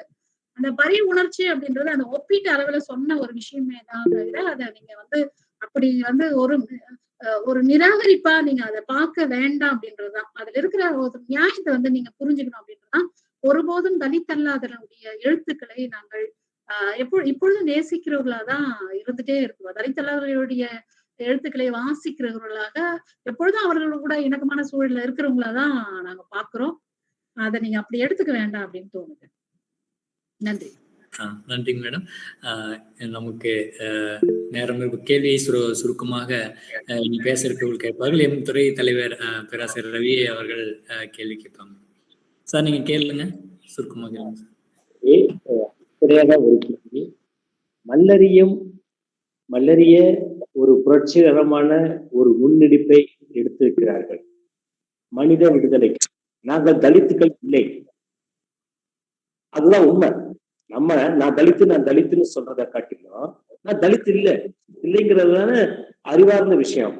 அவங்க அந்த இனம் இப்ப மல்லரியம் புரட்சிகரமான ஒரு மிக அருமையான ஒரு இயக்க போக்குல நாங்க தலித்துக்கள் இல்லை, யார் சொல்ற தலித்துக்கள்னு அப்படிங்கிற ஒரு புரட்சிகரமான ஒரு கொள்கைக்கு ஒரு கோட்பாட்டு அடிப்படையில அவங்க வந்து போராட ஆரம்பிச்சிட்டாங்க. அப்படி எடுத்துட்ட பிரச்சனை தலித்துன்னு நீங்க நம்ம ஏன் சொல்லணும்? அதுக்கான ஒடுக்கப்பட்டவர்கள் பாதிக்கப்பட்டவர்கள் இருக்கிறது அது வேற விஷயம். அது வந்து எல்லா இடத்துலயும் இருக்கிறாங்க, எல்லாத்துலயும் புறக்கணிக்கப்பட்டவங்க இருக்காங்க, எல்லாத்துலயும் பாதிக்கப்பட்டவங்க இருக்காங்க. ஆனா அடையாளம்ங்கிறது இல்லைங்கிற, சாதி இல்லைங்கிறது எல்லாத்துக்கும் தெரிந்த ஒரு விஷயம். அதையே நான் தலித்துன்னு சொல்லி அடையாளப்படுத்திக்கிட்டு நம்ம வந்து அதை வந்து ஒரு ஒரு அது ஒரு ஒரு ஒரு ஒரு சூழலை பார்க்கலாம். அப்ப இந்த ஒரே ஒரு வரி, அந்த மல்லரியல் எடுக்கின்ற அந்த முன்னெடுப்புக்கான ஒரு புரட்சிக்கான ஒரு போராட்டத்தை பற்றி உங்களுடைய கருத்து? ஐயாவுடைய கேள்வியை வந்து நான் இப்படி புரிஞ்சுக்கிறேன். அடையாள அரசியல் அப்படின்றத பத்தி அவரை வந்து கேள்வி கேட்கிறாரு. என்னை பொறுத்த வரைக்கும் வந்து அடையாள அரசியல் வந்து தேவை அப்படின்றதா என்னுடைய ஒரு கருத்தா இருக்கு ஒரு எழுத்தாளரா. இப்ப தலித் அல்லாதவர்கள் முன்னெடுக்கின்ற அடையாள அரசியலுக்கும் தலித்துகள் முன்னெடுக்கின்ற அடையாள அரசியலுக்கும் ரொம்ப வேறுபாடு இருக்குன்றத நீங்க நம்புவீங்கன்னு நான் நினைக்கிறேன். தலித் அல்லாதவர்கள் தங்களை வந்து ஒரு பெருமைக்காக சொல்லுவாங்க இல்லையா, அதுல ஒரு பெருமிதம் இருக்கு, சாதி பெருமிதம் இருக்கு. ஆனா ஒரு தலித்துகள் தங்களை அடையாள அரசியல் செய்வது அல்லது தங்களுடைய சாதியை வெளிப்படையாக சொல்வது என்பது சாதி பெருமைக்காக அல்ல, சாதி இழிவை போக்குவதற்காக ஒன்றா நான் பாக்குறேன். ஒரு கலக குரலா ரைஸ் பண்றது. முன்னாடி சாதி பெருமைக்காக அடையாள அரசியலை பேசுவது என்பது அபாயமானது. ஆனா பின்னாடி வந்து தலித்துகள் சாதி ஒழிப்புக்காக அடையாள அரசியல் பேசுவது சமூகத்திற்கு ரொம்ப அவசியமானது என்பது என்னுடைய ஒரு கருத்தா முன்வைக்கிறேன். ஏன் தலித்ன்னு சொல்றீங்க, அப்படி சொல்லாம முன்வைக்கலாமே அப்படின்னு கேட்கிறேன். நான் வந்து மலேசியாவுக்கு வந்து ஒரு நிகழ்ச்சிக்காக போயிருந்தேன்.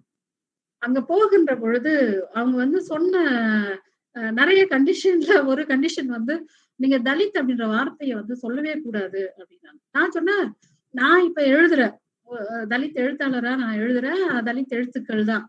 அப்ப என்ன இந்த அடிப்படையில தான் வந்து நீங்க அழைச்சிருக்கிறீங்க. அப்ப இந்த பாலிடிக்ஸ், தலித் பாலிடிக்ஸ பத்தி பேசாம நான் எப்படி என்னுடைய படைப்புகளை பத்தி நான் பேச முடியும்? அதுக்கு நீங்க என்ன அழைக்காமே இருக்கலாம் அப்படின்னு பொழுது, இல்ல நீங்க பேசுங்க, ஆனா ரொம்ப பேசாதீங்க அப்படின்னு சொன்னாங்க. சரி அப்படின்ட்டு ஒரு நண்பர்கள் கூப்பிட்டதுனால போனேன். அங்க வந்து கூட்டத்துல பேசிட்டு போது நானும் கொஞ்சம் ஃபெமினிசம் பத்தி பேசணும்னு வச்சுக்கோங்களேன். முழுக்க முழுக்க அப்படி பேசுகின்ற பொழுது பிளாக் ஃபெமினிசத்தை பத்தி பேச வேண்டியிருக்கு, கல்ச்சுரல் ஃபெமினிசத்தை பத்தி பேச வேண்டியிருக்கு. அப்படி தாராள பெண்ணியவாதம் நிறைய பேசுகின்ற பொழுது தலித் ஃபெமினிசம், பிளாக் ஃபெமினிசம் பேச வேண்டியிருந்தது. அப்ப தலித் ஃபெமினிசம் பேச வேண்டிய ஒரு சூழல் ஏற்பட்டுச்சு. அப்ப கேட்டு முடிச்சதுக்கு அப்புறம் வந்து அதுல ஒரு அம்மா வந்து என்கிட்ட கேட்டாங்க, என்ன நீங்க சும்மா தலித்துன்னு பேசிட்டு இருக்கிறாங்க, எதுக்கு இங்க இப்பெல்லாம் யாருங்க சாதி பாக்குறாங்க, சும்மா தலித்துன்னு சொல்லிட்டு அப்படின்னு அவங்க சொன்னாங்க. அது வந்து தமிழ்நாட்டுல இருந்து ஒரு விருந்தினரை வந்து ஒரு கூட்டத்துக்கு அழைச்சு அவங்கள வந்து எவ்வளவு இது பண்ண முடியுமோ அவ்வளவு அந்த கூட்டத்துல வந்து அப்ப வந்து அவங்கள நான் கேட்கல. ஆனா உள்ள நினைச்சுக்கிட்டேன். அது மீட்டிங் ஒரு மாதிரி ஆயிடுச்சுன்னு வச்சுக்கோங்களேன். அப்ப இங்க வந்து நான் சாதியற்றவளாக நான் காட்டிக்கிறேன். நான் தலித் இல்ல அப்படின்றது. இப்ப நான் தலித் இல்லைன்னு சொல்றேன். அது என்னுடைய வீட்டுல மட்டும்தான் அது வந்து நான் ஒரு சாதியற்றலா இருக்க முடியும். இதுதான் நிதர்சனம். இப்ப நீங்க கேள்வி கேக்குறீங்க, அதுக்காக வந்து பூசி மெழுகெல்லாம் பதில் சொல்ல முடியாது. என்னுடைய கவிதை ஒண்ணு இருக்கு, முதுகின் மேல் ஒரு சேரி அப்படின்னு ஒரு கவிதை. நீங்க அதை வாசிக்கணும்னு நான் கேட்டுக்கிறேன். நான் என்னுடைய இப்படி கேவல் 6வது கவிதை தொகுப்புல அது இருக்கு. நான் வீட்டுல இருக்கிற வரைக்கும் சாதி அற்றவளா இருக்க, உங்களைப் போலவே நான் சாப்பிடுகின்றேன், உங்களைப் போலவே குளிக்கிறேன், உங்களைப் போலவே நான் எல்லாத்தையும் வந்து நல்ல ஆடை அணியிறேன். ஆனா வீட்டை விட்டு ஒரு அடி வெளியே எடுத்து வந்தோடனே எங்கிருந்தோ வந்து வாரில் இழுத்து கட்டப்பட்ட நான் என என் முதுகில் வந்து ஏறிக்கொள்கிறது சாதி அப்படின்னு ஒரு கவிதை எழுதுனேன். அப்ப நான் வீட்டை விட்டு வெளியே போகும்பொழுது என்னை அடையாளப்படுத்துவது இங்க யாராக இருக்கிறார்கள்? இப்ப நீங்க கண்டம்பரே நடந்துன்னு இருக்கு. இப்ப நீங்க வந்து தலித்துகளுக்கு வந்து சுடுகாட்டு கூட வழிவிட முடியாத சூழல் தான் அந்த வீரலூர்ல நடந்துட்டு இருக்கு. நீங்க பொது பானையில வந்து தனலட்சுமி வந்து தண்ணி மொண்டு குடிக்கிறாங்க, கண்ணுல வந்து குத்துற ஒரு டீச்சரை தான் நம்ம பாக்குறோம். அப்ப நீங்க வந்து என்னுடைய குடும்பத்தை தவிர வேற எங்கேயும் என்னால வந்து பிரகடனப்படுத்திக்கிற முன்னாடி என்னுடைய சாதி தான் வந்து அங்க பிரதானமா எல்லாருக்கும் அறியப்படுகிறது இல்லை. அப்ப வந்து படிக்க வேலை செய்யற இடத்துல வந்து நான் எப்படி பார்க்கப்படுகிறேன், பயணிக்கிற இடத்துல எப்படி பார்க்கப்படுகிறேன், எல்லா இடத்துலயும் வந்து நான் சாதி உடையவளாக தான் இந்த சமூகத்தால பார்க்கப்படுகிறேன். வந்து நீங்க சொல்றீங்கல்ல மேட்ரிமோனியில எல்லாம் வந்து என்ன இருக்கு, சாதி மதம் தடை இல்லை, ஆனா வந்து எஸ்சிக்கள் மட்டும் தவிர்க்கவும் அப்படின்னு போடுறாங்க. இதெல்லாம் அப்ப வந்து இந்த இடத்துல எல்லாம் சாதி இருக்கு. நீங்க வந்து தலித்துகள் வந்து ஒரு தலித் அல்லாதல காதிக்கும் போது வந்து ஆணவ படுகொலை செய்யறாங்க. அப்ப எல்லா இடத்துலயும் சாதி வந்து ஒரு காற்றை போல உலவி கொண்டே இருக்கிறது. அப்ப இந்த நேரத்துல நான் என்னை சாதி அற்றவள் என்று சொல்லிக் கொள்வது எவ்வளவு வந்து அபத்தமான ஒன்றாக இருக்கும் அப்படின்றத நான் வந்து உங்க எதிர்க்க வந்து எல்லாரும் எதிர்க்கவும் நான் முன்வைக்கிறேன். அப்ப நான் எனக்கு தானே தான் சொல்லிக்கணும் சாதி அற்றவள். அப்ப இந்த சமூகம் என்னை சாதி உடையவளாக பார்க்கிறது, இங்கதான் இருக்கணும்னு சொல்லி வச்சிருக்கு. அப்ப எப்படி வந்து அப்ப நான் சாதிக்குள்ளாக இருந்துதான் சாதி ஒழிப்பை பேச வேண்டிய ஒரு கட்டாயம் வந்து ஏற்படுகிறது. அப்ப நான் சாதி அற்றவள்னு சொல்லிட்டா வந்து சாதி இல்லாம போயிடுமா? ஆனா அதுக்கான வேலைகள் இருக்குல்ல, அது ரொம்ப அதை நோக்கித்தானே நம்ம பயணப்படுறோம். சாதி ஒழிஞ்சு போச்சு அப்படின்னு அந்த அம்மா சொன்னாங்க மலேசியாவுல சாதி யார் பாக்குறாங்க, ஆனா எல்லா இடத்துல சாதி இருந்துட்டு தானே இருக்கு. அப்ப இதுக்குள்ள இருக்கிற அரசியலை வந்து நம்ம புரிஞ்சுக்க வேண்டிய ஒரு தேவை இருக்கு. நான் என்னை சாதியற்றவளாக அறிவித்துக் கொள்கிறேன். இன்றைய கூட இப்பொழுதே கூட நான் என்னை சுகிர்தராணி சாதியற்றவளாக அறிவித்துக் கொள்கிறேன். இந்த சமூகம் என்னை சாதி அற்றவளாக ஏற்றுக்கொள்ளுமா, சாதி அற்றவளாக இந்த சமூகம் என்னை அறிவிக்குமா என்ற கேள்விக்கு நம்மிடம் என்ன பதில் இருக்கு அப்படின்றத என்னோட கேள்வியா நான் முன்வைக்கிறேன். அப்ப இந்த சமூகம் சாதியற்றதை நோக்கி நகர்த்துவதற்கான வேலைகளை தான் நம்ம வந்து எழுத்துக்கள் மூலமாக, கலைகள் மூலமாக, கட்டுரை மூலமா நம்ம அதை தானே பார்த்துட்டு இருக்கோம். சாதி ஒழிப்பு அப்படின்றது ரொம்ப கிட்டக்க இருக்கிற ஒன்றா எனக்கு தெரியலதான். தொலை தூரத்தில் இருக்கக்கூடிய ஒரு நட்சத்திரத்தை போலதான் வந்து சாதி ஒழிப்பு இருந்துட்டு இருக்கு. அதை நோக்கி தானே நம்ம வந்து எழுத்துக்கள் மூலமாக நகர்ந்துட்டு இருக்கோம், படைப்புகள் மூலமாக, இப்படியான உரையாடல்கள் மூலமாக நம்ம நகர்ந்துட்டு இருக்கோம். அப்ப நான் என்ன சாதி அற்றவளா அறிவிச்சுக்கிட்டா நான் சந்தோஷமா போயிட்டு இருப்பேன். அப்ப நான் வந்து பேச வேண்டிய தேவையில்லை, எழுத வேண்டிய தேவையில்லை, சந்தோஷமா நான் ஜாதியற்றவள் போயிட்டு இருப்பேன். அப்ப என்னை நான் சாதியற்றவளாக நான் என்னை அறிவித்துக் கொண்டால் எனக்கு வந்து பொது சுடுகாட்டுல வந்து என்னுடைய பிணத்தை புதைப்பதற்கு இந்த சமூகம் ஒத்துக்கொள்ளுமா? பொது கிணறுல தண்ணி எடுக்கிறதுக்கு இந்த சமூகம் ஒத்துக்குமா? இல்ல பொது வழியில ஒரு பொது ஊர்ல போய் இடம் வாங்குறதுக்கு எனக்கு இந்த சமூகம் ஒத்துக்கொள்ளுமா? இல்ல நான் காதலித்தா கல்யாணம் பண்ணிக்கொள்ள அந்த சமூகம் வந்து தலித் அல்லாதவர்களை காதலிக்கின்ற பொழுது திருமணம் செய்து கொள்ள இந்த சமூகம் ஒத்துக்குமா? இல்லையே. இப்ப எல்லா இடத்துலயும் சமூகம் வந்து சாதி மயமாக இருக்கிறது. அப்ப தலித்துகளை வந்து எப்படி வந்து சாதி அற்றவங்க அப்படின்னு நீங்க சொல்லிக்கீங்க அப்படின்றது. அதான் வந்து அண்ணன் சொன்னார் இல்ல, சாதி அப்படின்றது ஒரு பௌதிக சுவர் கிடையாது, இருந்தா உடைச்சு போட்டு போயிட்டே இருக்கலாம். அது வந்து ஒரு மனோநிலை. அதை வந்து தகர்ப்பதற்கான வேலைகளை தான் நம்ம பார்க்க வேண்டியிருக்கு. அப்ப இங்க சாதி அற்றவர்கள் என்பது நான் அறிவிச்சுக்கலாம். ஆனா இந்த சமூகம் அதை ஏற்றுக்கொள்ளக்கூடிய நிலையில் இல்ல. அந்த நிலைக்கு மாற்றுவதற்கான வேலையை தான் நம்ம வந்து எழுத்துக்கள் மூலம் பண்ணிட்டு இருக்கோம். அப்ப மாற்றம் வந்து இப்பயே வந்துடாது. சலனங்கள், சிறு சிறு சலனங்கள் மூலமா தான் விளிம்பு நிலையிலிருந்து நம்முடைய குரல்கள், நம்முடைய சலனத்தை மையத்தை எட்டுவதற்கு காலம் ஆகும் தான். அப்படி ஆகின்ற பொழுது அது சமூக மாற்றம் நிச்சயம் வரும். சமூக மாற்றம் என்பது வெறுமனே சமூகத்தை மாற்றுவது மட்டும் அல்ல, அது மக்களை சமமாக நடத்துவதற்கான ஒரு தயாரிப்பு, மக்களை சமமாக பார்ப்பதற்கான ஒரு முன் தயாரிப்பு, முன் உத்தி. இதெல்லாம் நம்ம பண்ணிட்டு இருக்கோம். அதனால வேலைகளை தான் நம்ம தொடர்ந்து செஞ்சுட்டு இருக்கோம். சோ சாதி அற்றவள் என்பதும் சாதி இல்லாதவர்கள் என்பதும் தலித்துகளால் ஒருபோதும் அறிவித்துக் கொள்ளவே முடியாது. அப்படி அறிவித்துக் கொண்டால் அது ஒரு ஏமாற்றுத்தனமான வேலை. ஏன்னா என்னை சுத்தி இருக்கிற சமூகம் சாதிய சமூகமா இருக்கும்போது அது வந்து ரொம்ப அபத்தமான ஒன்றாகத்தான் இருக்கும். ஆனால் அப்படி அறிவித்துக் கொள்வதற்கான ஒரு இடத்தை நோக்கிதான் நாம் நகர்ந்து கொண்டிருக்கிறோம் என்பதை நான் இந்த நேரத்திலே தெரிவித்துக் கொள்கிறேன். மிக சிறப்பான ஒரு பதிலை அளித்த கவிஞர் சுந்தராணி அவர்களுக்கு நன்றி. அடுத்ததாக அஜய் சுந்தர் நீங்க பேசுங்க. அம்மா வணக்கம். தலித் எழுத்துகள் குறித்த நல்ல அறிமுகம் இருந்துச்சுங்கம்மா. எனக்கு ஒரு கேள்வி. இப்ப தலித் எழுத்துக்கள்ல தலித் பெண்ணிய எழுத்துகள், இப்ப உங்களோடது இல்ல பாமா, சிவகாமி, மலர்விழி உங்களை போடுற தலித் பெண்ணிய எழுத்துகள் வந்து தலித் விடுதலை அரசியலுக்கு வந்து எந்த அளவு முக்கியத்துவமானதா பயனுள்ளதா இருக்கு? அப்புறம் அதே நேரத்துல தலித் எழுத்துக்கள்ல அதோட தனித்துவத்தை அது எப்படி நிறுவிக்கொள்கிறது அப்படி? அப்புறம் இது ரெண்டுக்கும் இடையிலான இந்த இடைவெளி குறித்தும் கொஞ்சம் சொன்னீங்கன்னா. அதாவது ஒரு கேள்வி கேட்டா சொல்ல, நீங்க 3-4 கேள்வி அடுக்கி கேட்டீங்கன்னா நினைவுல வச்சு வேற பதில் சொல்லணும் இல்லையா? இப்படி யோசிக்கிறேன் நான். என்னன்னா தலித் எழுத்துக்கள் வந்து விடுதலையை பேசக்கூடிய ஒரு எழுத்துதான். இப்ப பாமாவினுடைய அந்த கருக்கு நாவல் வந்து 92 அதுல வந்ததுன்னு நினைக்கிறேன் நான். என்னுடைய நினைவு வந்து சரியா இருக்குன்னா 1992ல 92ல வந்தது. அப்ப அதுக்கு முன்னாடி வந்து இப்படியான ஒரு அந்த நாவல் வந்த உடனே வந்து என்ன மொழி இப்படி இருக்கு, இவருடைய வாழ்வியல் முறை என்ன இப்படி இருக்கு அப்படின்றத வந்து பேசக்கூடிய ஒன்னாதான் இருந்தது. அப்புறம் அது ஆங்கிலத்துல வந்து மொழிபெயர்க்கப்பட்டு கிராஸ்வேர்டு விருது வாங்கினதுக்கு அப்புறம் தான் தமிழ்ல வந்து கவனித்தக்க அதை எல்லாரும் வாங்கி விரும்பி படிக்கக்கூடிய ஒரு நாவலாக வந்தது. அதுல வந்து பாத்தீங்கன்னா தெரியும் உங்களுக்கு உற்சாதி பத்தி, அந்த முரண்கள் அதை பத்தி அது வந்து அதுல வந்து பேசி இருப்பாங்க. அது வந்து அழகியலோடு அது விடுதலையை பேசுகின்ற ஒன்றாக அந்த நாவல் இருக்கும். தொடர்ந்து அவர்கள் எழுதின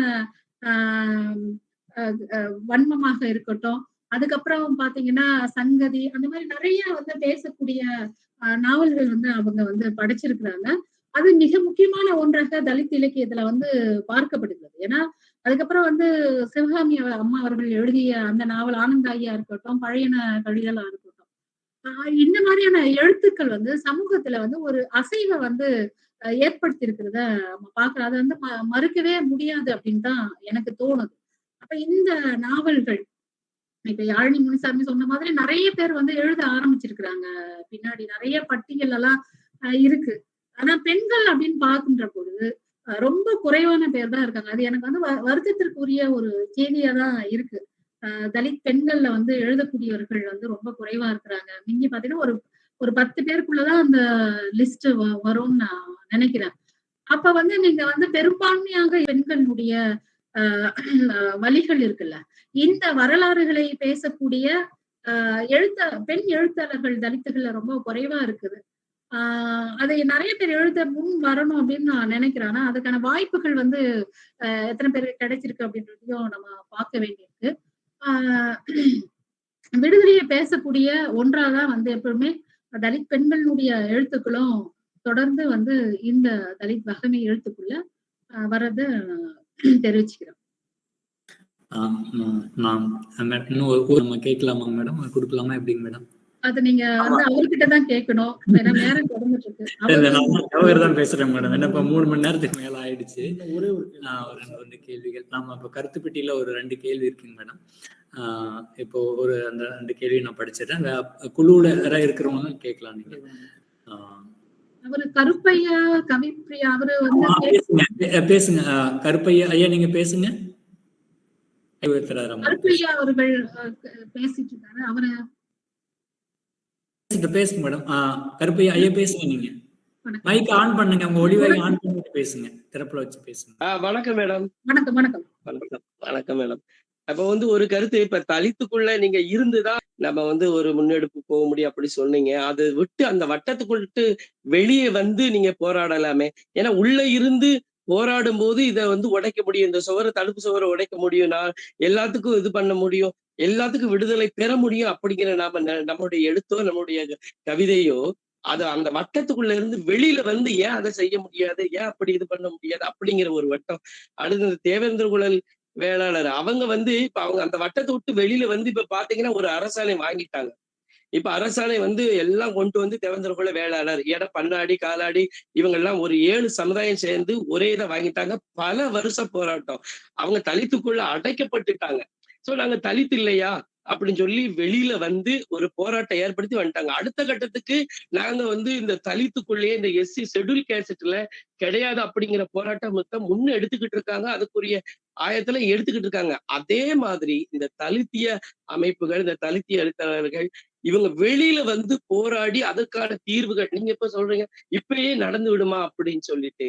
ஆனா பெரிய போராட்டம் தான். இவ்வளவு நாள் நீங்க போராடி இருக்கீங்க, உங்க எழுத்துல நாங்க பார்த்துட்டு தான் இருக்கிறோம். அப்படிங்கும்போது உள்ள இருந்து போராடி நீங்க இது பண்ணோட வெளியில வந்து போராடி வந்தால் என்ன அப்படிங்கறதா நம்மளுடைய கேள்வி மேடம். நன்றி. நண்பர் கருப்பையா அவர்களுக்கு என்னுடைய நன்றியை நான் தெரிவித்துக் கொள்கின்றேன். இதுக்கு முன்ன பேசின கேள்விக்கான பதிலே அவருக்கு போதுமானதா இருக்கும்னு நான் நினைக்கிறேன். ஆனாலும் அதை விட்டு வெளியே வாங்கன்னு சொல்றாரு. நான் வட்டத்தை விட்டு வந்து வெளியே வரணும்னு தான் நாங்க நினைக்கிறோம்ன்றதுதான் நான் சொல்லக்கூடிய ஒரு விஷயமா இருக்கு. அதுக்கு அவ்வளவு உதாரணங்கள் சொன்னேன்.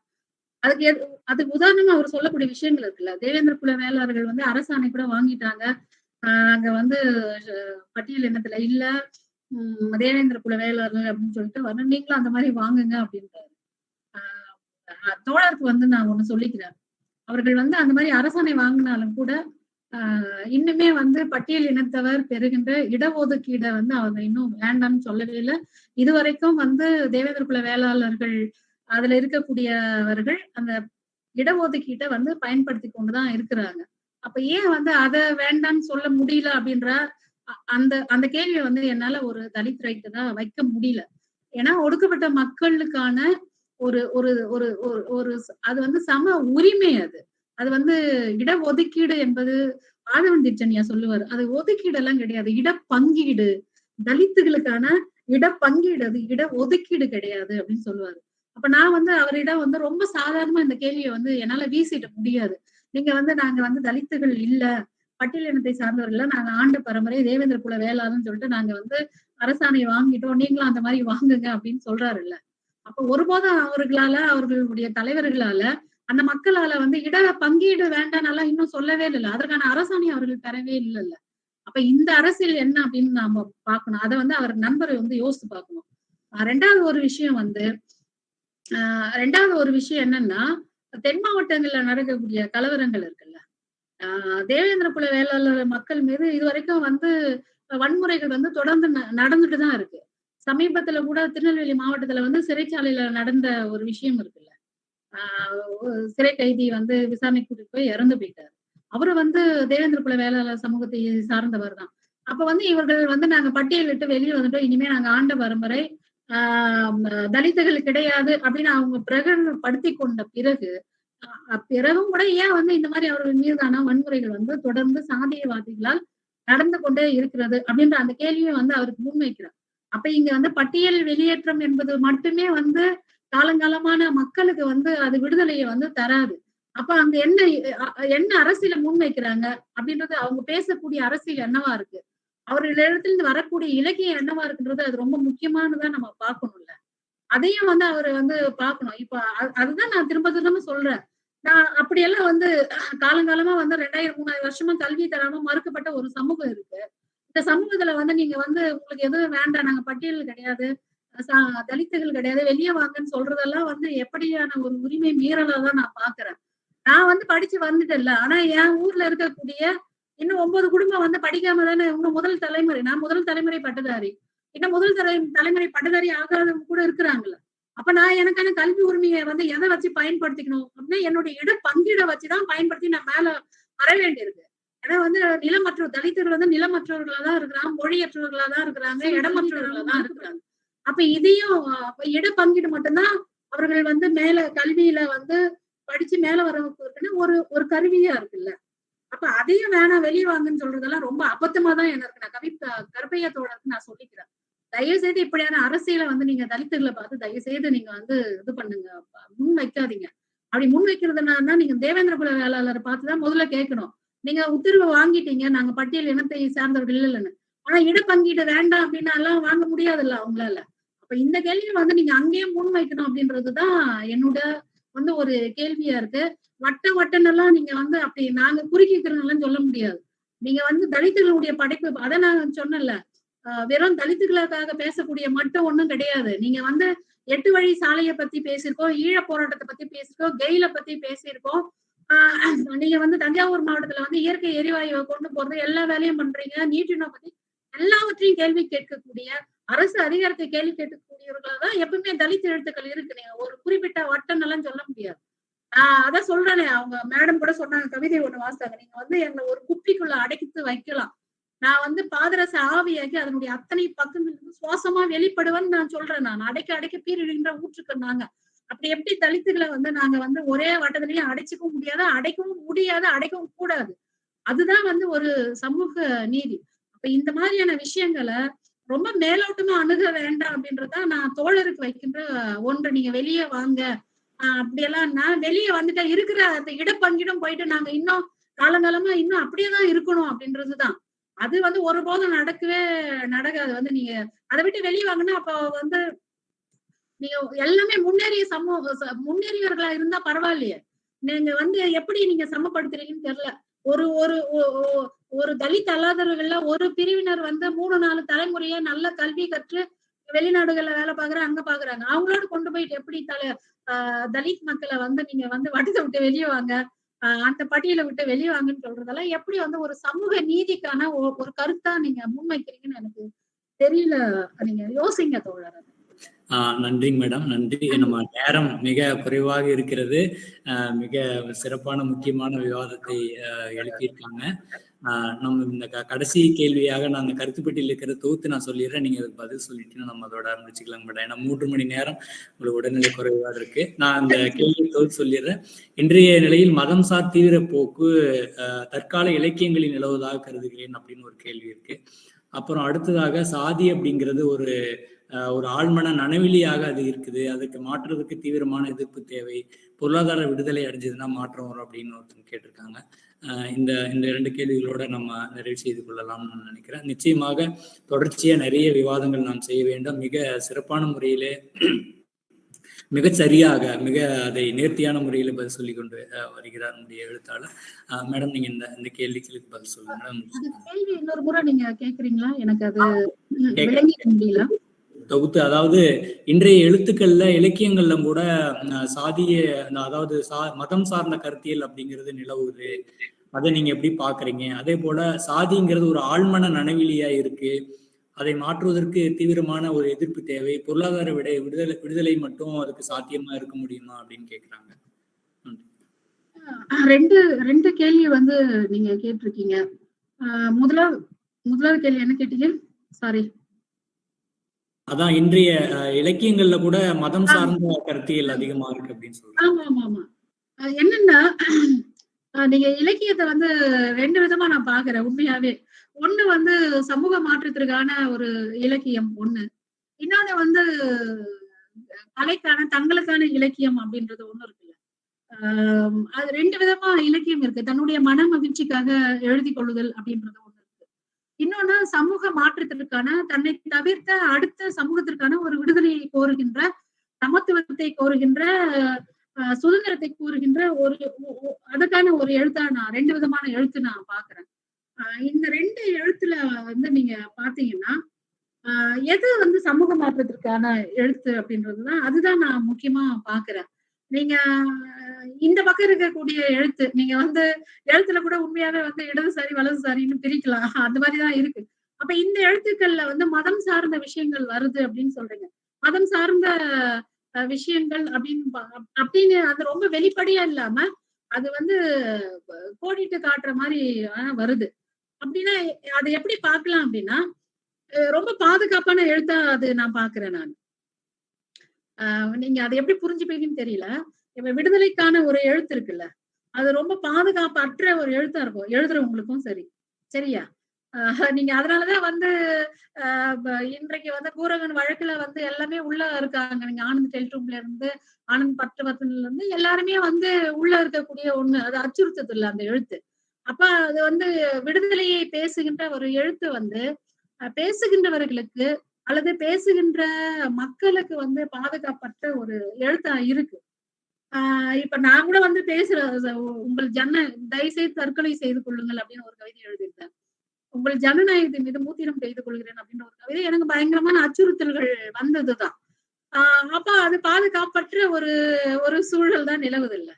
ஆனா இந்த சைடு இருக்கக்கூடியது வந்து நீங்க சொல்ற வகையில நம்ம அப்படி வகைப்படுத்தலாம். பாதுகாப்பான எழுத்து, குடும்பத்தை பத்தி பேசுறது, புருஷனை பத்தி பேசுறது, நல்ல குடும்ப அமைப்பு வேணும்னு பத்தி பேசுறது, குழந்தைகளை பாதுகாக்கிறதா தன்னுடைய பெண்களுடைய வேலை அப்படின்னு பேசுறது, கடவுளை வணங்குறது, இல்ல மதத்தை வந்து உள்ள கொண்டு வந்து அதை வந்து இது பண்றது, இந்த மாதிரியான ஒரு எழுத்துக்கள் இருக்குல்ல.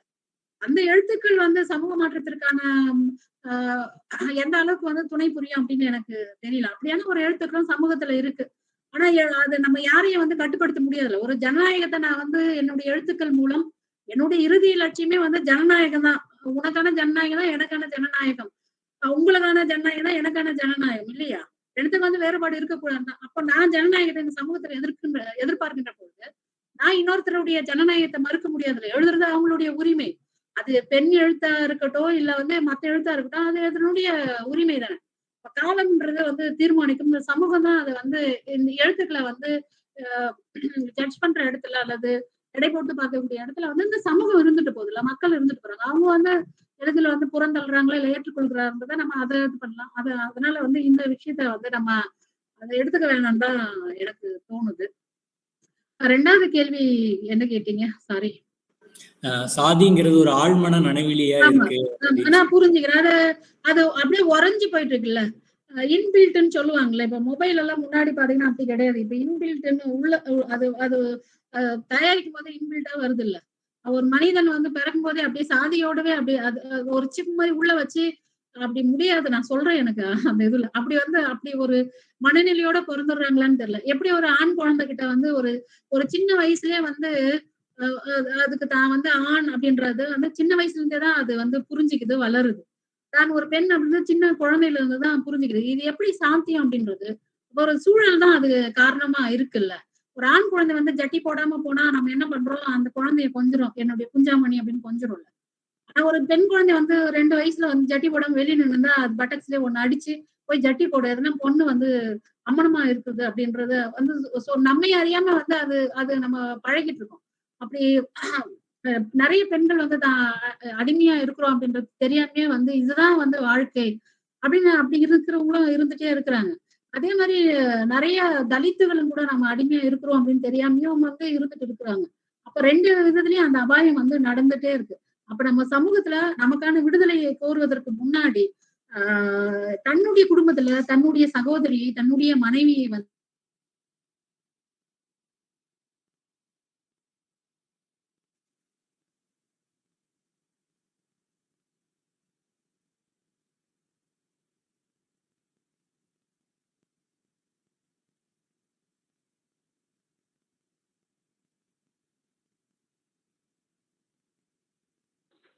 வணக்கங்கம்மா, கேட்கலாங்கம்மா?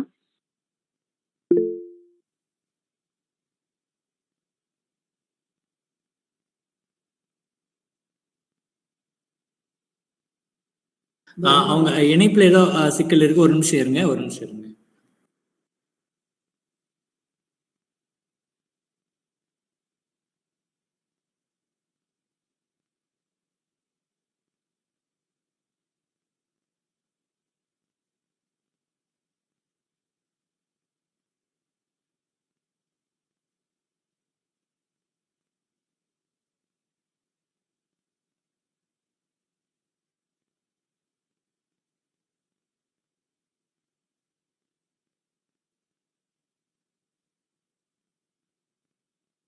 ஒரு நிமிடம் இருங்க, இணைப்புல உங்களுக்கு சிக்கலா இருக்கு போல, ஒரு நிமிஷம் இருங்க.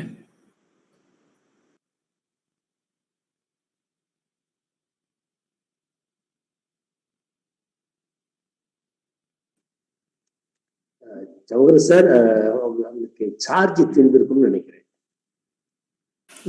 ஆமா, ஒரு நிமிஷம் இருங்க சார், பேசுங்க, கூப்பிடுறோம்.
ஒரு நிமிடம் இருங்க, இணைவதற்காக காத்துட்டு இருக்கிறோம், ஒரு 2 நிமிஷம் இருங்க.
அனைவருக்கும் வணக்கம். இப்பொழுது நம்ம கவிஞர் சுகிர்தாராணி அவர்கள் இணைப்பில் அவங்க சிக்கல் இருக்கிறதுனால நாம் இப்பொழுது நிறைவு பகுதிக்கு நம்ம வந்திருக்கிறோம்.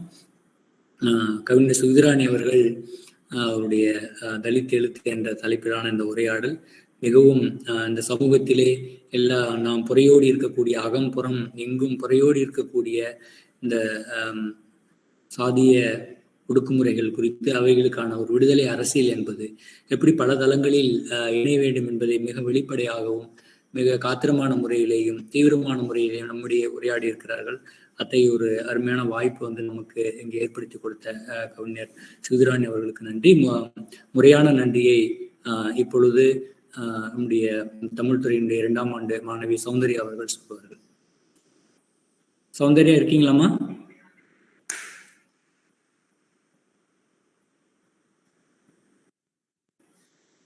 சௌந்தர்யா இருக்கீங்களா?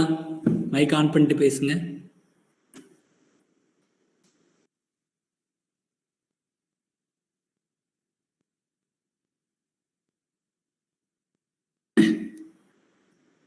சௌந்தர்யா இருக்கீங்களா? கேக்குது, பேசுங்க.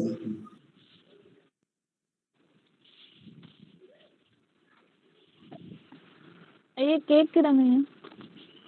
கேக்குதுமா? பேசுங்க பேசுங்க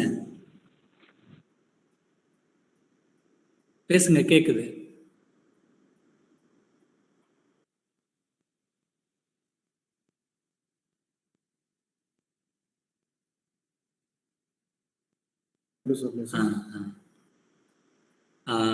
சௌந்தர்யா அவங்க வெளியிட்ட. தீபன் நீங்க சொல்லுங்க. தீபன் சொல்லிடுங்க, நீங்க சொல்லிடுங்க. தீபன் இருக்கீங்களா? பேசிருங்க, நன்றி சொல்லிடுங்க. அனைவருக்கும் வணக்கம். இன்று முதல் உரையாடலாக இந்த விளிம்புநிலை குரல்கள் நிகழ்வில் தலித் எழுத்து குறித்து சுகிர்தானி அவர்கள் வந்து நோக்க உரையும் அதை தொடர்ந்து ஒரு விரிவான தலித் எழுத்து முன்னெடுப்பை குறித்தும் விரிவாக பேசினார். அவர்களுக்கு எங்கள் கல்லூரியின் சார்பாக, பல்கலைக்கழகத்தின் சார்பாக நெஞ்சார்ந்த நன்றியை தெரிவித்துக் கொள்கிறோம். நன்றி, வணக்கம்.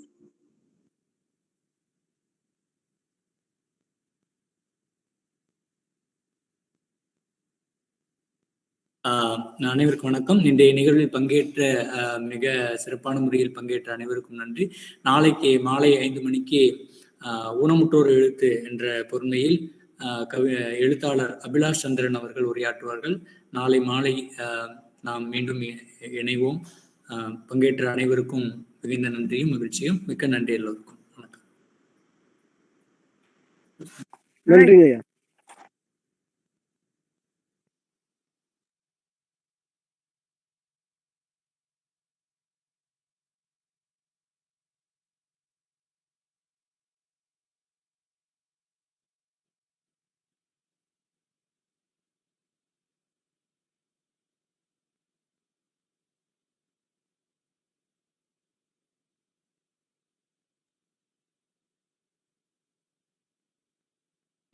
Madam madam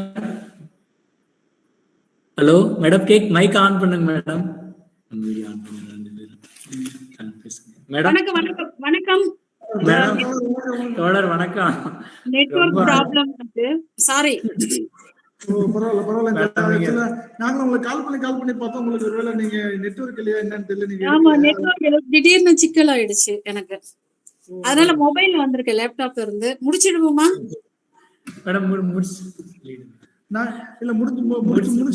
madam. நேரம் ஆயிட்டே இருந்தனால நீங்களும் ஒருவேளை நீங்க ஓய்வு எடுக்கிறீங்களா? இவங்க முடிக்க சொல்லி நெட்வொர்க்